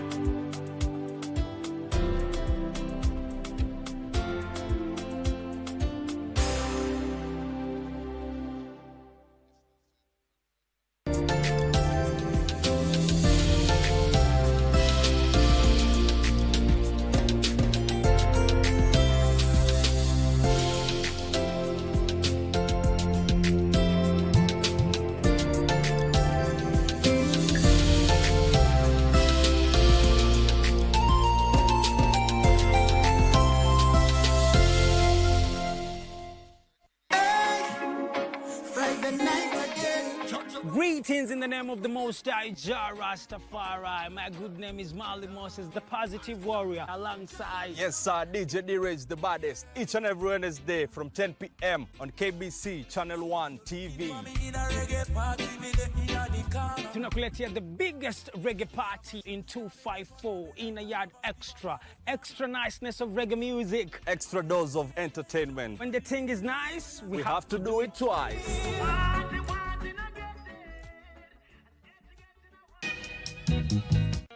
Why are you looking for Dan?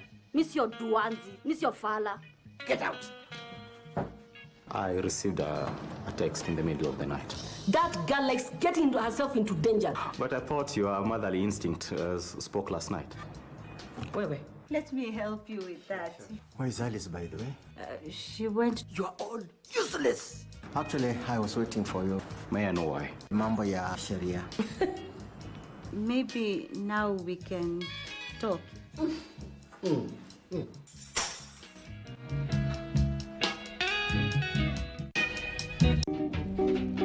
Nilikupeleka kwa pedicure. Aje sasa?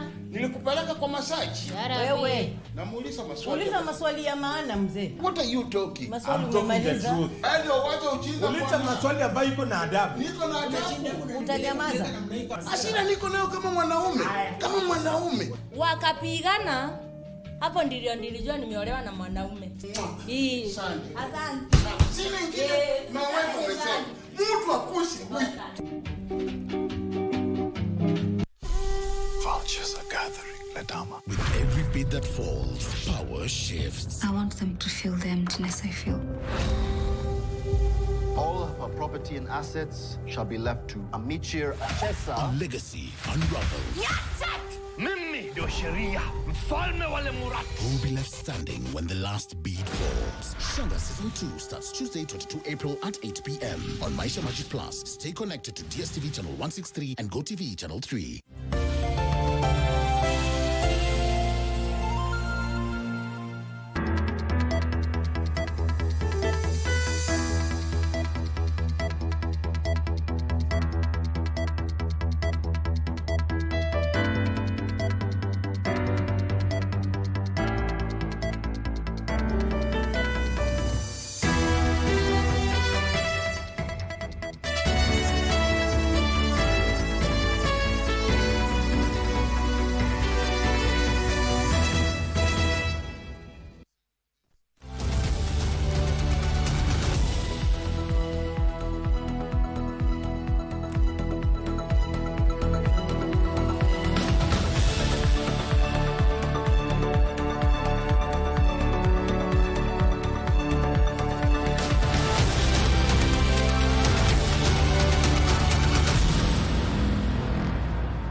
Ahlan wa sahlan, marhaba mpenzi mtazamaji, assalamu alaikum popote pale ulipo, hujambo na karibu kwenye taarifa za Darubini ya Channel 1.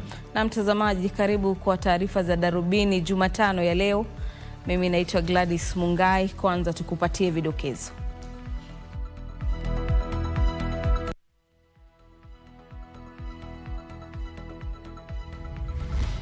As leaders, as parents, as teachers, we must also protect our children. Rais William Ruto wakashifu watu waliosema wana nia ya kuwapotosha wanafunzi kwa maslahi yao ya kibinafsi. Bunge laidhinisha uteuzi wa Hana Cheptumo na Geoffrey Ruku kuwa mawaziri. Wazee wa jamii ya Gikuyu waandaa matambiko ya kutakasa barabara ya kutoka Nairobi kuelekea Nakuru katika juhudi za kukomesha maafa yanayotokana na ajali.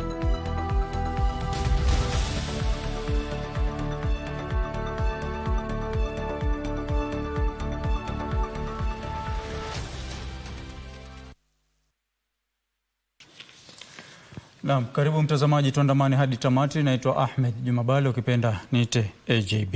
Na mtazamaji, katika taarifa yetu kuu, Hannah Cheptumo na Geoffrey Ruku wameidhinishwa kwa nyadhifa za mawaziri kwenye Wizara ya Jinsia na Utumishi wa Umma mtawalia. Hii ni baada ya bunge la kitaifa kuidhinisha uteuzi wao. Wabunge hata hivyo walielezea kukerwa na matamshi ya Cheptumo ambaye alinukuliwa akidai kwamba baadhi ya wanafunzi wa vyuo vikuu wanauawa katika vyumba vya malazi ya muda wakitafuta pesa.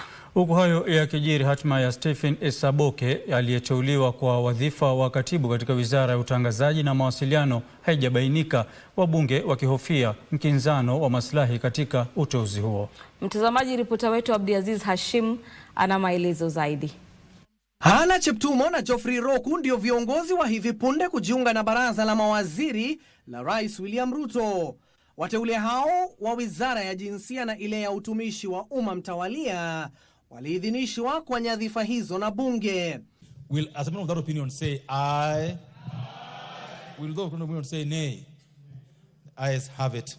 Hata hivyo, baadhi ya wabunge walielezea kero yao na matamshi ya Cheptumo wakati akisailiwa baada ya yeye kudai kwamba baadhi ya wanafunzi wa vyuo vikuu wanauawa katika vyumba vya malazi ya muda wakitafuta pesa. I still think that the statement she made was unfortunate. It's completely politically incorrect. Order. And not to agree with the killers that they were looking for money or they were looking for what? Who told you when you are with a woman in a room she's looking for money? Who told you? It could be the man who's looking for money. It could be the man who's poor. Honorable members, that in future we should not come to the House and say that we appoint ministers on sympathy. Mteule huyo wa wadhifa wa katibu katika Wizara ya Jinsia, Cheptumo, hata hivyo tayari ameomba msamaha kuhusu matamshi yake tatanishi. That it was inadvertent, and therefore on behalf of the good lady, may I offer unreserved apologies, because indeed I'm certain it's something she regretted after she watched what had happened. But we are all human beings, and that is why today I stand to request and plead with all the women of this country to forgive Hannah Wendeto Cheptumo. Na huku hayo yakijiri, mteule wa wadhifa wa katibu kwenye Wizara ya Utumishi wa Umma alipata fursa ya kuwahutubia wabunge kabla ya kujiunga na baraza la mawaziri of this great house.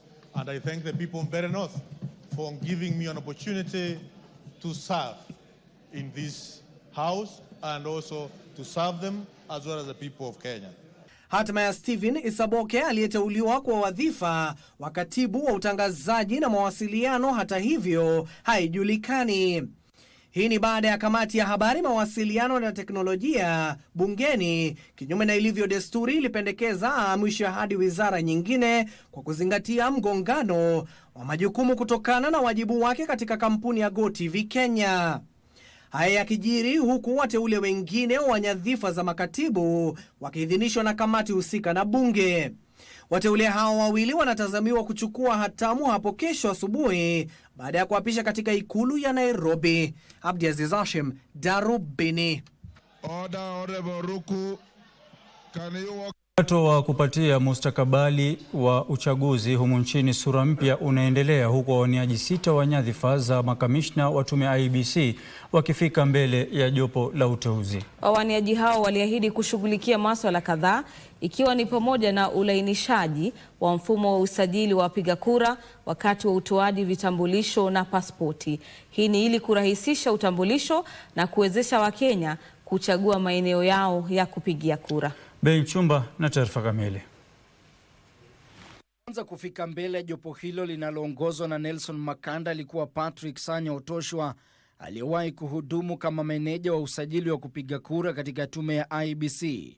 Akitaja tajriba yake ya miaka 13, Sanya alipendekeza mpango wa ujumuishaji wa usajili wa wapiga kura na utoaji wa vitambulisho na pasipoti, akisema utalainisha utambulisho na kuwezesha Wakenya kuchagua maeneo yao ya kupiga kura kwa urahisi. The Kenyans have a habit of waiting until the last minute. Even when we do mass voter registration for the 30 days, you will always see an extension of another 15 days. Dr. Peter Ekruto Kentenya mfanyakazi wa umma mwenye uzoefu na ambaye kwa sasa anahudumu kama mkuu wa wafanyakazi katika serikali ya kaunti ya Nakuru, alikuwa wa pili kufika mbele ya jopo. I'm a forthright person. I'm honest and I'm transparent in my undertakings. I also endeavor to make sure that assignments that are given, we are able to deliver on time. But beyond that, I also try to think at least slightly beyond, to anticipate what is likely to come and see how to mitigate.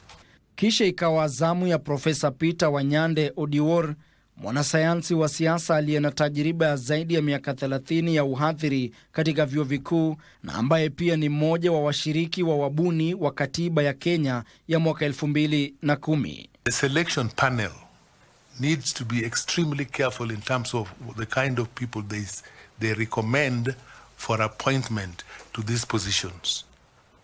Because you need people who appreciate the role of those commissions in terms of the impact it has on the Kenyan society and Kenyan people and in the management of this country. Philip Kaikai, mhasibu wa umma aliyeidhinishwa na ambaye pia ni mkurugenzi msaidizi wa fedha katika idara ya mahakama, alikariri haja ya marekebisho ya dharura kwenye sheria za uchaguzi. Within the election, the Campaign Financing Act, there are several things that may also be a little bit difficult to implement. But I must also courageously say here that there is conflict of interest in this thing. It has to go through Parliament, colleagues. And it is the same Parliament that we need to control. Wengine waliohojiwa ni pamoja na Ramadhan Abubakar Mukira na Rispa Aworo Lik. Jopo hilo litaendeleza mahojiano hayo hapo kesho na kuhitimisha Alhamisi wiki ijayo. Ben Chumba, Darubini. Mtazamaji, tukiachana na usaili wa tume ya IEBC kwingineko, serikali ya kaunti ya Nairobi imekanusha madai kwamba imeshindwa kutekeleza majukumu yake ya kudumisha usafi na mazingira bora kwa manufaa ya wananchi na kuwezesha biashara kunawiri. Kulingana na afisa mkuu anayesimamia masuala ya mazingira katika gatuzi hili, Geoffrey Morisia, serikali ya kaunti inakabiliana vilivyo na watu pamoja na biashara zote zinazochangia uchafuzi wa hewa na mazingira. Joseph Wakungu anaarifu zaidi kuhusiana na taarifa hii. Serikali ya kaunti ya Nairobi hivi majuzi ilijipata tabani baada ya viongozi pamoja na wakazi kuishtumu kwa madai ya kusimamia jiji lililochafu zaidi duniani. Mirundiko ya taka pamoja na msongamano wa wachuuzi katikati mwa jiji ni baadhi ya malalamishi mengi miongoni mwa wakazi wa gatuzi la Nairobi. Hata hivyo, serikali ya kaunti inatetea utendakazi wake katika kukabiliana na utupaji haramu wa taka na kelele nyingi. So far the city is clean. We are moving to the right direction and we are doing the best we could to make sure that we achieve a clean city which is adaptable for all. Afisa anayesimamia mazingira katika gatuzi la Nairobi, Geoffrey Morisia, amesema juhudi za kudumisha uadilifu wa kimazingira jijini zitaendelea ipasavyo. Those who think that there is no law governing the county government of Nairobi as far as the environment is concerned, I want to tell you all we are coming for you. We shall arrest you, take you to court so that you face the full force of the law. We can't allow impunity to continue in this city. Morisia alisema hayo baada ya kutuzwa na shirika la kimataifa la polisi IPO katika kutambua mchango wake katika utekelezwaji wa kanuni za kudumisha usafi katika jiji la Nairobi. We want a green environment. We want Nairobi to be back in its full glory of the city, the green city in the sun. I just expect him to keep going the way he's going. You know, tackle it head on, deal with it. Rais wa shirika la IPO Andrew Kerr aliwahimiza wakazi wa Nairobi kuwajibikia kibinafsi na kwa pamoja utunzaji wa mazingira katika juhudi za kuboresha maisha ya wakazi. And if we pollute the rivers and the ecosystem, what are we consuming? We're consuming our own waste. And it's not healthy. If you'll have noticed, there'll be a lot of rise in cancers especially and ailments that were not there before. Joseph Ohungu, Darubini. Na mtazamaji, anaitwa Joseph Mosiria na sio Joseph Morisia kama alivyosema hapo awali. Na ni wakati wa kupata pumziko fupi. Tunapumzika kidogo mtazamaji, ila usiondoke, manake taarifa bado ziko bumper to bumper.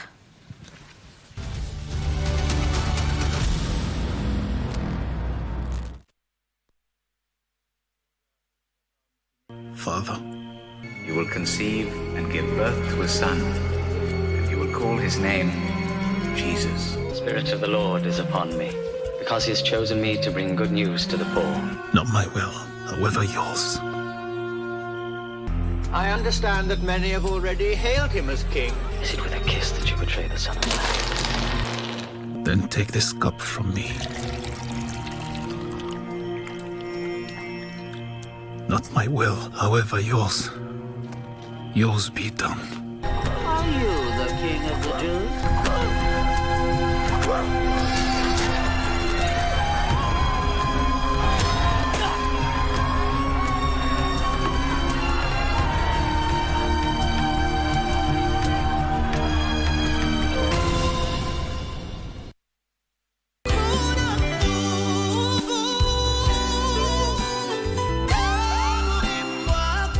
Man, so thank you very much Ulambana to join. This is the Easter special na tuko hapa glorifying the King of Kings and the Lord of Lords. Unajua Easter, unajua ni Jesus alikam na akadudaia juu ya sin zetu.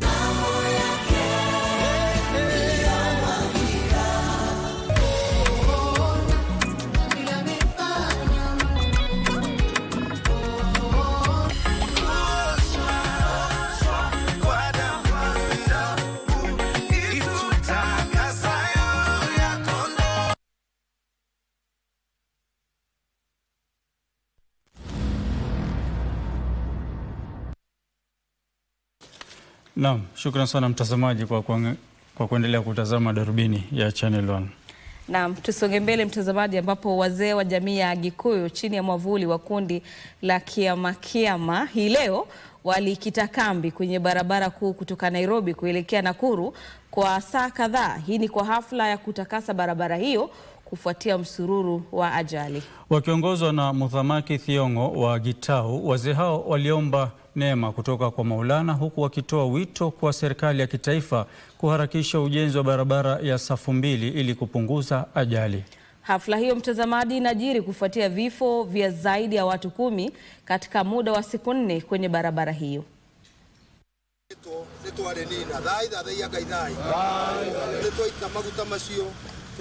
Ndivyo hali ilivyokuwa leo wakati wazee wa jamii ya Gikuyu walipokongamana kando ya barabara kuu ya kutoka Nakuru hadi Nairobi kwa hafla waliosema ilikuwa ya kutakasa barabara hii, kuikinga kutokana na ajali za mara kwa mara.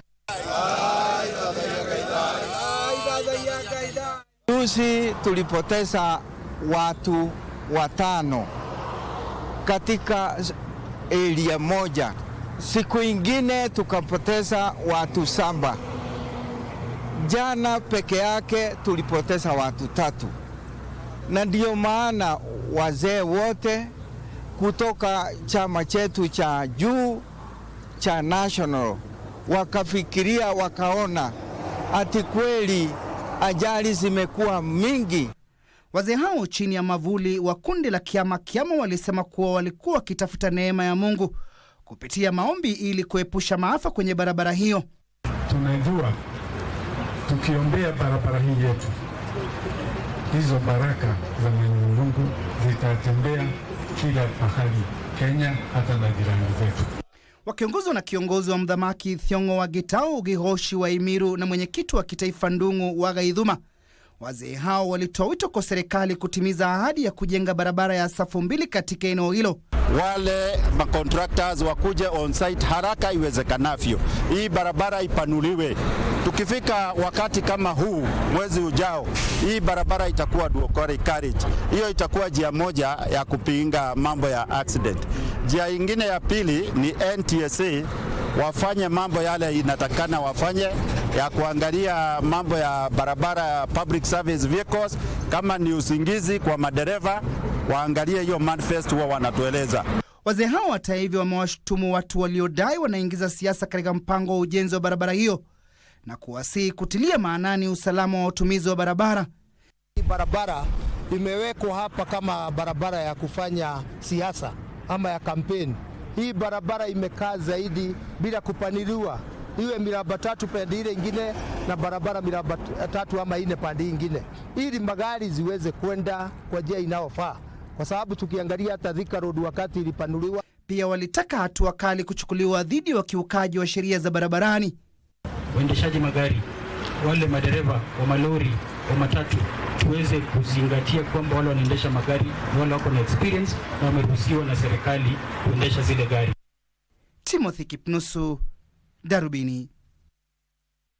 Na kwingineko, mpango wa kuboresha na kunadhifisha kijiji cha Owino Uhuru katika kaunti ya Mombasa unaotekelezwa na halmashauri ya kitaifa ya usimamizi wa mazingira NEMA uligonga mwamba baada ya wakazi kuwafurusha maafisa wa halmashauri hiyo. Maafisa hao wakishirikiana na wengine kutoka mashirika mbalimbali ya serikali walisema kundi hilo lilikuwa linafuata maagizo ya mahakama yaliyoruhusu shughuli hiyo kuendelea. Shughuli hiyo ilikosa kuendelea baada ya wakazi kuzua rabsha.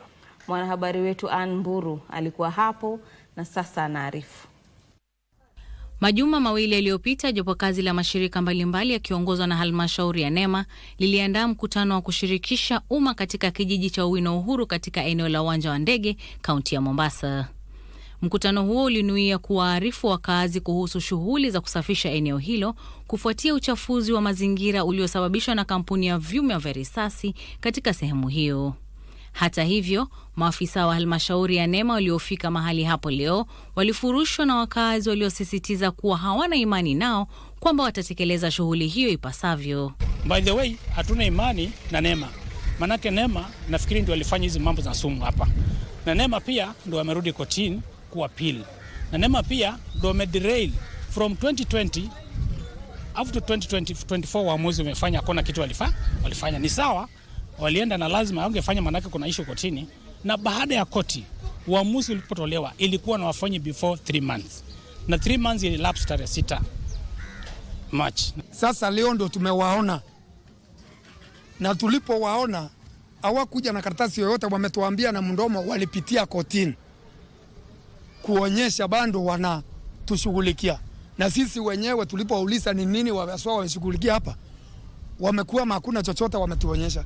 Kwa hivyo sasa sisi hatuna imani na wao kama wakazi wa Owino Uhuru. Sisi watu wa NEMA tunawaomba tungoje hiyo siku yenye koti imesema tarehe 19 mwezi wa 6 koti ndio itapitisha kama ni NEMA itafanya kazi ama kama ni Center for Justice ndio itafanya kazi. Akiongea katika afisi za halmashauri ya NEMA jijini Mombasa, mkurugenzi wa kitengo cha utekelezaji shughuli za halmashauri hiyo, Robert Orina, alisema watawasilisha ripoti mahakamani na kusubiri uamuzi kuhusu swala hilo. Sasa wakitusuia kufanya vile sheria inasema, si tutarudi pale pale mahali tuliambiwa tufuate vile walisema.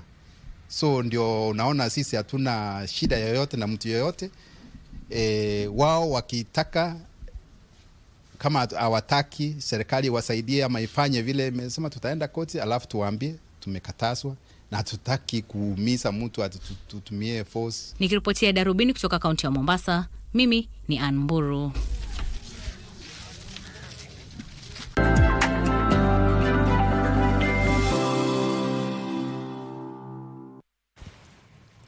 Na kwenye biashara, mtazamaji, gavana wa kaunti ya Vihiga Daktari Wilbur Otichilo ametangaza mipango ya kufufua kiingilio cha samaki cha Mwitoko pamoja na kituo cha mafunzo ya ufugaji samaki cha Wemilabi katika kaunti ndogo ya Luanda. Miradi hiyo, mtazamaji, inanuiwa kuboresha ufugaji samaki kupitia upatikanaji wa samaki na viwango vya juu pamoja na vifaa vya uvuvi vya bei nafuu. Taarifa hii na nyinginezo ni kwenye kitengo cha kapu la biashara. Kiungulio cha samaki cha Mwitoko kilichosimuliwa kwa sehemu ya miradi muhimu ya serikali ya kufua uchumi baina ya mwaka 2009 na mwaka 2011 kimeongeza vidimbwi vyake kutoka 10 hadi 31. Kwa sasa kituo hicho kinasalisha samaki aina ya tilapia na African catfish ambao huuzwa katika kaunti za eneo la Ziwa. Gavana wa kaunti ya Vihiga Wilbur Otichilo Anasema hadhi ya kituo hicho itainuliwa kupitia ushirikiano baina ya serikali ya kaunti na shirika la Norway kama sehemu ya kuboresha lishe miongoni mwa wananchi. Kwingineko, viwanda 27 vya kahawa katika kaunti ya Kirinyaga vimetangaza malipo kwa wakulima ya kati ya shilingi 100 na shilingi 145 kwa kilo. Maafisa wa vyama vya ushiriki vya kahawa katika kaunti ya Kirinyaga yanasema ongezeko la mapato hayo limechangiwa na bei iliyoimarika ya mbuni kufuatia ushirikishwaji wa viwanda 14 kwenye soko la kahawa la Nairobi ambako wanachama wanauza mazao yao. This year we have paid our farmers. The best factory we managed to pay at 145 shillings and 10 cents. That is Gasami factory. Mazao ya kahawa iliongezeka na tunaona mwaka huu si kama mwaka jana. Mwishowe, wadau katika sekta ya elimu wamehimizwa kuanzisha mafunzo ya kifedha ili kuwapa wanafunzi nidhamu kwa masuala ya kifedha wakiwa ngali wachanga. Akiongea wakati wa hafla ya utoaji msaada ya elimu kwa wanafunzi, mwenyekiti wa kampuni ya Jubilee Holding Azul Abdul alisema mafunzo ya kifedha ni nguzo muhimu ya kuwawezesha wanafunzi tangia utotoni. We are proud to be the hands that help polish that brilliance, giving young talent the opportunity to grow, thrive, and to reach its fullest potential. We in the insurance industry look at saving in a particular way. The banks look at it in a slightly different way. And all of us, including our children, we want to see their imagination, and we, even adults, learn from the children of what saving, the power of saving can do.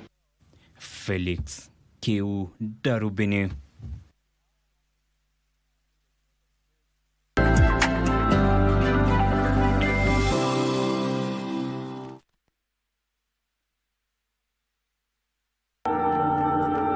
Ombeni mutapewa. Naye my dear, nimekupata. Hii ni yako. At least you can afford to laugh. Jen, what have you done? Mnaleta vita mpaka kwa boma yangu. Be careful what you wish for, Pete. Unaniambia nini, Alex? Hata siamini, what's kind of a man that? Listen, sio hivyo. Come on. Check it. Mama Jaba, sasa uchukue maua.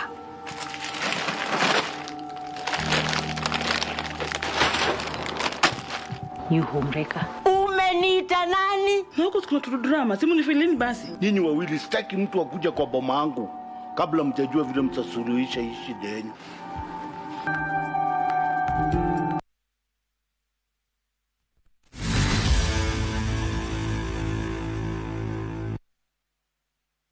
Na mtazamaji, ni wakati wa spoti na Gladys tayari ashaanza kulazimisha kwamba kuwe na story Manchester United kuchapwa. Lakini najua leo Lemoka. Ndio.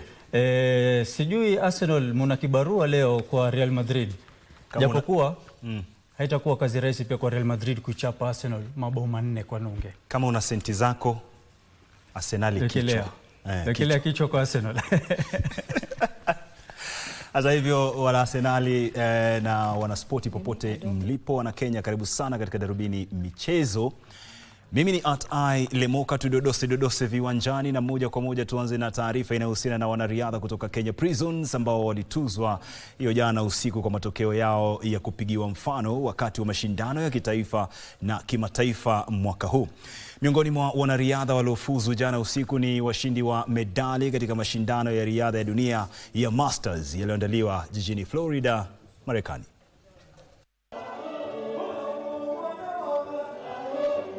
Miongoni mwao ni Peter Mwangi aliyeshinda medali ya dhahabu katika shindano la shot put, Ibrahim Muya aliyeshinda medali ya fedha katika mbio za mita 60, Elizabeth Mudhoka aliyemaliza wa 4 katika mbio za mita 400 na Regina Mulatia aliyenyakua medali 2 za fedha. These athletes have demonstrated that success is not accidental. It is the product of countless hours of sacrifice, rising after every fall, and of daring to dream bigger even in the face of adversity. Their achievements are a reflection of the values we hold dear as a service: commitment, discipline, professionalism, accountability, and teamwork. Wanariadha wengine waliotuzwa ni pamoja na Lilian Odira, Abigail Chelangat na bondia Rayton Okwiri, pamoja na wanariadha wengine wawili wasio wa Kenya Prisons ambao wataajiriwa na idara ya magereza. Let us always remember that as much as we compete, we also grow. Win or lose, what matters is the spirit in which we play, the lessons we take, and the unity we strengthen. Wanariadha hao walitunukiwa tuzo hizo na katibu idara ya kitaifa ya nidhamu Salome Biko, ambaye alisema wanaspoti hao walituzwa kutokana na moyo wao wa uvumilivu, nidhamu na uzalendo. Let us not only honor our champions, but also renew our collective commitment to nurture, encourage and invest in the untapped potential within our ranks. Let this serve as a reminder, while we safeguard the present, we must also remain committed to shaping a future filled with promise, both on the field and beyond. Salome aliitaka idara ya magereza kupitia wakufunzi wao kuendeleza kukuza vipaji vilivyopo. Mariam Cherop na Millicent Nyambane walikuwa wanariadha wawili wasio wa magereza waliotuzwa. Asante sana Barclay Fedha. Na sasa tuangazie timu ya taifa za hoki za wachezaji wenye umri chini wa miaka 21 wanaume na wanawake zimeondoka nchini kwenda Namibia tayari kabisa kushiriki katika mashindano ya kombe la vijana barani Afrika ambayo yataanza Ijumaa hii. Mashindano hayo sasa yatachezwa katika mfumo wa ligi baada ya ratiba kufanyiwa marekebisho baada ya Ghana kujiondoa kwa sababu ya matatizo ya kifedha. Timu ya wanaume ya Kenya itaanza kampeni yake dhidi ya Zimbabwe Ijumaa hii, ikifuatiwa na mpambano dhidi ya Misri Jumamosi hii. Kisha itamenyana na wenyeji Namibia Jumatatu ijayo. Zambia siku ya Jumanne kadhalika kuhitimisha mechi zao za raundi ya mwanzo dhidi ya Afrika Kusini siku ya Alhamisi. Lakini kwa upande wake wanawake, Kenya itafungua kampeni yake Ijumaa hii dhidi ya Namibia, ikifuatiwa na mechi dhidi ya Uganda siku ya Jumamosi, kisha itamenyana na Afrika Kusini Jumatatu ijayo. Zambia siku ya Jumanne na kumaliza mechi za awamu ya mwanzo dhidi ya Zimbabwe. Awali mashindano ambayo yalikuwa yamepangwa kuandaliwa mwaka jana pia yanatumiwa kama mchujo wa kuwania kufuzu kwa mashindano ya vijana duniani mwaka huu yatakayoandaliwa huko India.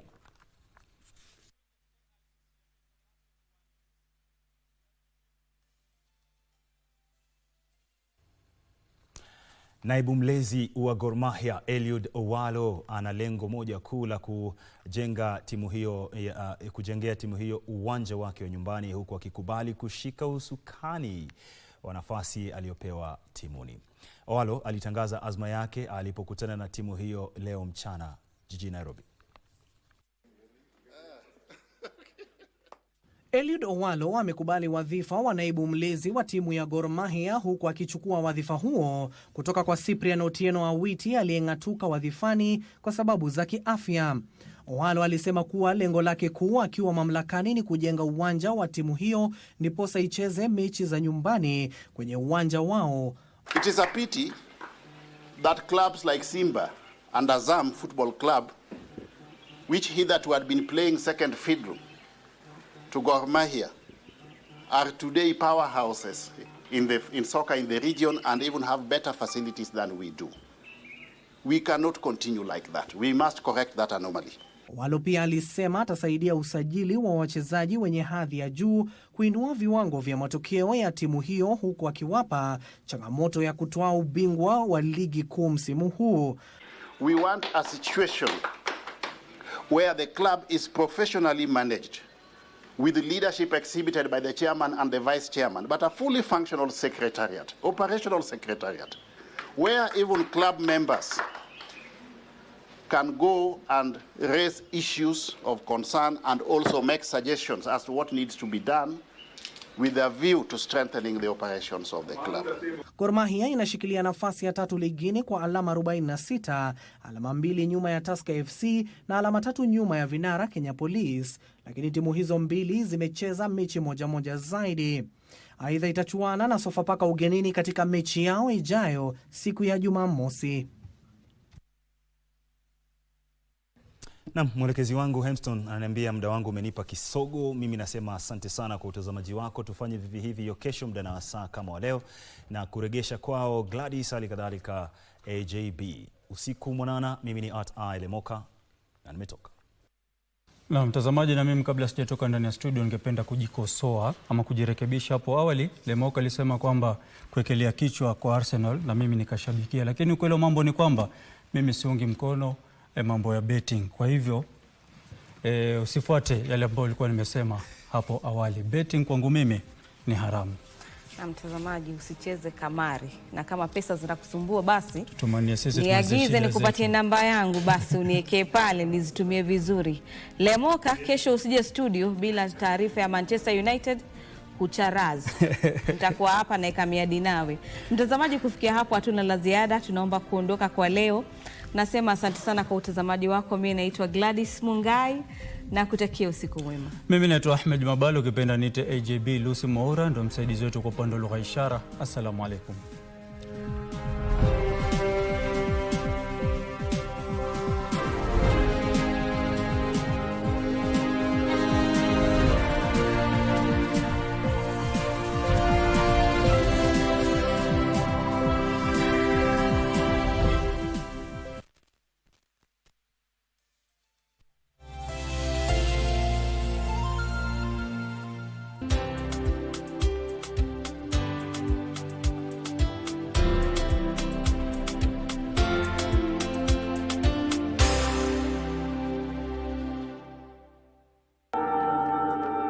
Ombeni mutapewa. Naye my dear, nimekupata. Hii ni yako. At least you can afford to laugh. Jen, what have you done? Mnaleta vita mpaka kwa boma yangu. Be careful what you wish for, Pete. Unaniambia nini, Alex? Hata siamini, what kind of a man does that? Listen, sio hivyo. Come on. Check it. Mama Jabba, sasa uchukue maua.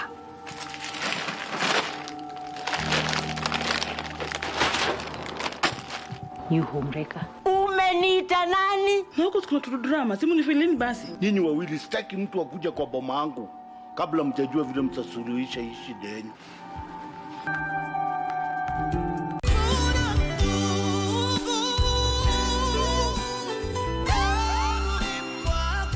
Man, so thank you very much, Ulambana, to join. This is the Easter special.